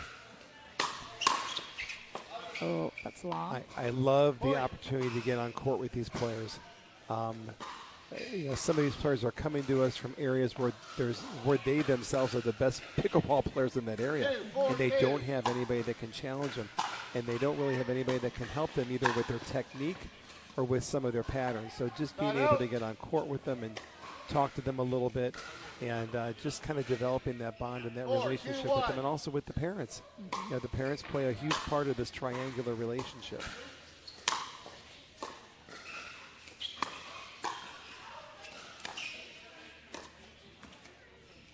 Second server. Yeah, I've seen Garza a couple times this weekend so far. He has trouble every once in a while kind of getting stuck in that transition zone.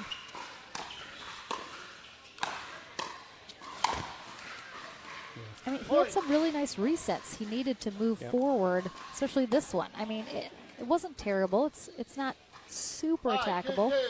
He's got to close that ground a little bit, I think.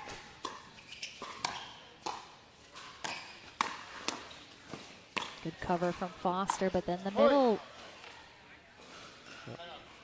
So far, we're going to have a timeout here. It was funny earlier in the day we saw Foster and Cabieses play, and it looked like there was a little tension between them, but it was really funny.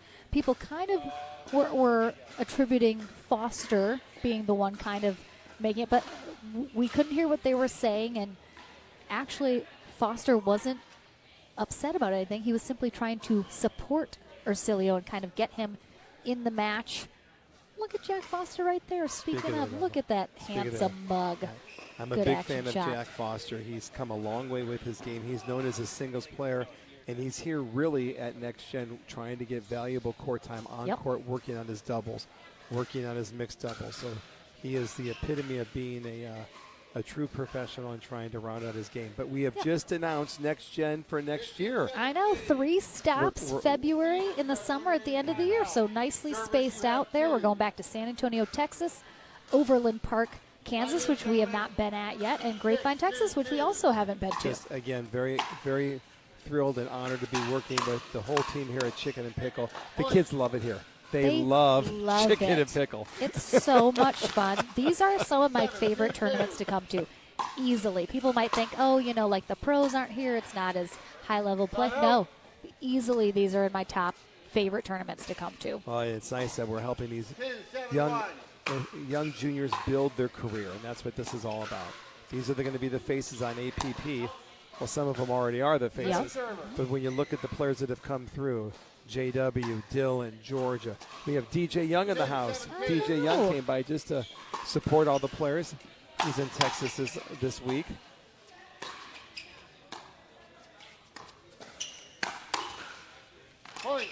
Little speed up there. Mike's got to keep that paddle up a little bit more. 3-7-2.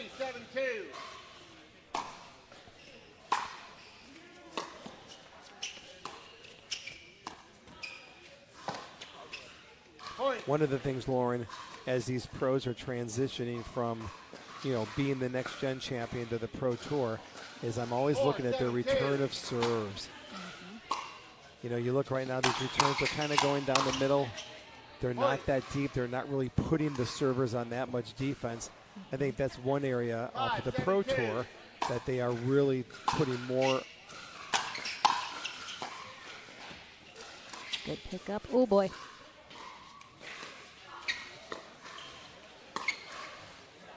Got it. They're really putting more pace, more depth, more accuracy with where they're putting those balls on the returns to serve, and almost creating a sense of urgency for the servers, whereas here the sense of urgency is not as vast.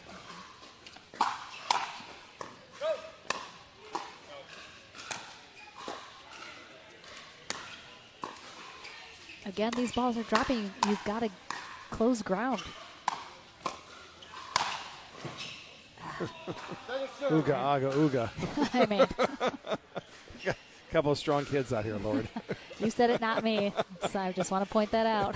couple of strong guys out here. I will recall the score. Yes, you are. 7-5-2. Head referee Bob Swisshelm doing a great job. Kids have a lot of respect for him.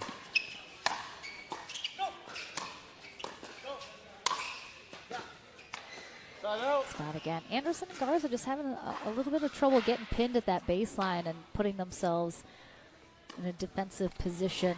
Well, they're struggling to get out of. 5-7-1. Let's see what they do with this return here. Second A serve. little bit better there. 5-7-2.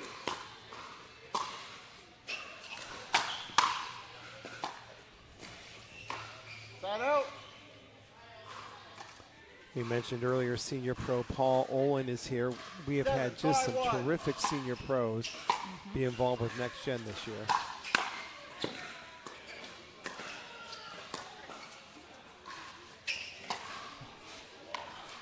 Point.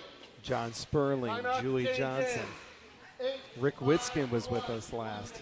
Scott Fliegerman. So it's just been a great group of these pros, and it's nice to see them bond with some of these up-and-coming players. Yeah.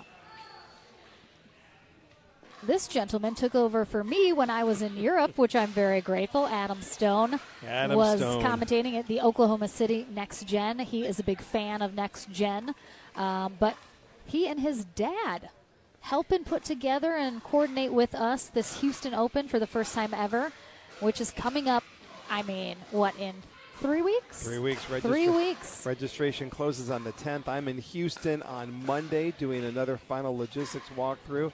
It's a golden ticket tournament. Yep. Adam Stone could not believe how many of these players were lobbing when he was in the booth. Another lob, he kept saying. He goes, I don't know why there's so many lobs going on out here. So Adam had quite the chuckle on that. Yeah, and I'm sure the kids absolutely just adored him. Did. He is just one of the funnest people on tour for sure. We're so lucky to have him commentating a little bit more on the APP tour, and it's just such a great time having him here. We have completed our end change now, so Mike Anderson, Nick Garza on the near end, but a timeout called by Jack Foster, Ursulio Cabieses on the far end in this match to 15, looking to get into our bronze medal match. But, we just covered next year, but we're not done with this year. One more. Kansas City, Kansas, our final stop for Next Gen. Registration is still open for that. That is in the middle of November, the weekend before Thanksgiving. So get those kids to Kansas City. Before they're on break for the holiday, just have some fun pickleball action. If you have not been to Next Gen before, if you have a younger player, somebody in your community that's a younger player, up to 23, absolutely have them come out. It's such a unique experience. I have not heard, one thing that these kids just don't love about this experience. It's super fun, and everyone's making friends that they then get to see. It's like their own tour that they get to be on and see their friends from around the country. Is huge.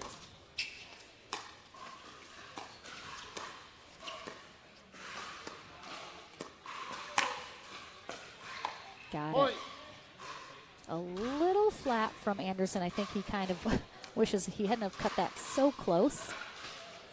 10-5-1. But Garza and Anderson finding a lot of success in the middle. I think they're going to keep targeting that because it seems like Cabieses and Foster just haven't quite decided who's taking that middle. Point.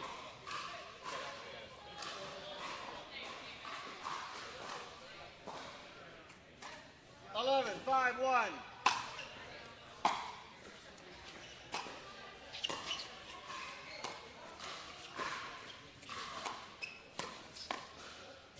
Good play by Jack, reaching in and changing the direction of that ball.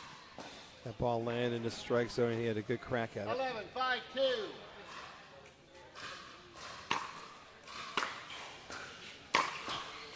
Well, Garza whipping up the two-hander. I hadn't seen that shot all day today. All right, He put it in the net, so maybe we won't see it again for the rest of this match. little two-hander. Yeah, these Southern California boys, Lauren, they're just so cool. You know, The coolest. surfer dudes, so cool. I know for a fact Nick Garza just constantly gets compared to a surfer bro all the time. Side out. But the winner of this will have made it back into our bronze medal match, where they will take on Porter Barr and Ethan Joshnegg, who are waiting in that bronze medal match. They were defeated in the winner bracket final by Austin Chikatalov and Eli Bertram, who are waiting now in gold.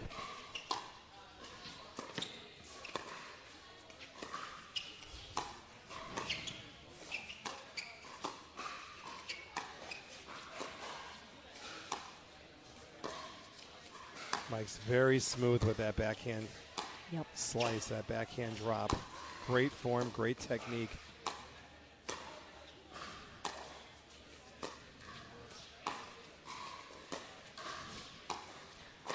I'm a little surprised neither of them are changing up their placement. There it is from Foster. Oh, great recovery off the net. Good Wow. point. Just Good unlucky disguise. there. That net cord right in the middle here from Garza kind of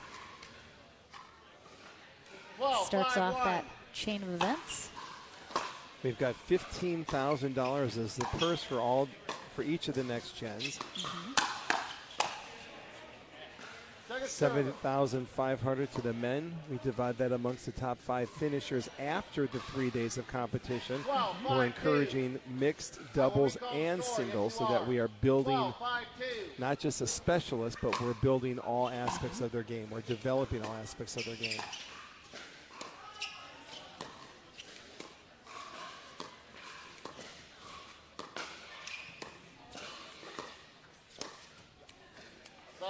When we do have more guys that sign up than girls, then we do what's called an alternate men's doubles draw.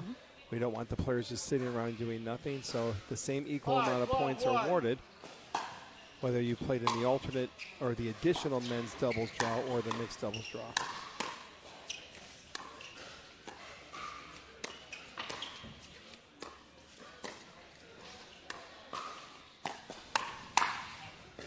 A little long.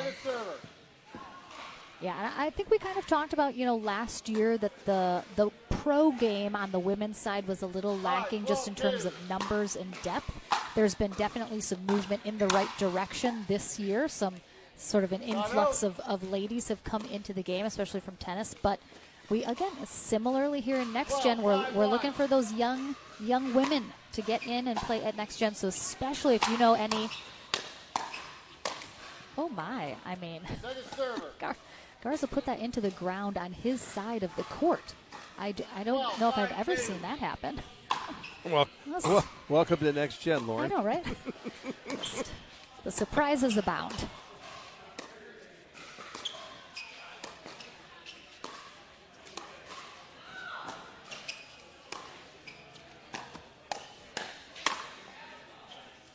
Just out. But again, we're putting out the call.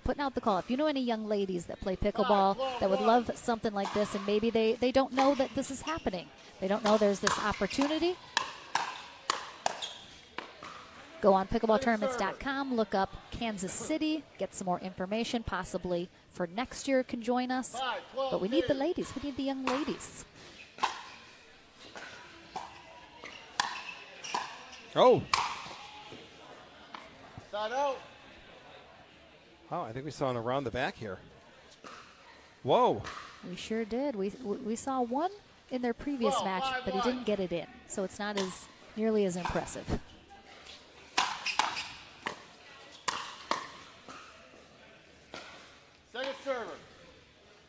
Ercilio has a very strong wrist. Keeps that paddle up. Oof, one of the hardest hit balls, 12, without 5-2. question.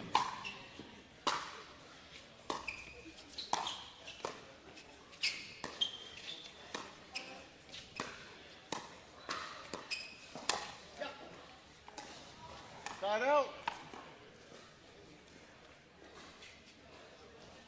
5, 12, 1.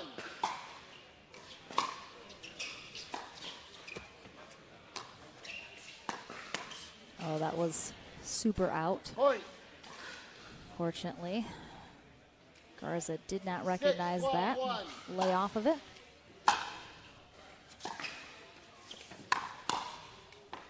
I want to do a little shout out to Gabriel Tardio. He had come and he won our San Antonio and Oklahoma Next Gen events this past summer.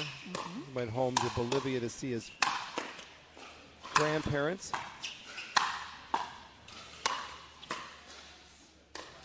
I thought it in my mind, but I didn't say it out loud. But again, that you make your opponent hit one more shot, because especially in that scenario, if you're on defense and you just keep getting them back, that's a little more frustration every time they're not able to put it away.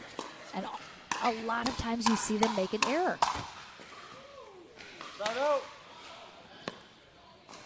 But Gabe, we were talking about Gabe. He went back to Bolivia. Went back to see his grandparents. He will be in Alabama next week. We're in Alabama. We're back on the tour. I take it a week at a time, Ken. I barely know where I was last weekend, where I'm going next weekend. We are in Alabama next week with a terrific event. And then as we finish out the last event of the year, we are back at Bell Bank Legacy Park. Ryan Treffry and his team out there are welcoming us back.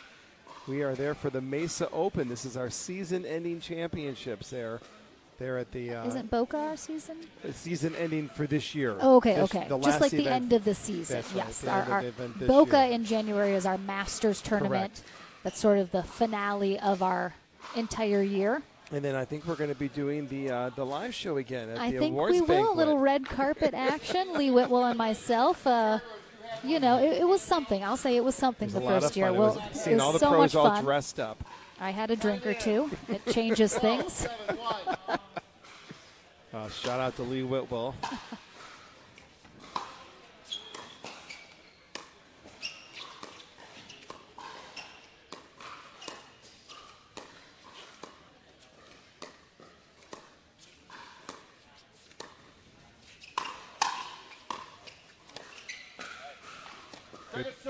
Good patience by Foster there. He didn't overplay that high backhand smash. 12, 17. Could get interesting here.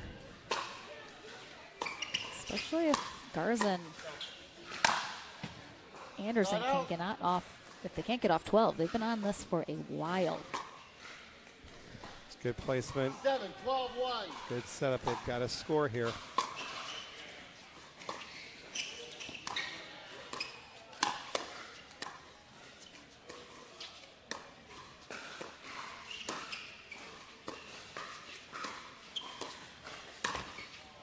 Point.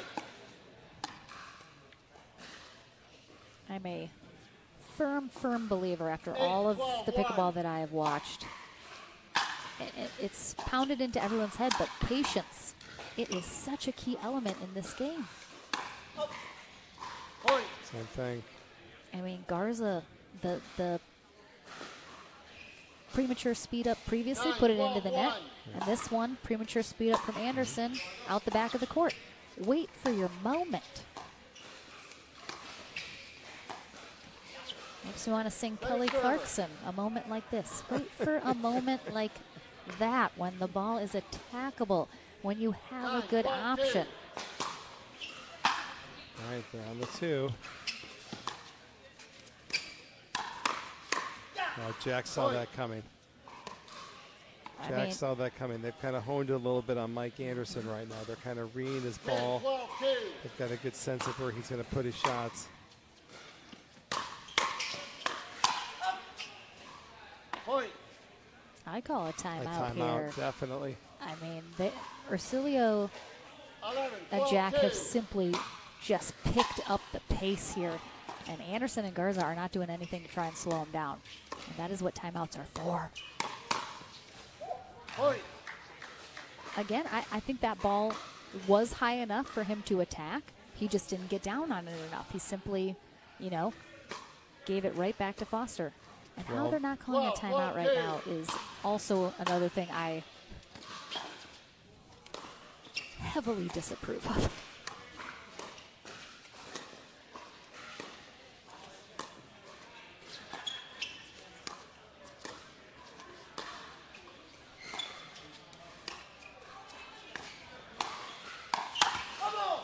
Point.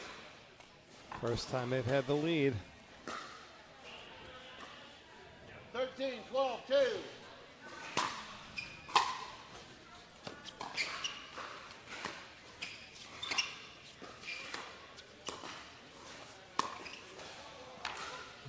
Oh, that one there. Wow. Well done. Good run by Hercilio and Jack. Let's see if the California boys now can regroup a little bit. Yeah, if I'm them, I'm a little rattled for sure.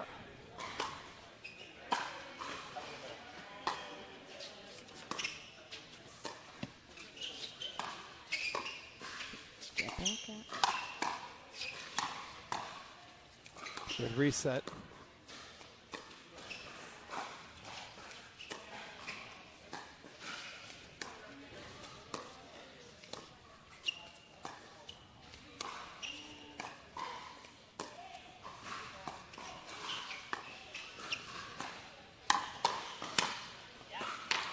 Oof, that was a bit risky, I think, for Anderson here on this speed up right there. Again, Cabezas has such quick hands. That was tough. He put it right in the middle of his chest, though, jammed him up just a little bit. 13-0. I didn't know if that call was in or out. I thought there was some conversation there. 13-0. Maybe a timeout was going to be called. Bob's watching his feet. Mike's breaking his wrist on that paddle. He's done that multiple times. He's not breaking it up. He's breaking it down, and that's why that ball's going into the net. 13, 2.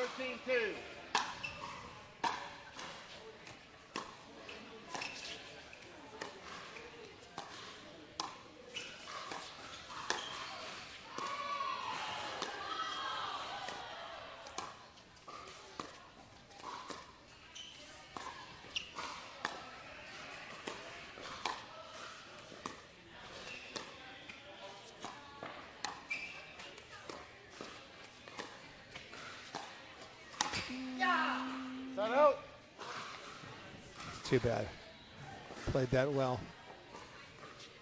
I'd like to see Anderson and Garza not only wait for the right attackable ball, but make sure it is a green light attackable ball, not a yellow, a green. I think they're still just kind of flirting with that line a little bit. Nope, I don't like it. And still not a timeout. Still no timeout. Where is the timeout, Ken? 14, 13, 1. Match point. This is unbelievable. They were down so much. I can't remember the exact number. 12-5?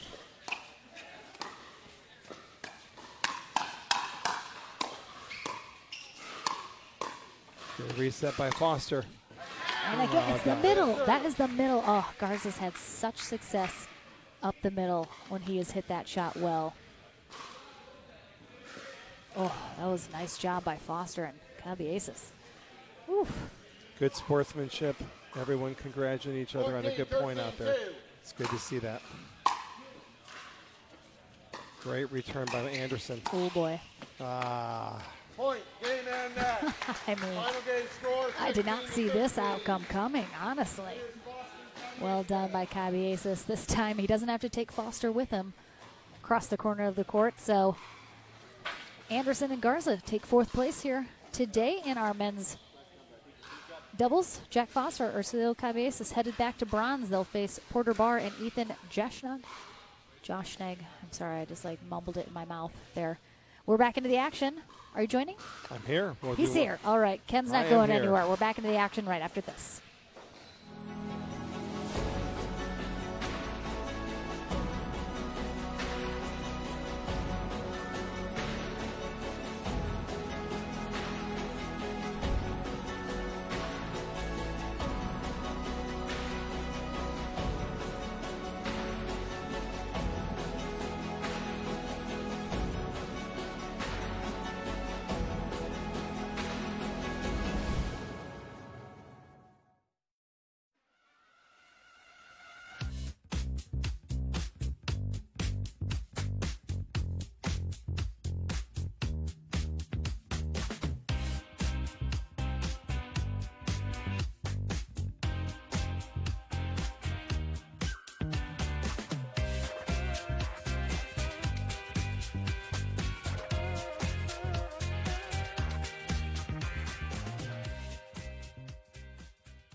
We are launching Selkirk TV, which brings the best pickleball content to your smartphone, tablet, and big screen TV.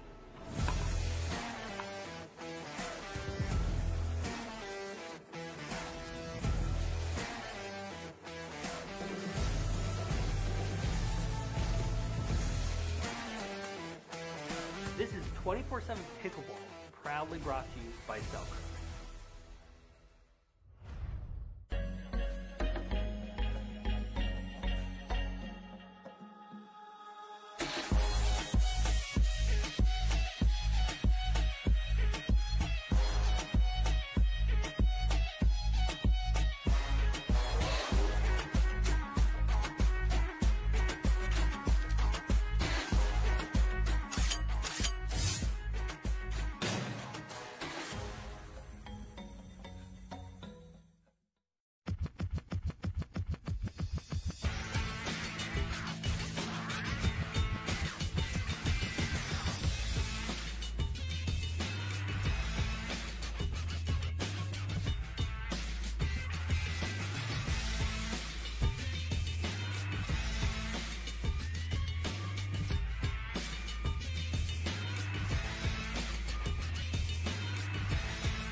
Welcome back, everyone. Lauren McLaughlin here with Ken Herman yet again in the booth here for our bronze medal matchup now. But we were just talking, and again, I was like, it's like, where was I last week and where am I going? I never know. But we were in Sacramento last weekend. APP Sacramento. It was a gorgeous new venue we'd never been to, Johnson's Ranch, and we just wanted to give a quick shout out to the people in Sacramento who helped us out. It was just a tremendous effort. Samantha, Rich, the entire team there at Johnson Ranch, so accommodating, made everyone just feel so welcome. There are 24 dedicated courts. Yeah, it was great. They had a locker room. They had a cafe. It was great. Everyone did such a fabulous job. It was a really nice venue. I enjoyed being there very much. We're back in April. We're back in April. We're really excited about going back there, and it's nice as you know, CEO APP. We just can't keep going to the same places. So we're going up to Northern California, going into some new areas with our partnership with USA Pickleball, trying to continue to grow the sport in different regions. Yep, so here for our bronze medal match, we have Porter Barr in the gray on the far end and Ethan Joshnegg in the black. Oh, almost got that back. Everyone was done. Ursilio Cabieses now in the very light blue, and Jack Foster in the maroon here on the near end. We saw get out of the final feeder match back into bronze. Courtney Johnson's our head referee on this court. Courtney, incredibly well respected, not only here in the Texas region, but across the U.S. She's great. Love Courtney. We were at a little tournament this year, APP New York City. It was just a little regional one. Courtney was kicking up her heels, so that's right.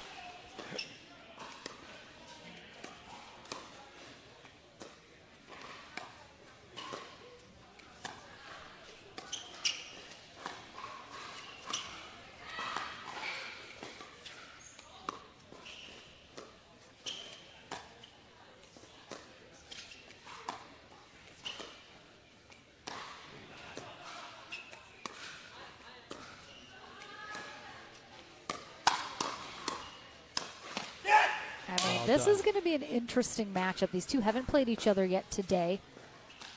Barr and Joshnegg, they want the pace. They want the speed. They want to play fast and loose. And so I think Foster and Cabieses don't mind that every once in a while, but I think they are going to be trying to slow it down and keep them kind of into those dinking rallies a little bit more, but we'll see how it plays out here. We got two big spin serves from Barr and Joshnegg, who they said earlier in their interview that their serves are a big part of their strategy and how they want these matches to play out. Porter Barr is the son of top APP pro Suzanne Barr. Yep. She's done a great job. Porter's a very well-spoken, polite young man. I know she's very proud of him. If I know Suzanne, she's probably in her gym right now working out back home. She has been watching, I've seen. 2-2-1. Point. Ethan spent a short stint over in the military. He came 4 years, nothing, just a short stint. A short stint. He did a short stint in Poland. We were always sending him good wishes from Next Gen. Yes, absolutely. And his Next Gen family here was always reaching out to him and saying him good wishes. He was texting me saying he was watching the streams when he was, you know, away overseas. On base. Yep. 5-2-1.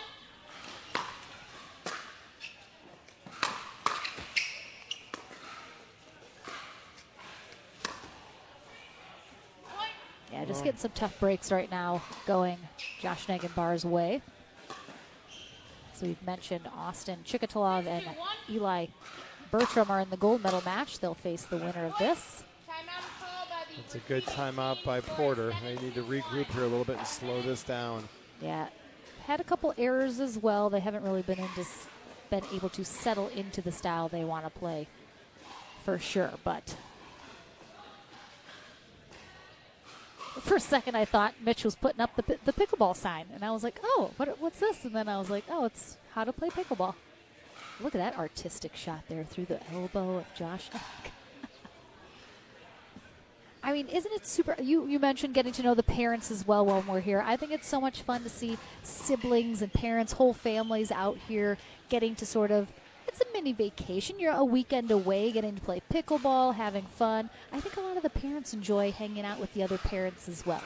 But they're getting to just enjoying getting to know them. Yeah.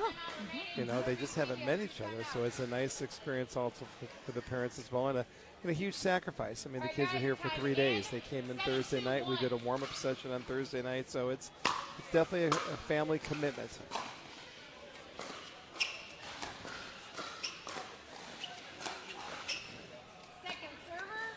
Want to do a shout out to Team Franklin. Franklin is the official ball of Next Gen. Players have enjoyed playing with the Franklins. Side out.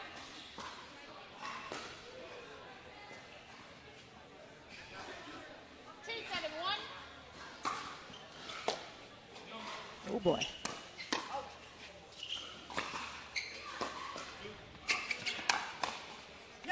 Oh my gosh. Porter Barr. I thought that was going to be a Mary His Kay facial. Life flashed before his eyes. Whoa. There's a bit of a stare down. I appreciate that.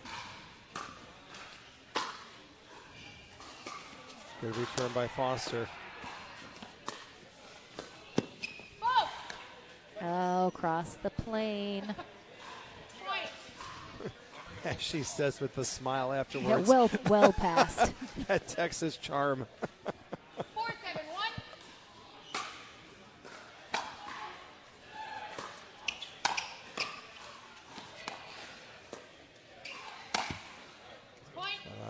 Much too low. I don't- Much too low. And Foster calls a quick timeout after that error, and I could sense definitely some frustration after his fault. So that is tough. That was But maybe not a good choice. Have you been told Porter Barr's full name, his full legal name? No, I just know him as Porter Barr. What? Oh my gosh, it's on his birth certificate. He said, I wrote it down because it's tough. David, the Iron Lotus, Porter, Bev Jones Barr, a.k.a. the Galloping Peacock Spin Doctor, is his full name. Do you know what's so funny is I was like, Spin Doctor, like the Spin Doctors, Spin the band? Doctors, And yeah. he was like, yeah. And I was like, you don't even know who they are. I was like, what are you talking about? You're 15. Well, it's been a treat for me. I get to meet, and I've had some good conversations with Porter's dad, who's here, cheering him Oh, on. first time I met him. He's intense. I mean, he's like here, clenching his fist when Porter had some tough matches. So it's definitely the Barr camp is out here. Yeah, we got to try to get him at some more tournaments. There's the Porter Barr infamous serve. It's gonna. I mean, I feel like I can say kick some ass, take some names. It's gonna be banned a little bit next Yep, year. he's gonna use it while he's got it. That's for sure.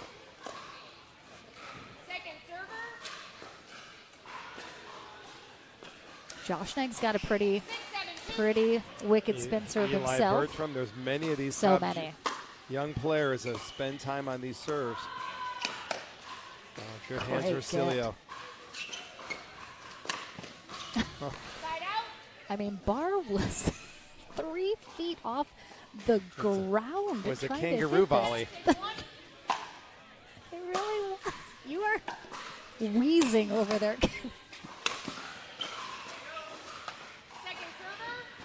Ethan stayed in that time. Courtney was watching him. 7-6-2.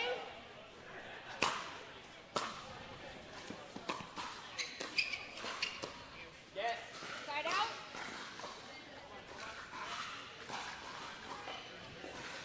Jack Foster has been doing homework in between every one of his matches this week. Many Saying he many has players. a lot of schoolwork. Many Yeah. players have been doing homework. What a get from Barr, and that's why you make him hit one more shot, Ken. The kangaroo. That was like a baby kangaroo. 7-7-1. Oh no, the score has been called.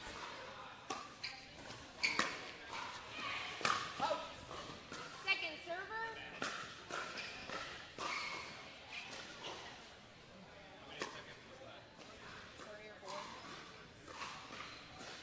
Seven, 7-2.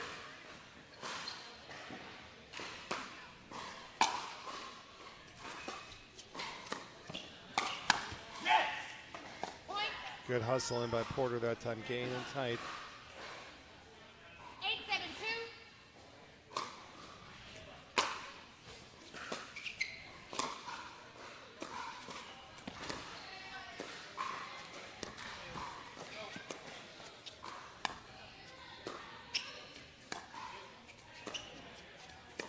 They're trying to push Ethan off his line.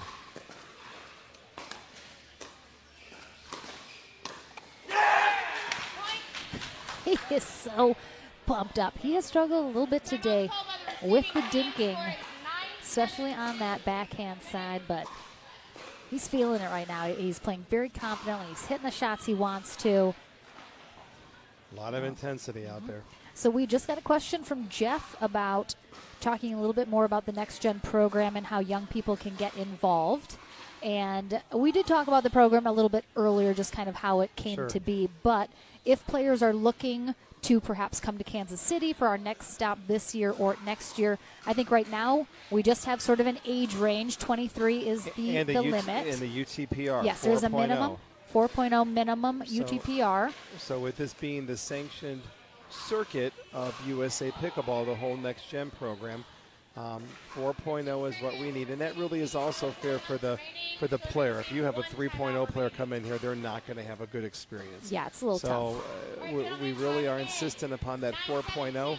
Is that in any of the categories? So if they have a 4.0 in mixed, but Correct. perhaps a 3.0 in singles, that's okay. It qualifies them for all three. And then we've got fire. Then we've got those players that have transitioned from tennis that haven't played that many events, but they come on court and you can see that they've got clean strokes. We have formed a wild card committee, and that information about if you'd like to receive a wild card is up on our website, apptour.org. What? Oh, God, Jeff Foster almost lost his face.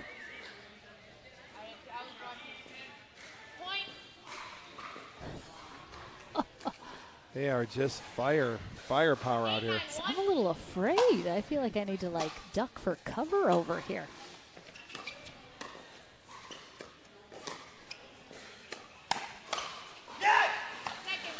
So to continue on, you need a 4.0 UTPR in one of the three categories. If you don't qualify for that, you can submit a wild card request, and that information is on the APP Tour website. So, yes, if you know any young players that might qualify, or perhaps looking for that wild card spot, if they're just kind of haven't played a lot of tournaments, maybe don't have that official rating, definitely get on the website, get all the info, and come join us. It's awesome. Good serve.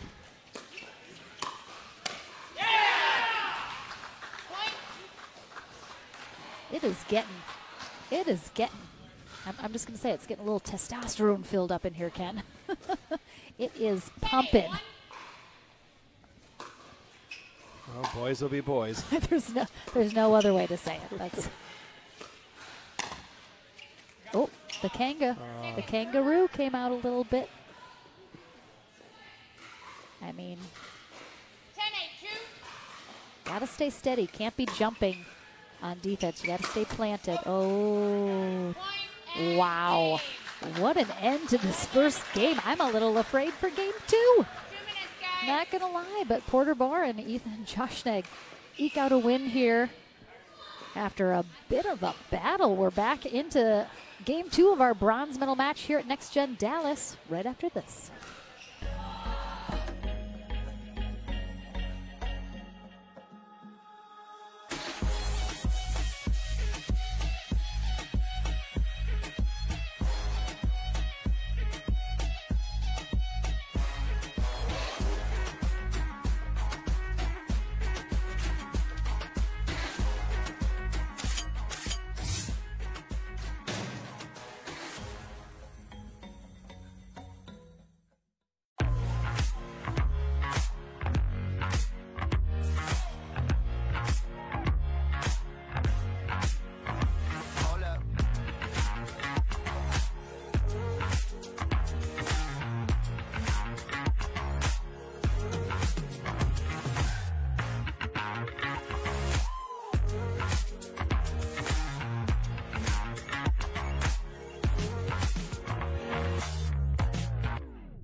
So we mentioned a little bit about the pros that came through Next Gen. DJ Young is in the house this weekend. He's over there playing with Garrett Whitehead. Also Aaron Resnick and Ivy Cheddar, I see, taking them on. How fun is it to have DJ Young back in the house here? He's just a couple hours away. Just came to hang out. Just hanging out with the Next seeing Gen the family. Kids, supporting some of his friends. I mean, it's great. I'm sure everyone loves having him here. He's one of the big personalities on tour for sure. I'm sure a lot of these players look up to him. And DJ was with us last week in Sacramento. he had some good results. All right, well, we're picking it up with a lot of fire again.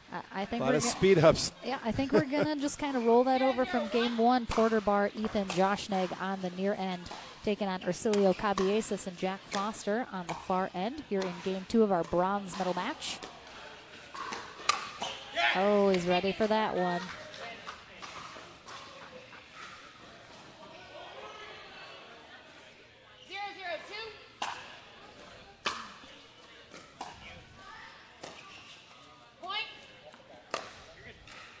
Nice drop there. Yeah, it kind of looks like he hit that off sort of the head of his paddle, just didn't quite hit that sweet spot.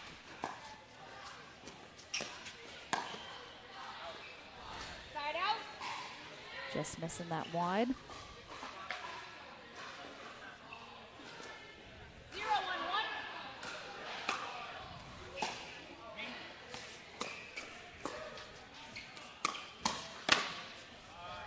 Little paddle collision there in the middle between Barr and Joshnegg. And I do see Austin Chikatalova watching, as is Eli Bertram, who are in our gold medal match. They're looking to see who they're going to take on here.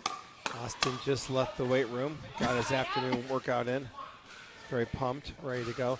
So, Lauren, it's all about this TikTok. All these players are out here. Yeah. They're shooting. They're making TikToks? They're doing TikTok videos. I'm a little old. TikTok. You're not on the TikTok? I keep thinking it's like a Tic Tac or something like that. Nice tweener there from Joshnegg. But they're all making making TikTok videos here. It's the future. It is the future, Ken. That's what the kids are doing these days. I'm a little upset now that none of them have asked me to be in their TikTok videos. I'm in a couple of them, but I don't really know what I'm doing. You got asked to be in TikToks? I did. God, someone's on my my naughty list. Who asked you to be in their TikToks? I'm Who do not I going have to say it's all going to come they're on in out. trouble. But we've got a couple of TikToks that I'm in, and I don't. TikToks, it's the way to do it. So let's see. We had Austin. Oh no, he's gone. He was in the back. Oh, Eli's over on the end with Ellie Smith. Pan. There he is. We also have Brian Hickman. Oh, there's Austin. Oh, he's doing a little massage gun action over there. Little massage pistol on the neck.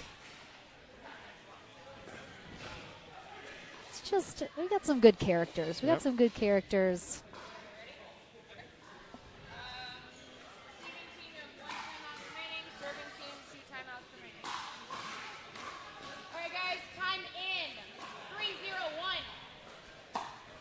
All right, last time Porter, they were down last time too, came back.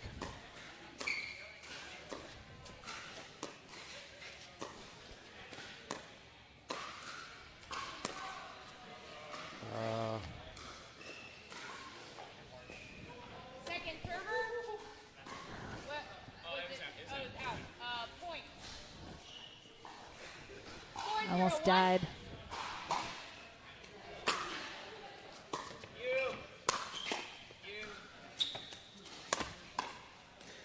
Second server. 4-0-2.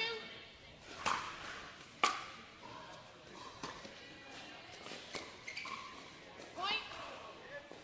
I think Josh Jake just gets himself in trouble a little bit as he kind of lets himself get pushed off that line. He's a tall guy. He's got a lot of length. He needs to stay up at that line, try and take some of those shots out of the air. Yeah, Ethan and Porter do not want to check out here. They don't want to come back out and play some loose points and get down again. Foster and Hercilio are Been around a while. Point.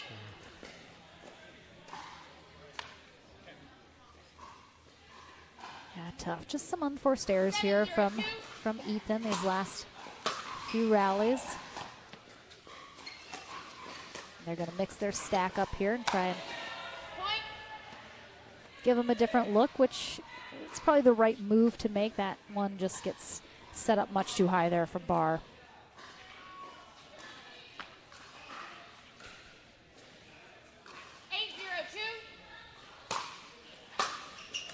Good serve. Yeah, we talk about it all the time. You don't need a spin serve to make it a weapon. I mean, Foster's got one. It's a very heavy, it's a very deep serve.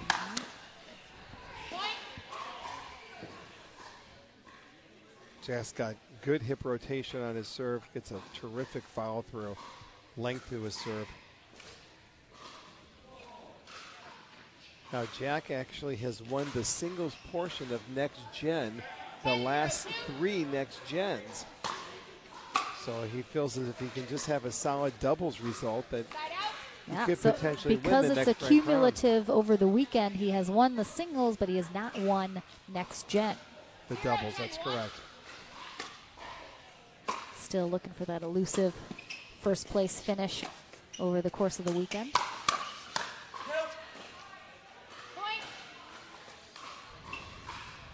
All right, first things first.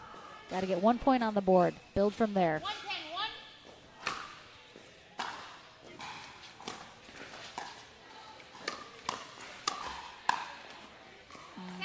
Yeah, just I think they need to slow it down. Just a little too quick on the speed ups. Well, it's hard when you're down 10-0. You just need to find some positives that if you aren't able to come back and win this game, at least sets the tone for game 3. So let's get some positives. Let's regroup.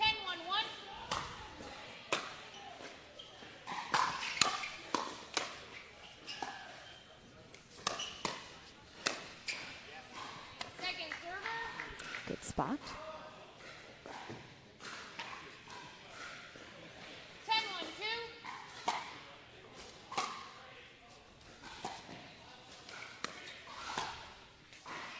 Oh, right on that baseline. All right, so I mean, this second game, some things to learn and adjust for sure, especially for Barr and Josh Schnegg. But game 3 here in our men's bronze medal match coming your way right after this.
Captain of the ship, but you're not even ready to steer it, Kevin. I'm ready. He's ready.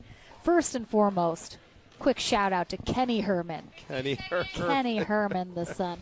Who, by the way, I learned just this year, I think. Kenny Herman the 4th. He is the 4th. You are the 3rd, Ken. I am the 3rd, and he is the 4th. Very exciting. Quite the legacy to uphold. Kenny was not able to play Next Gen this week. He's finishing up a little more schoolwork at his university, Illinois State. Many of the players have asked where my son was, and he will be back out here shortly.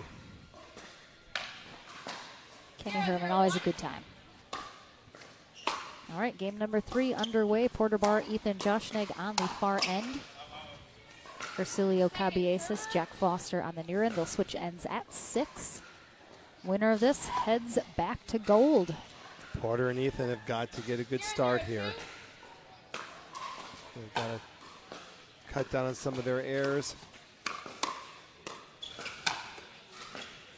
Need to be a little more selective on these speed ups as well. I think they're rushing it a little. I think they need to slow it down. I think they need to work these rallies a little bit longer, extend them.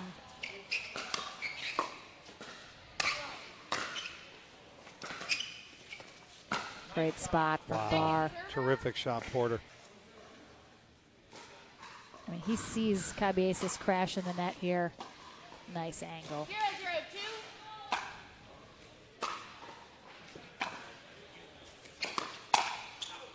0-0-2. Oof. I don't necessarily like that speed up. It worked out, but 0-0-1.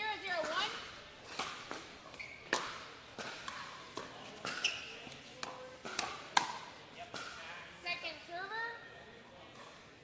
yeah, Barr definitely after game 2 and into this third game looks pretty frustrated, mostly with himself, I would say.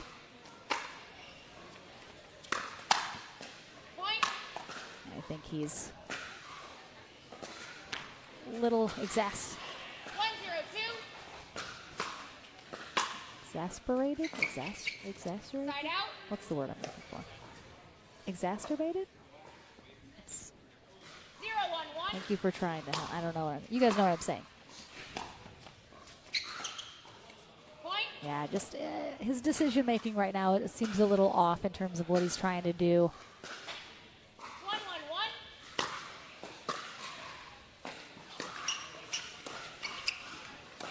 Pretty sure it's exacerbated.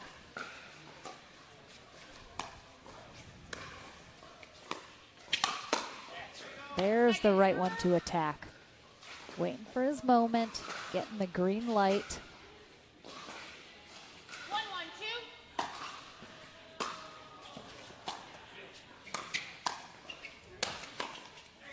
Side out.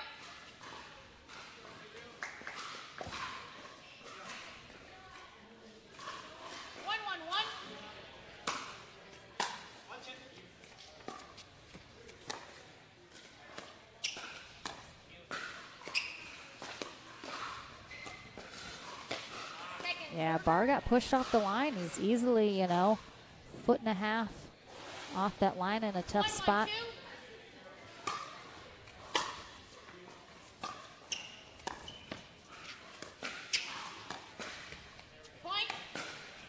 All done there.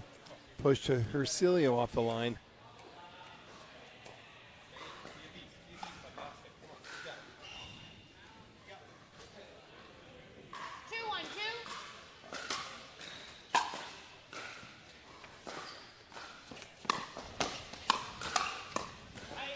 Barr comes out on top, but that first shot from Foster is going long. That first one. 3-1-2.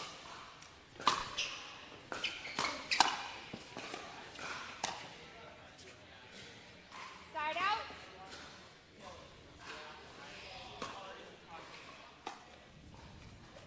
One, 3-1.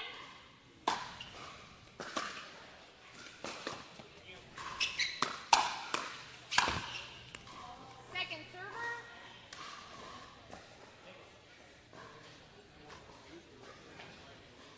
One, 3-2. Point.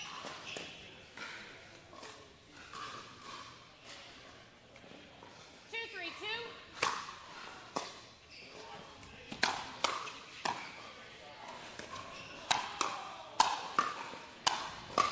Wow.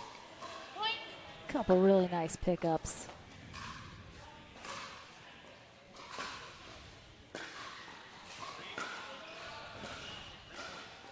Yes, you have 3. 3. Yes. 3-3-2.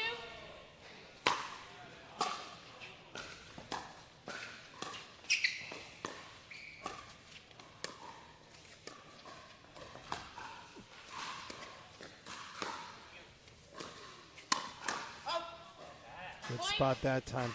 Lauren, the folks at home don't realize that there's a huge monitor right off to the left of championship court one.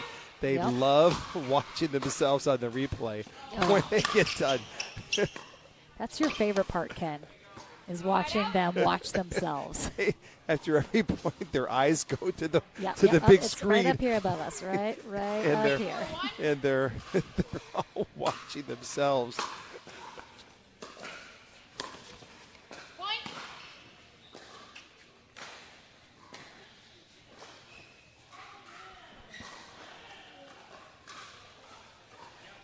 4-4-1.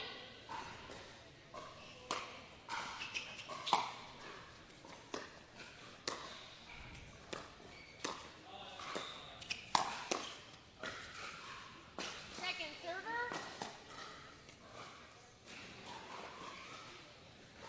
4-4-2.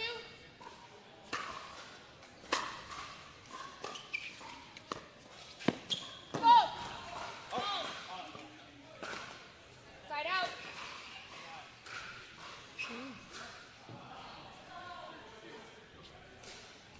Four, four, one. Point. Almost recovered off that net cord. 5-4-1.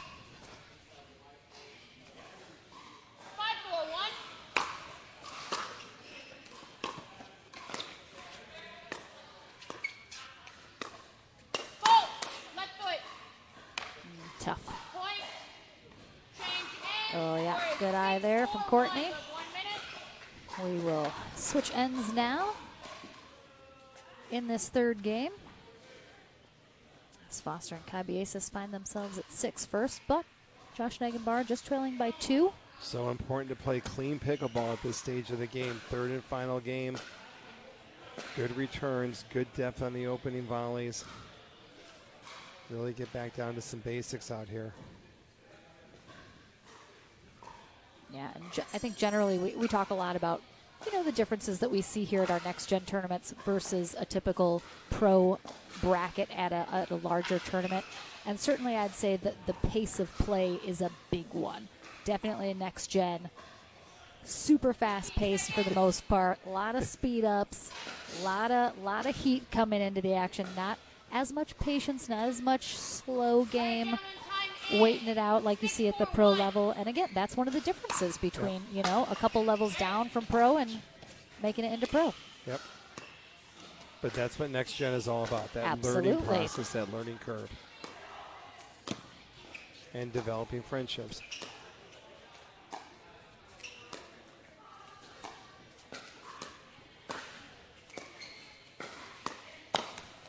Point.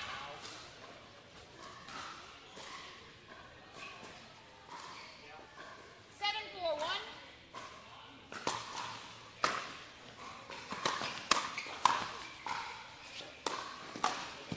Point.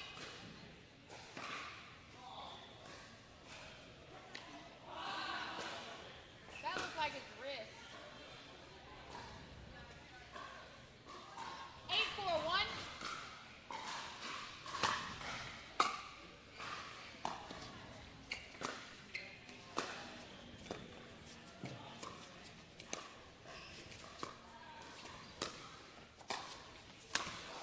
Point.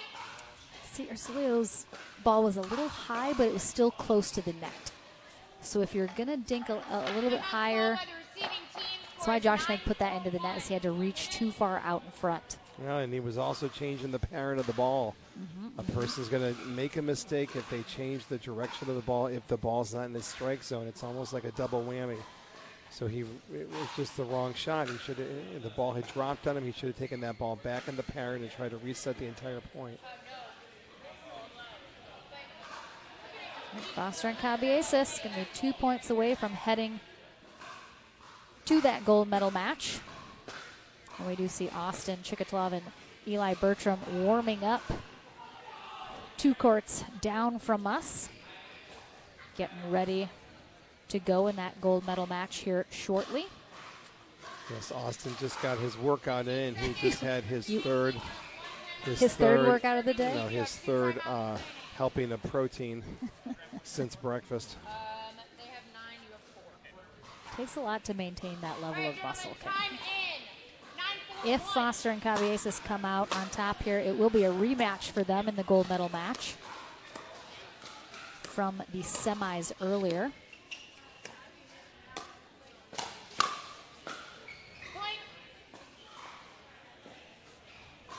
I think right now it's truly a matter of fundamentals at this point. The dinking just isn't clean enough. It's not quite low enough, not quite close enough to the net. Great match here for Jack Foster and Herculio Caballesas. They will get that rematch in gold. Bit of a frustrating, I'm sure, match here for Porter Barr and Ethan Joshnegg, but they are our bronze medalists here today for our men's doubles. They'll get the points accumulation that go along with that. I'll head to the Franklin studio before Jack and Herculio head to gold, and then we're back with that final match of the day. Ken, I think you got to head to lunch and I'm going to head to the chats. seminars, but you've got the birthday boy, senior pro Paul Olin, coming in the booth. It's his birthday today. It's his birthday. He didn't want How dare anybody he to know. not tell me? Well, he can blame you for that. I'm not going to be blamed for that. All right, we're back into the action right after this.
Welcome back to the Franklin studio. Lauren McLaughlin here with Jack Foster, Herculio Caballesas, as they are heading to gold. So you guys have had, frustration here and there throughout the day. Some things maybe needed to be worked out between the two of you. You have partnered together before. What do you guys talk about when you come into maybe specifically these next-gen tournaments? You're going to be facing some teams you've never seen before, some new players. What do you guys discuss that you need to do as a team as you're facing some new competition? Kind of just match adjustments. We haven't really played any of these players before. They have all kinds of unorthodox shots, and they've all been close matches today. We've been fortunate to make some adjustments and come out top, and during the timeouts it's just really important to try and stay positive, which, it's hard to do sometimes. I'm working on it, but he's been a great partner, and he's all over the place, and I'm just letting him do his thing and kind of staying out of his way. All right, your style very clearly. You want to be playing fast, you want to be playing hard, powerful. Have you found that has worked pretty successfully today, or have you found every once in a while, depending who you're playing, you need to slow it down, you need to settle in a little bit? Well, it for sure depends. The teams are very different here. I remember playing these kids back in July, and they have been so much better now. So, of course, we made some adjustments as we are playing. We have had good communication with Jack, so we make some adjustments, be patient, be consistent, play our game, and I think it has been working out. So. He just mentioned as well, you mentioned before we started, you've been playing several of the next-gen tournaments, so you've got to see some of these kids as they've kind of progressed through, some new ones coming in. What have you noticed as you're seeing the kids come back, play more? Are you seeing a real progression in their game? Absolutely, huge improvements. A perfect example is Garrett yesterday. Played out of his mind. He beat us in the gold match, and he played so well. And at previous next gens, I had played him, and the score, he was always a good player, but it wasn't as competitive. And just to see these players get better and keep coming back to these things is awesome to see. Yeah, I love it. So you're going for a rematch in gold against Austin and Eli. did not come out on top in the semis when you faced them. What's going to be the thing that changes it here in this gold medal match for you guys? Well, I think better communication with Jack. I mean, change of strategy, probably slow down the game a little bit, and then just do our thing. All right, well, we'll see you guys in just a moment after a short break. We'll take a short break. Our final match of the day is coming up here at Next Gen Dallas. It's our men's gold medal match. Don't go anywhere.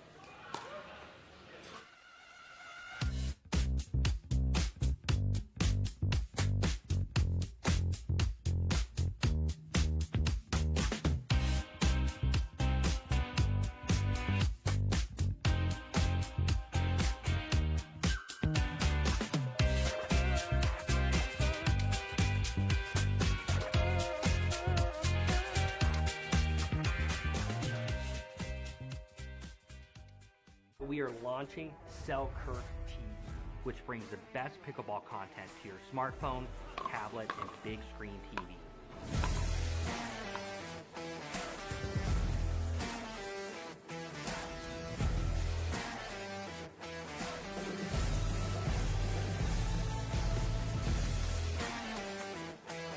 This is 24/7 Pickleball, proudly brought to you by Selkirk.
Then never mind. We cannot bleep you. That would be fun if we had our own bleep buttons and I could be like if I knew when I was saying it. Oh my gosh, am I live right now? And I almost said the F word. Mitch, am I live right now? DJ almost made me say the F word on the microphone. You're banned. You're banned.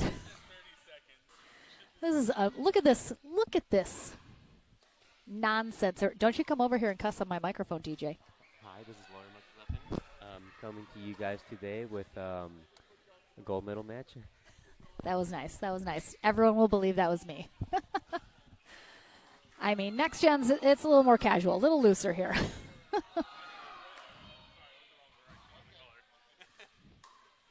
All right, we do indeed have our gold medal match on deck here in Next Gen Dallas. Lauren McLaughlin here with Jack Foster and Ercilio Cabieses, who we just saw in the bronze medal match. Did someone just call me Susan? We have Austin Chikatalov and Eli Bertram coming through the winner bracket final into gold.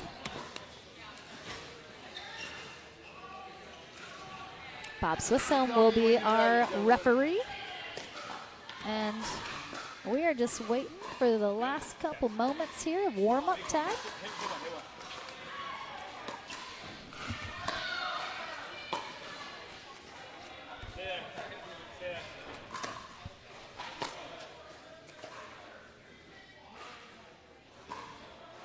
I don't know if I can give that shout out. You called me Susan.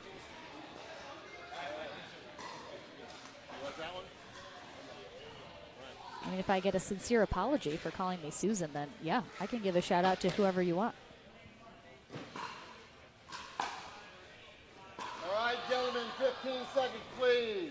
Thank you so much for joining us. This is the gold medal match. Best 2 out of 3 to 11. Win by 2. Game 1.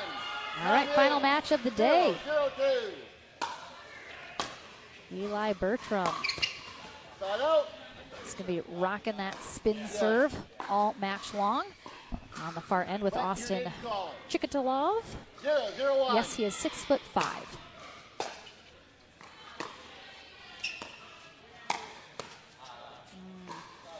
Might have been sailing out, but close.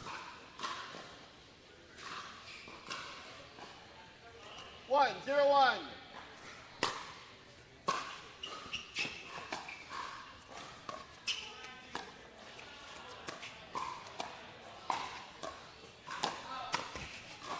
Point.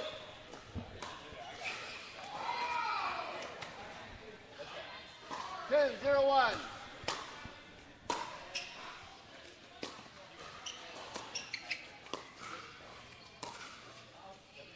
Oh, that is a nice lob. Paul Olin. Did you think that was a nice lob? I did. It was a phenomenal lob. That was real nice. That was real pretty. I am joined once again by senior pro mentor this weekend, Paul Olin. Oh, just doubles up.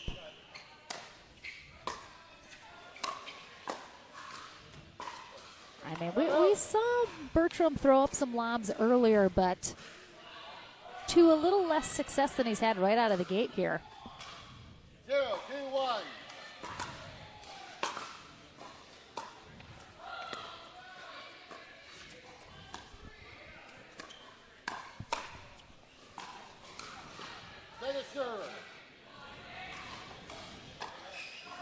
I think we're going to see a mixture of some fast-paced and some slow rallies here in this match. Yes, I was very impressed yesterday with Austin and his ability to control his speed and just keep the ball in play.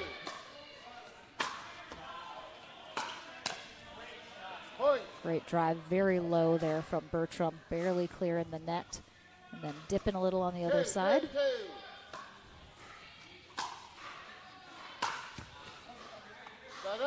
Yeah, have to imagine Austin's going to be looking for those Ernies every chance he gets, generally extremely successful due to his ability to jump that kitchen so easily.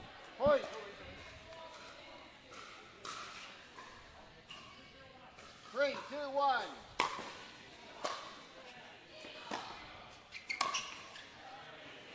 Second server. Good spot there. That ball sailing off of Foster's hand, it looked like. 3, 2, 2. Do you know what's fantastic is even when the kids are done playing, the parents are on court playing. This whole weekend has been incredible. Yeah, I think the parents are having more fun than the kids, to be honest, if that's possible. I mean, I don't know if it is, but a close matchup for sure. So I mentioned earlier, were you here for when these two played each other in the semi? I can't remember. I was which not. Okay, I couldn't remember which match you were with me for.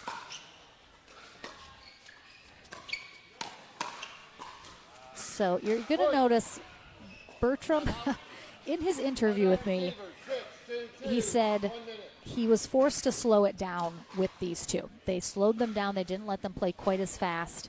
And he said he was kind of forced into that and had to do it, but his style of play is he wants to be driving. He wants to be fast the whole time. And I asked him, now that you did that, like, does that make you kind of want to work on your slow game, round it out a little? And he was like, honestly, no. He's like, I'm going to drive it as often as I can, any opportunity I get. It's so boring to dink. I was like, I appreciate the honesty. I appreciate that. But you're going to notice Eli Bertram Can slow it down. Huh? I think he can. I mean, he can Oh. slow it down. That's the point. I I think agree. that I differentiates agree. him. Yeah, it's just kind of Just like a little bit choice of right his now. work. Yep. But you're going to see him almost always. He backs up off the line to take dinks off the bounce. Like, look how far back Yep. he is. Instead of trying to take them out of the air because he's waiting for the right opportunity to speed it up, and he feels more comfortable doing that off the bounce. All right, three Great out of lobs. 3. Yep. 2, 6, 1. Eli's got a great serve. Set him up for a good attackable third. 3, 6, 1. Yeah, I'm pretty sure if 3-point. we took a survey, I think Eli might win 4, for 6, 1. what Austin called the gnarliest spin serve out there.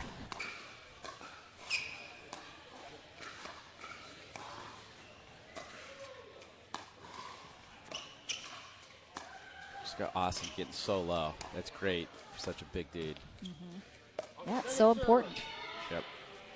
Great positioning. 4, 6, 2.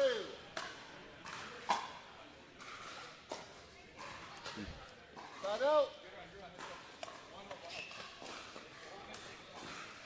6, 4, 1.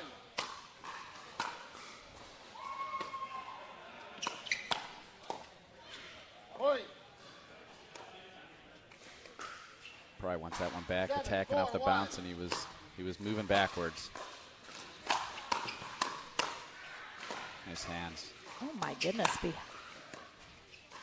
tweener from Hercilio. Good pick up by Jack there. well done. Is there a difference between a tweener when you're facing forward and tweener when you're facing backwards? Do you call them different, or are they both just tweeners? I can't do either, so I don't know what they're called. I just feel We'll like you have to to ask DJ Young. differentiate. 7, 4, 2. Like a forward tweener, backwards tweener. Here's your opportunity to name something new. Point.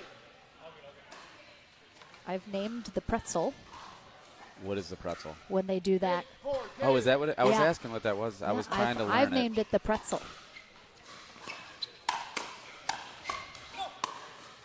I like it. Point. Got that line. Well done. 9, 4, 2. Just like you show your back, and then you quick flip it over, and then it's a flip. We're just having our own discussion. Apologies. Oh, nice pickup. Oh, boy. Yeah. It's too much power. We'll see. That was his fourth lob, I think, and that one didn't work out.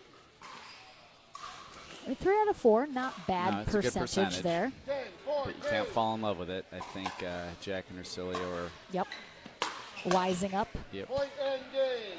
First game. I mean, this was a very quick first game. Did not anticipate it going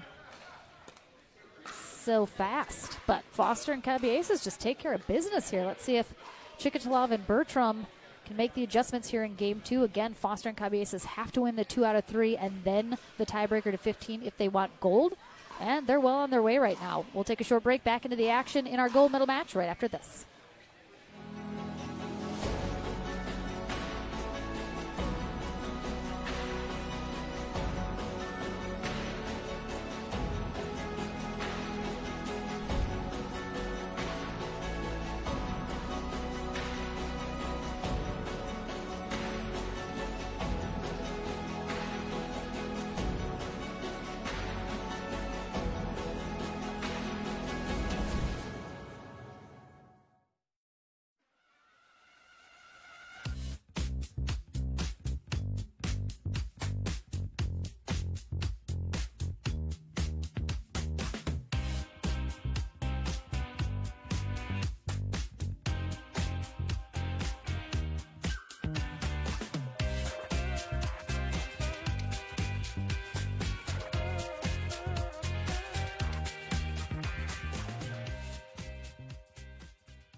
Welcome back, everyone. It seems like Jack Foster and Ursulio Cabieses are rolling over the momentum from their win in the bronze medal match and just keeping it going here in gold, taking game 1 11-4 fairly quickly over Austin Chikatilo and Eli Bertram, who are on the near end here for game 2. We'll see if Bertram can go against his nature of the speed up and the fast play to try and slow this down a little bit. Extend these rallies a few more shots. Oh, there. Okay, all right. So what are we at? 4 out of 5, right? That's. All right. He's showing us. I mean, again, if you're at 4 out of 5 right now, you keep doing it until that gets a little closer, maybe to 50-50, and then we think about laying off it. But I think we'll. Oh, there we go. There's the clean ace.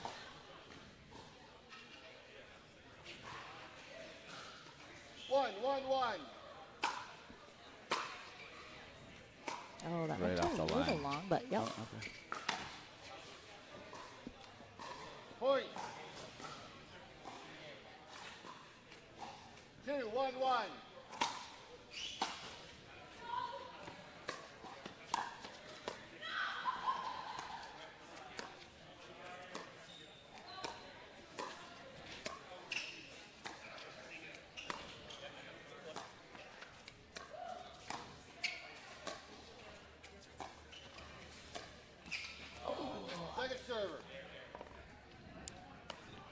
Chikatilo does a nice job kind of sliding and getting low, but he does let himself get pushed back a little bit sometimes. Ooh, nice hands. Oh. It's right there. Just missed, Yeah. barely missed 2 shots in a row there. All right, good start for them. You have one and you are the correct server. 1-2-1.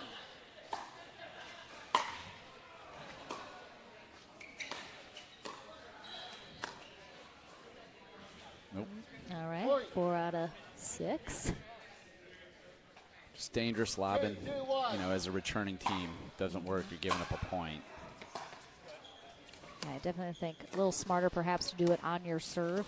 I think that's a good rule of thumb, but obviously, you know, opportunity is Sure. when you see that positioning present itself.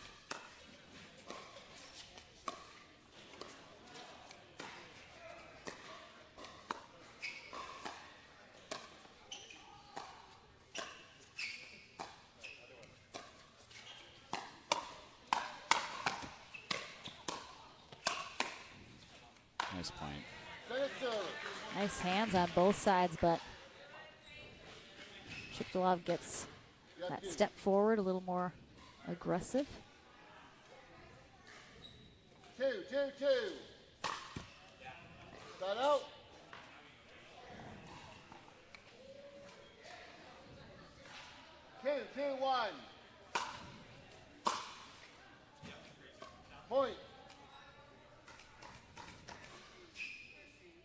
3, 2, 1. Point. What is that? 3 free points here recently. 4, 2, 1. 1 minute. All right, we're going to have a timeout from Foster and Ursilio, who I don't think will chat much. Just going to try and slow down the momentum here. They've been on a great run. We were just looking at the back draw. I mean, they won Ursilio and Jack 17-15, then 15-13, and then came back in the bronze medal game down. So. Yeah, I mean, they grinded in that back draw for sure. And our loss in the main draw was a 3-gamer. So, I mean, every match they've been in, they've been battling. So they're playing the close matches very well. Just shows you the level of competition here as well. 4, 2, 1.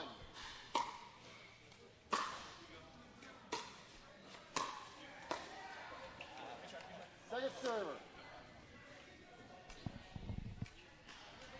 4, 2, 2.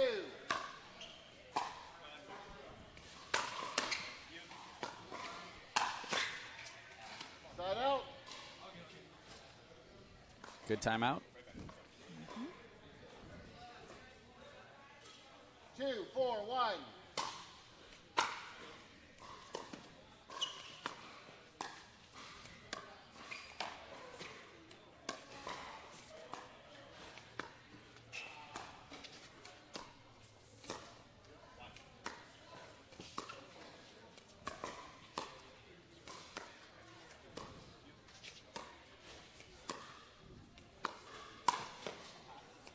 Nice move.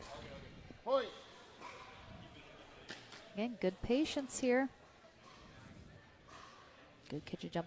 And I again, think that's been the key for when Ursilio is patient and just waits for the shot. They just do so much better. Nice return right off the line.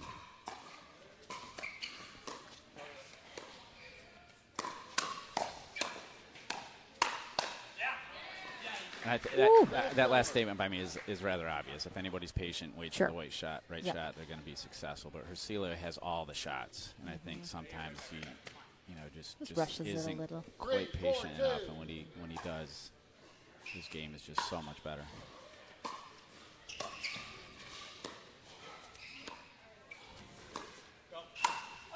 Ooh.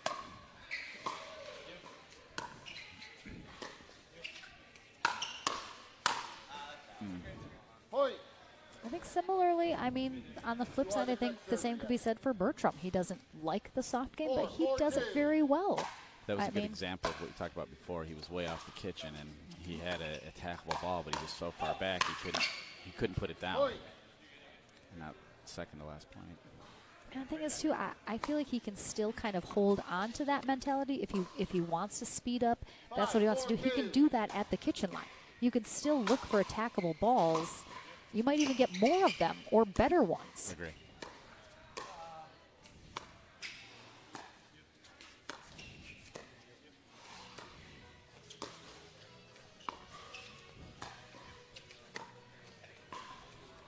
Point.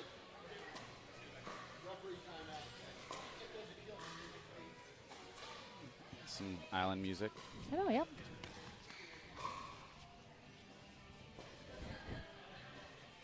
Bob just killing the fun. I know, just like, what a party buzz killer. All right, gentlemen, we'll see if we can get them to stop that. But, all right, 6, 4, 2.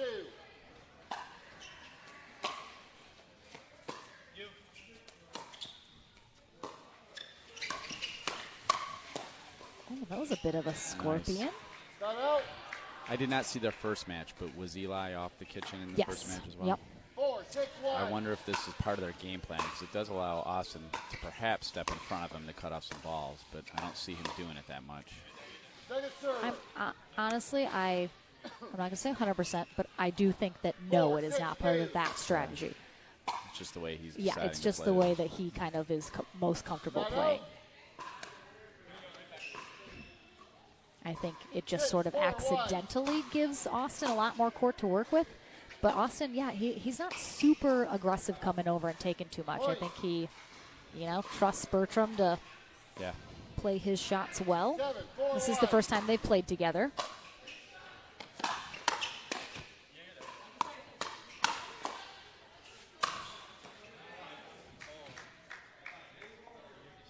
I was watching feet over here.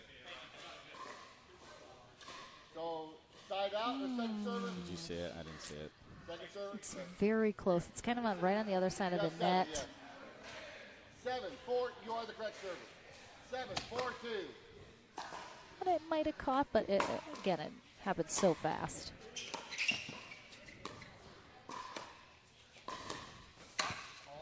Point.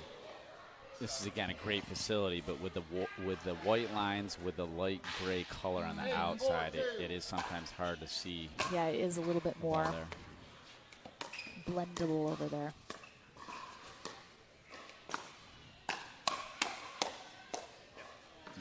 Great hands.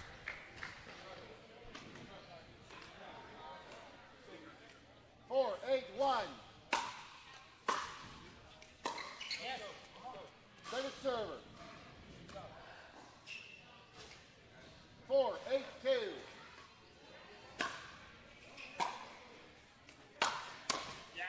Point. Yeah, it looks like Foster almost kind of went to slice that block 5-8-2. instead of just kind of.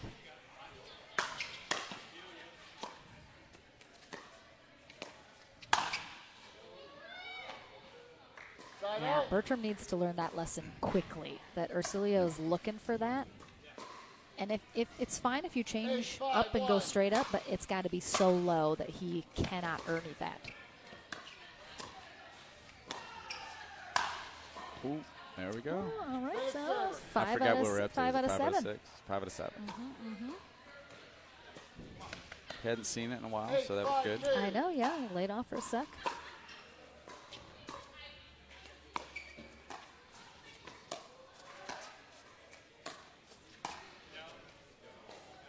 Side out. You could see that one coming. 5-8-1. It's hard to redirect that ball and get the good placement on it. It's a very difficult shot.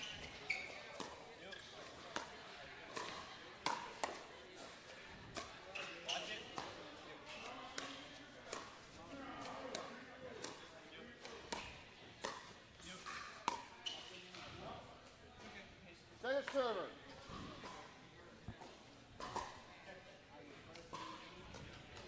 5-8-2.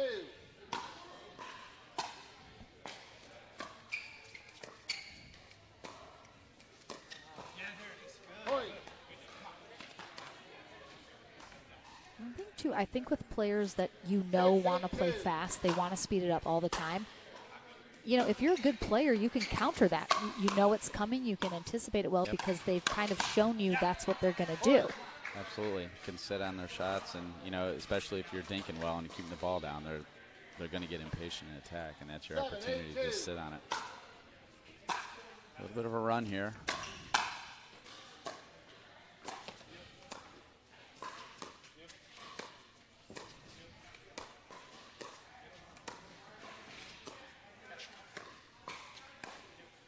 Austin's getting a little bit more aggressive here in terms of his positioning.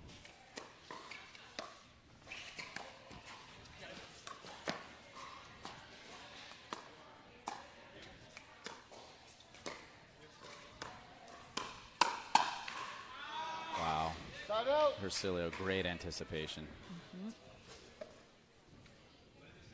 You have 7 minutes. He didn't even Just move. Very relaxed. Barely even moved. But his hand speed, it's just all right here. It's just all right here. He barely moves his body at all.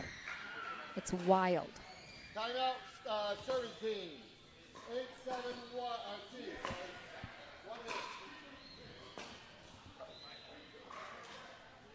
Yeah, he's got a lot of skill, and he can do anything with the ball. It's fun to watch him play. Yeah, I just wonder at times if he gets a little bored. I don't know if it's boredom or I'm not sure. I don't think that's it, but I know he was playing a lot more a few years ago and then took off kind of a lot of time to help his family out a little. He was traveling, working a little bit more, so he was a little out of the pickleball scene. So I think he's kind of back into it a little bit, but I think that break and extended time right at the period of growth during pickleball where the talent just rose so quickly. I think, I don't know if he's necessarily kind of all into pickleball the same way some other players are. He certainly is. I enjoy watching this game. Here we go. Nice shot. Yeah. Off the backhand too. Really nice. He had to adjust with that one based upon, I think Eli kind of learned. That's a tough shot. If I'm Bertram, I stop putting any ball anywhere near that sideline. Agree. Huge point here.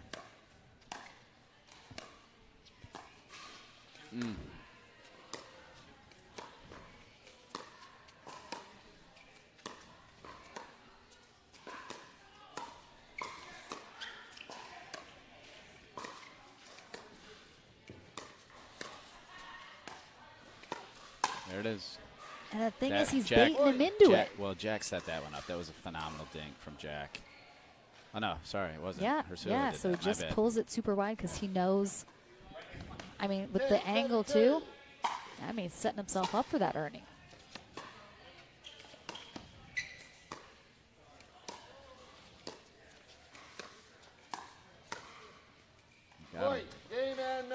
All right, so the 2 out of 3 portion of this gold medal match goes to Jack Foster and Hercilio Cabieses, who is our first seed here today, which means we have a tiebreaker match to 15 if they want to complete the double dip and take gold. We'll take a short break. I don't think our players will need too much time before they're back into that match to 15, but we'll be back toward the conclusion of our day right after this.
Welcome back.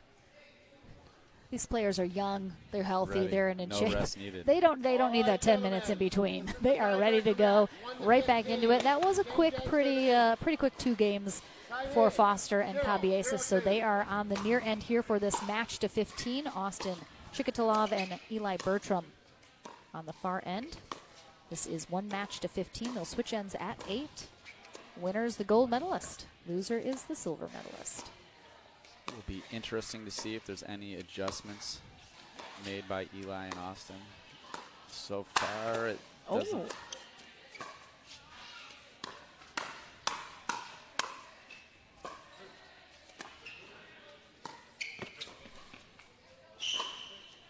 What a point. What? 2 lobs in one rally? So it doesn't look like many adjustments. He's going to No, stick with the yeah. lob, and he's hanging off the kitchen still. But I mean, great, that great lob point was nonetheless. pretty successful, I'll have to say.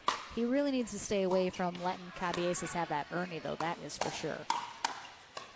Ooh.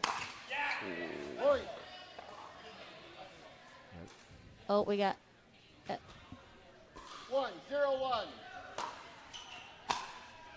Nobody's paying attention. All right, when someone slips and dies on that piece of trash, it's not my fault. Ball. Ball. And trash. Trash. It's just Can you call a timeout, Lauren? frantically Are you allowed to call waving. timeout? Literally, I mean, jeez. How many timeouts do we get? I think just half, like half a timeout. 1-0-1.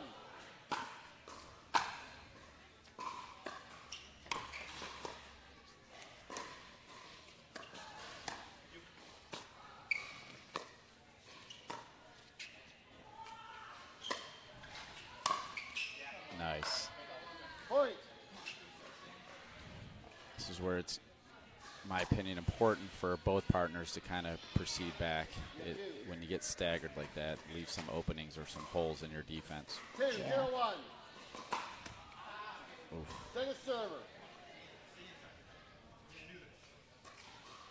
2-0-2.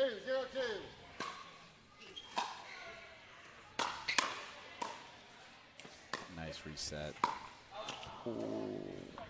Set out. I almost thought he was going to hit Yep, Cabieses. I wonder if he was trying to. I was trying Yeah, to get that I don't think eight. he was, Yeah, but it's ATP. Maybe if Cabieses had made him move a little bit earlier, I agree. shown that Ernie might have been able to target him.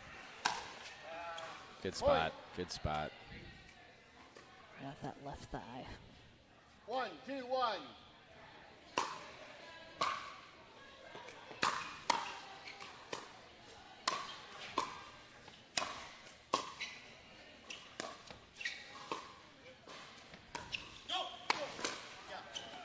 Point.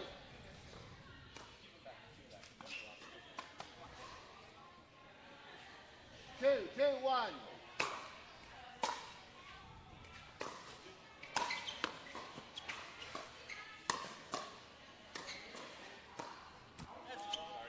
Point.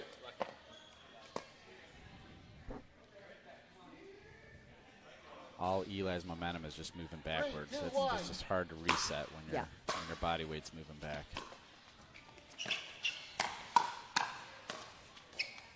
These hands. Second server. 3-2-2.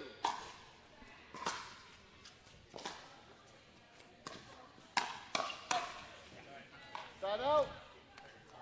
Austin was on that cross-court attack this time. A little bit better body position. 2-3-1.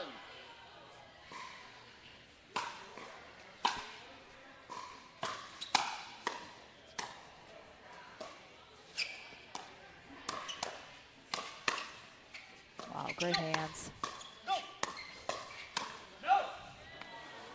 Point. Good leave. Good leave. 3-3-1.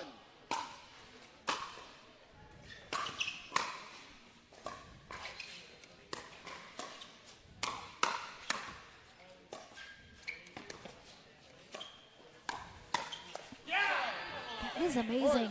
Just watching Austin, like, get out of the way of his legs. Like, he's fully down, and then he goes. Sometimes I'm just like, We started Just seeing it at all the end over of the the last place, game. yeah. He's a little bit more motion, moving a little bit more. And he's, I think, on the last 2/3, he's been driving the ball. So I think he's looking to impose his will on the game here. We'll see.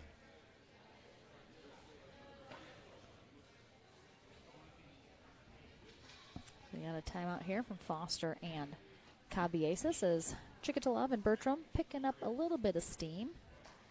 Starting to fit into a groove. And the thing, too, is it's tough because looks like we're ready to come Again, back I think home, Foster and gentlemen. Cabiesis, they know exactly what's coming at them. Servers, you have I think 4, Bertram's 3, style 1. is pretty much the same. Chikatalov is, a little more unpredictable. He can do so much. But they know what to expect. Not a lot's going to change. It's just can they execute and counter that in their own way and successfully come out on top of some of these rallies. Second server.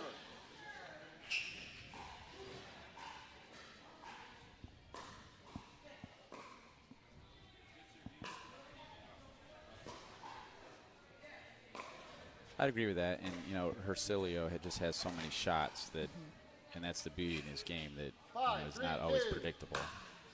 The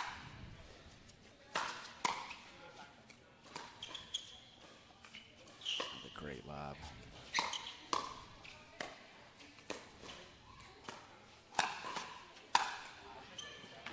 Side out. Good 1-2 from Hercilio. Set it up with a slightly off-speed 3, 5, setup 1. shot.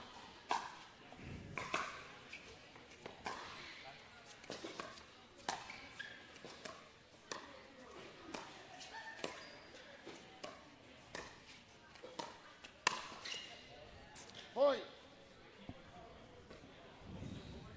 Those hurt when you're receiving. Those hurt. 4, 5, 1. If you were allowed to hold up signs that say something, I'd like to have someone hold up a sign that just says, no more lobbing.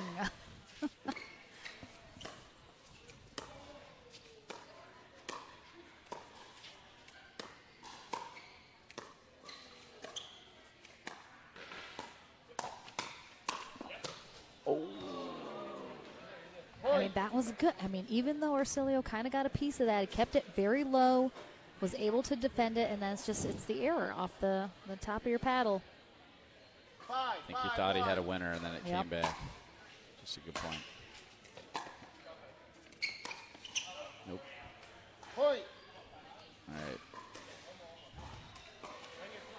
6, 5, 1.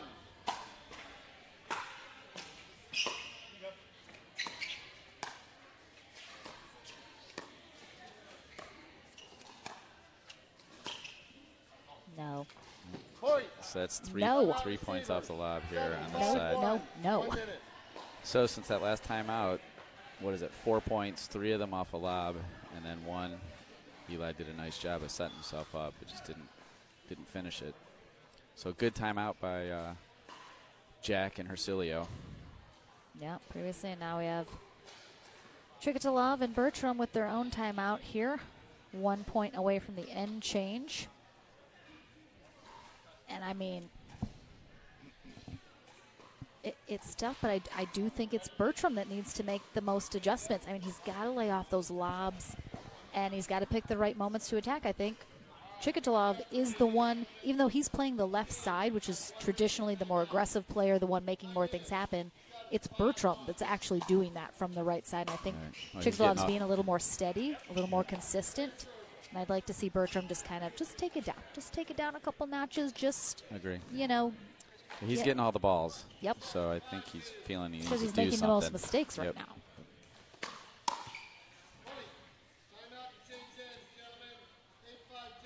And Foster and Cabiesis are doing a good job. They're keeping the pressure on him. And they have 8 in the end change. Again, this is the final tiebreaker match in our gold medal match, 2-15. Winner takes all. Foster and Cabiesis looking for the double dip here as they are coming through the loser bracket. They got knocked down by this team in the semifinals.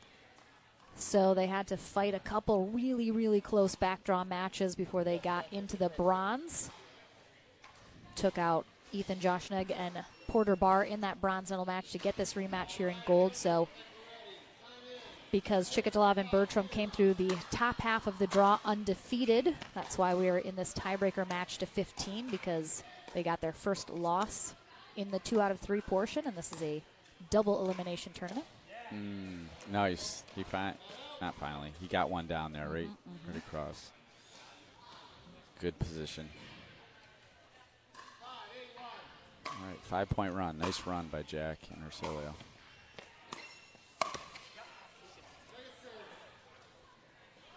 I like that attack from Austin. He said it to himself, patience, but he had a good look at that ball. He knew it was coming. Great serve yet again.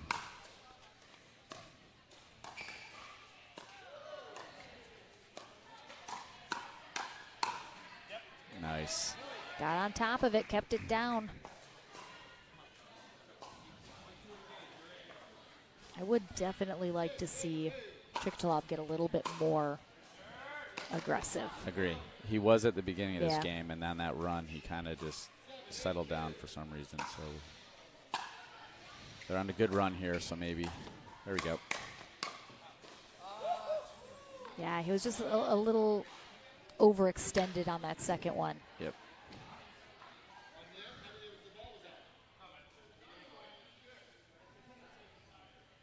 What's happening?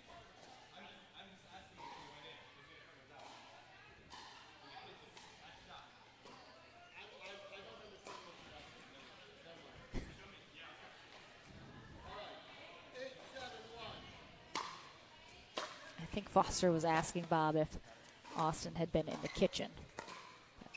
I have to suspect no, because it wasn't called. It's a great spot by Hercilio. Again, just took some pace off and put it high on his shoulder.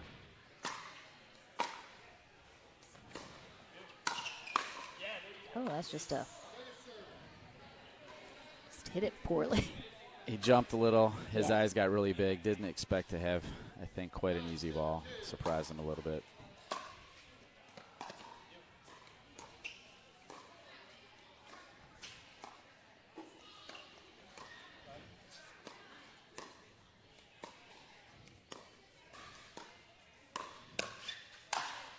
Ooh, almost put a hole through somebody. It's interesting what you said about Jack kind of expecting one kind of shot and got a different. I think it's very similar to, a net cord. You're expecting the ball to come in a certain place. It clips the net, changes. Oh, boy. Oh. Jack is just all over those lobs. Like, I want to say he's jumping before he goes up. Great vertical leap. Yeah, he's anticipating those super well.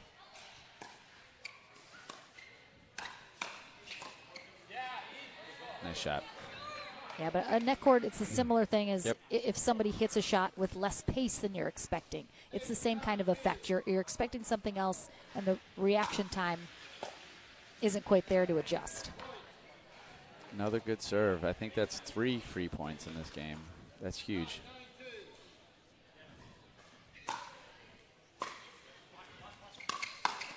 Ooh. That's a tough ball to drive. Short. You got to get it up and down.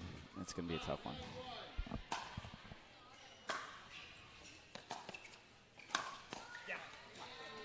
Let's go. Good reach in there by Austin. Gets the ball down.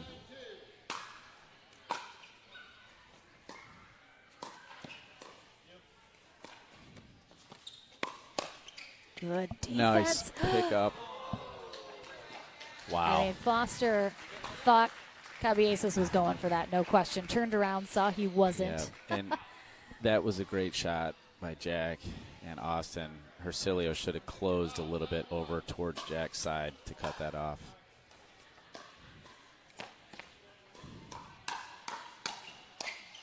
Wow, great hands. See, I almost feel like a lot of these shots are attackable for Eli if he would just stay at the net. And another thing that's happening, good leave by Hercilio, good recognition, is by him standing so far off the kitchen, it's not putting any pressure on Hercilio and Jack, so they don't have to hit a good dink in his direction. They know it's always a safe it's not spot. going to be out of the air. Yep, it's a safe spot for them to just get away with. That's such a good point. I didn't even think about that aspect of it. Well, any match I play will always have, safe spots. Like, when in doubt, go here. Yep. And it's basically just go to Eli because he's so far off the net right now. Oh, all right. See, out of the air. Come on, Bertram. More of that. Well done. And that surprised Jack. He wasn't expecting that. Absolutely. Yep. It was a little high if he'd gotten out of the way it's going long, but. Something different. Oh, sails out off the net. 9-9. Here we go.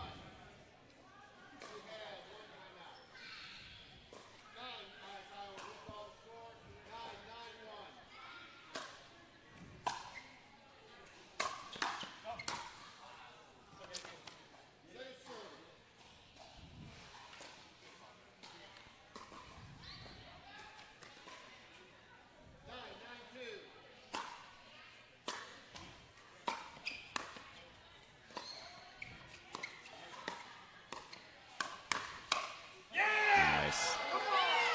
Finally, that's where it worked, where he Yep. just jumped in front Yeah, of I Eli. like it. And he hasn't Yep. been doing it much, so Nope. again, it's a little unexpected. He's waiting for the right time. Now's the time. No time like the present.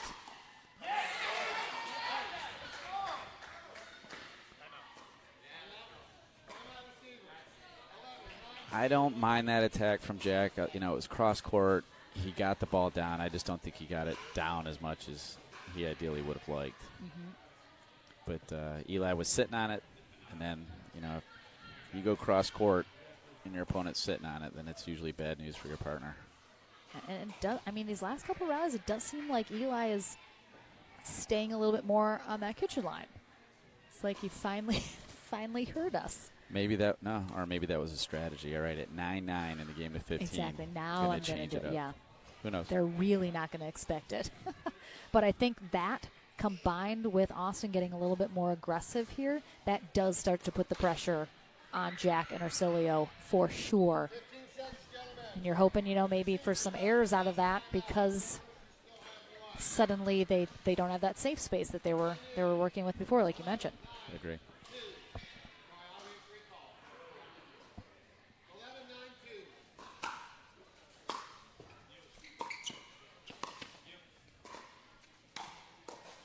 Oh, good recovery. Good hands. Good drop. That was a good run.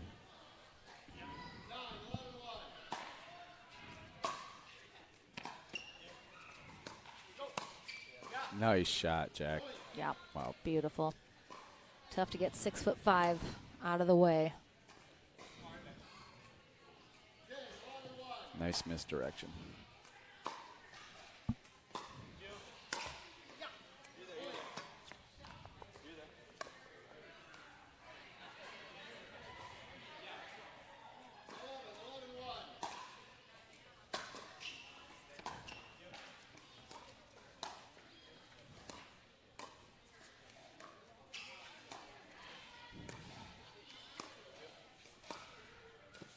When dinks are going a foot past the kitchen line and you're letting them drop, you're too far back.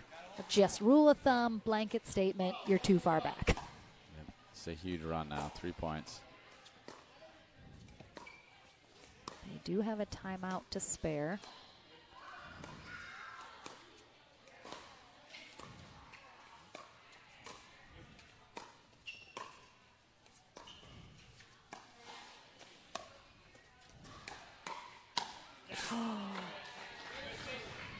Oh, boy. He would love that one back. That's good. That's a good shot. Good decision.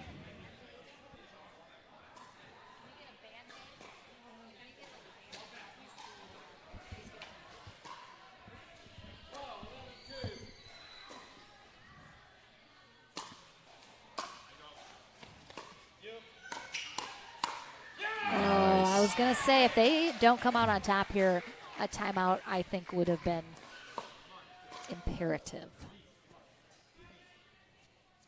All right, we've been giving Eli a lot of, I don't know if grief's right word by standing off the line, but that helped in that case. He was ready for that drive and hit a great shot.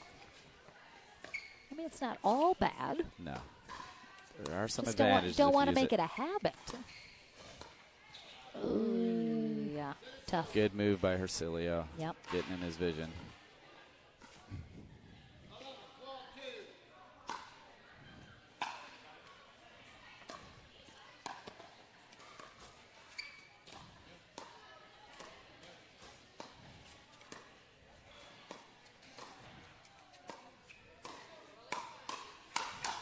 There it is.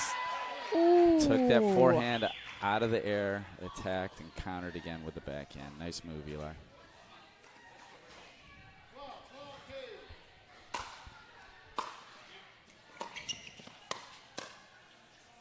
big.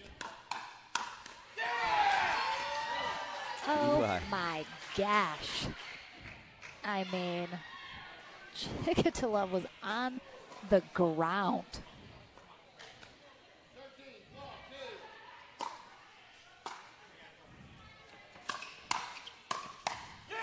And Foster and Cabieses don't have a timeout. They're out of timeouts. They got to ride this out. Gold medal match point here for Chikatilo and Bertram.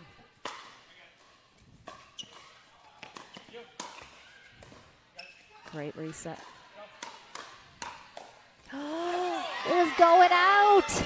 Oh my gosh, Eli. what a match. Getting super aggressive there at the end. That's how he likes to play. He won it there at the end. I mean, the crowd, Mitch, pan to the crowd. They are just, goodness gracious, they are cheering everybody on here. Everybody stayed and watched this without question. Great match. So I will head to the Franklin studio one final time. And that is it for us today. We're back 9 a.m. Central Time tomorrow for our final day here of Next Gen Dallas, which is Singles Day. And plan to join us, please. It'll be awesome. Thank you so much for joining us today. Again, head to the Franklin studio, and then we'll sign off. We'll see you back here in just a minute.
Welcome back one final time to the Franklin studio. Lauren McLaughlin here with gold medalists Eli Bertram, Austin Chikatilo. I mean, look, I'm just like hurting my neck every time you stand next to me. Jeez.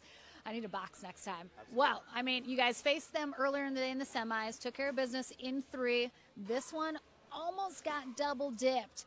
When you're coming into this gold medal match, you took care of them the first time, but it was a little close. Did you guys talk about anything coming into the gold medal match about what you wanted to try and do here? We tried to go back to our game plan last time, dinking.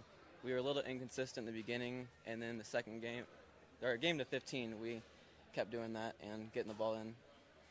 I mean, we commented a little bit in the booth. You're so tall, you have so much length, but it seems like you're not really quite yet looking to be super aggressive. Definitely let Eli kind of do his thing on his half, kind of got in there when you felt you needed to, but are you still kind of figuring out how much to get in there, how much to stay back? Yeah, it's definitely a careful balance. I think I could have been a little bit more aggressive, especially in the first couple games, but I think at the end when we needed to get the energy up, I came alive and tried to help Eli out because they were putting him on an island on the side, so I was trying to help him out as best as I could, and we came out on top, so really happy. I mean, he said it. You were a bit of an island out there. They were absolutely targeting you without question. Did you feel a little bit of the pressure that you knew it was kind of you had the heavier load to carry here in that gold medal match? Yeah, I definitely did. He could almost reach low court, so I tried to get to the corner as much as I could and let him take his forehand and win in hands battles. All right. Well, congratulations, you two. Really well done. They took you to the 15, but doesn't matter how you started, it's how you finished. And you guys got that gold medal. So points that go along with it as you go into tomorrow for singles. So very well done. Awesome watching you guys play. Bit of an underdog upset here, taking down the #1 seeds. But thank you so much for joining us here for our men's and women's doubles day. We're back tomorrow, 9 a.m. Central Time, for our final day here at Next Gen Dallas with singles. These two back in action, but they might have to face each other. Enemies tomorrow, perhaps. Competitors. So we had to grab some lunch and a little chat. But thank you so much again. Have a great night. We'll see you in the morning.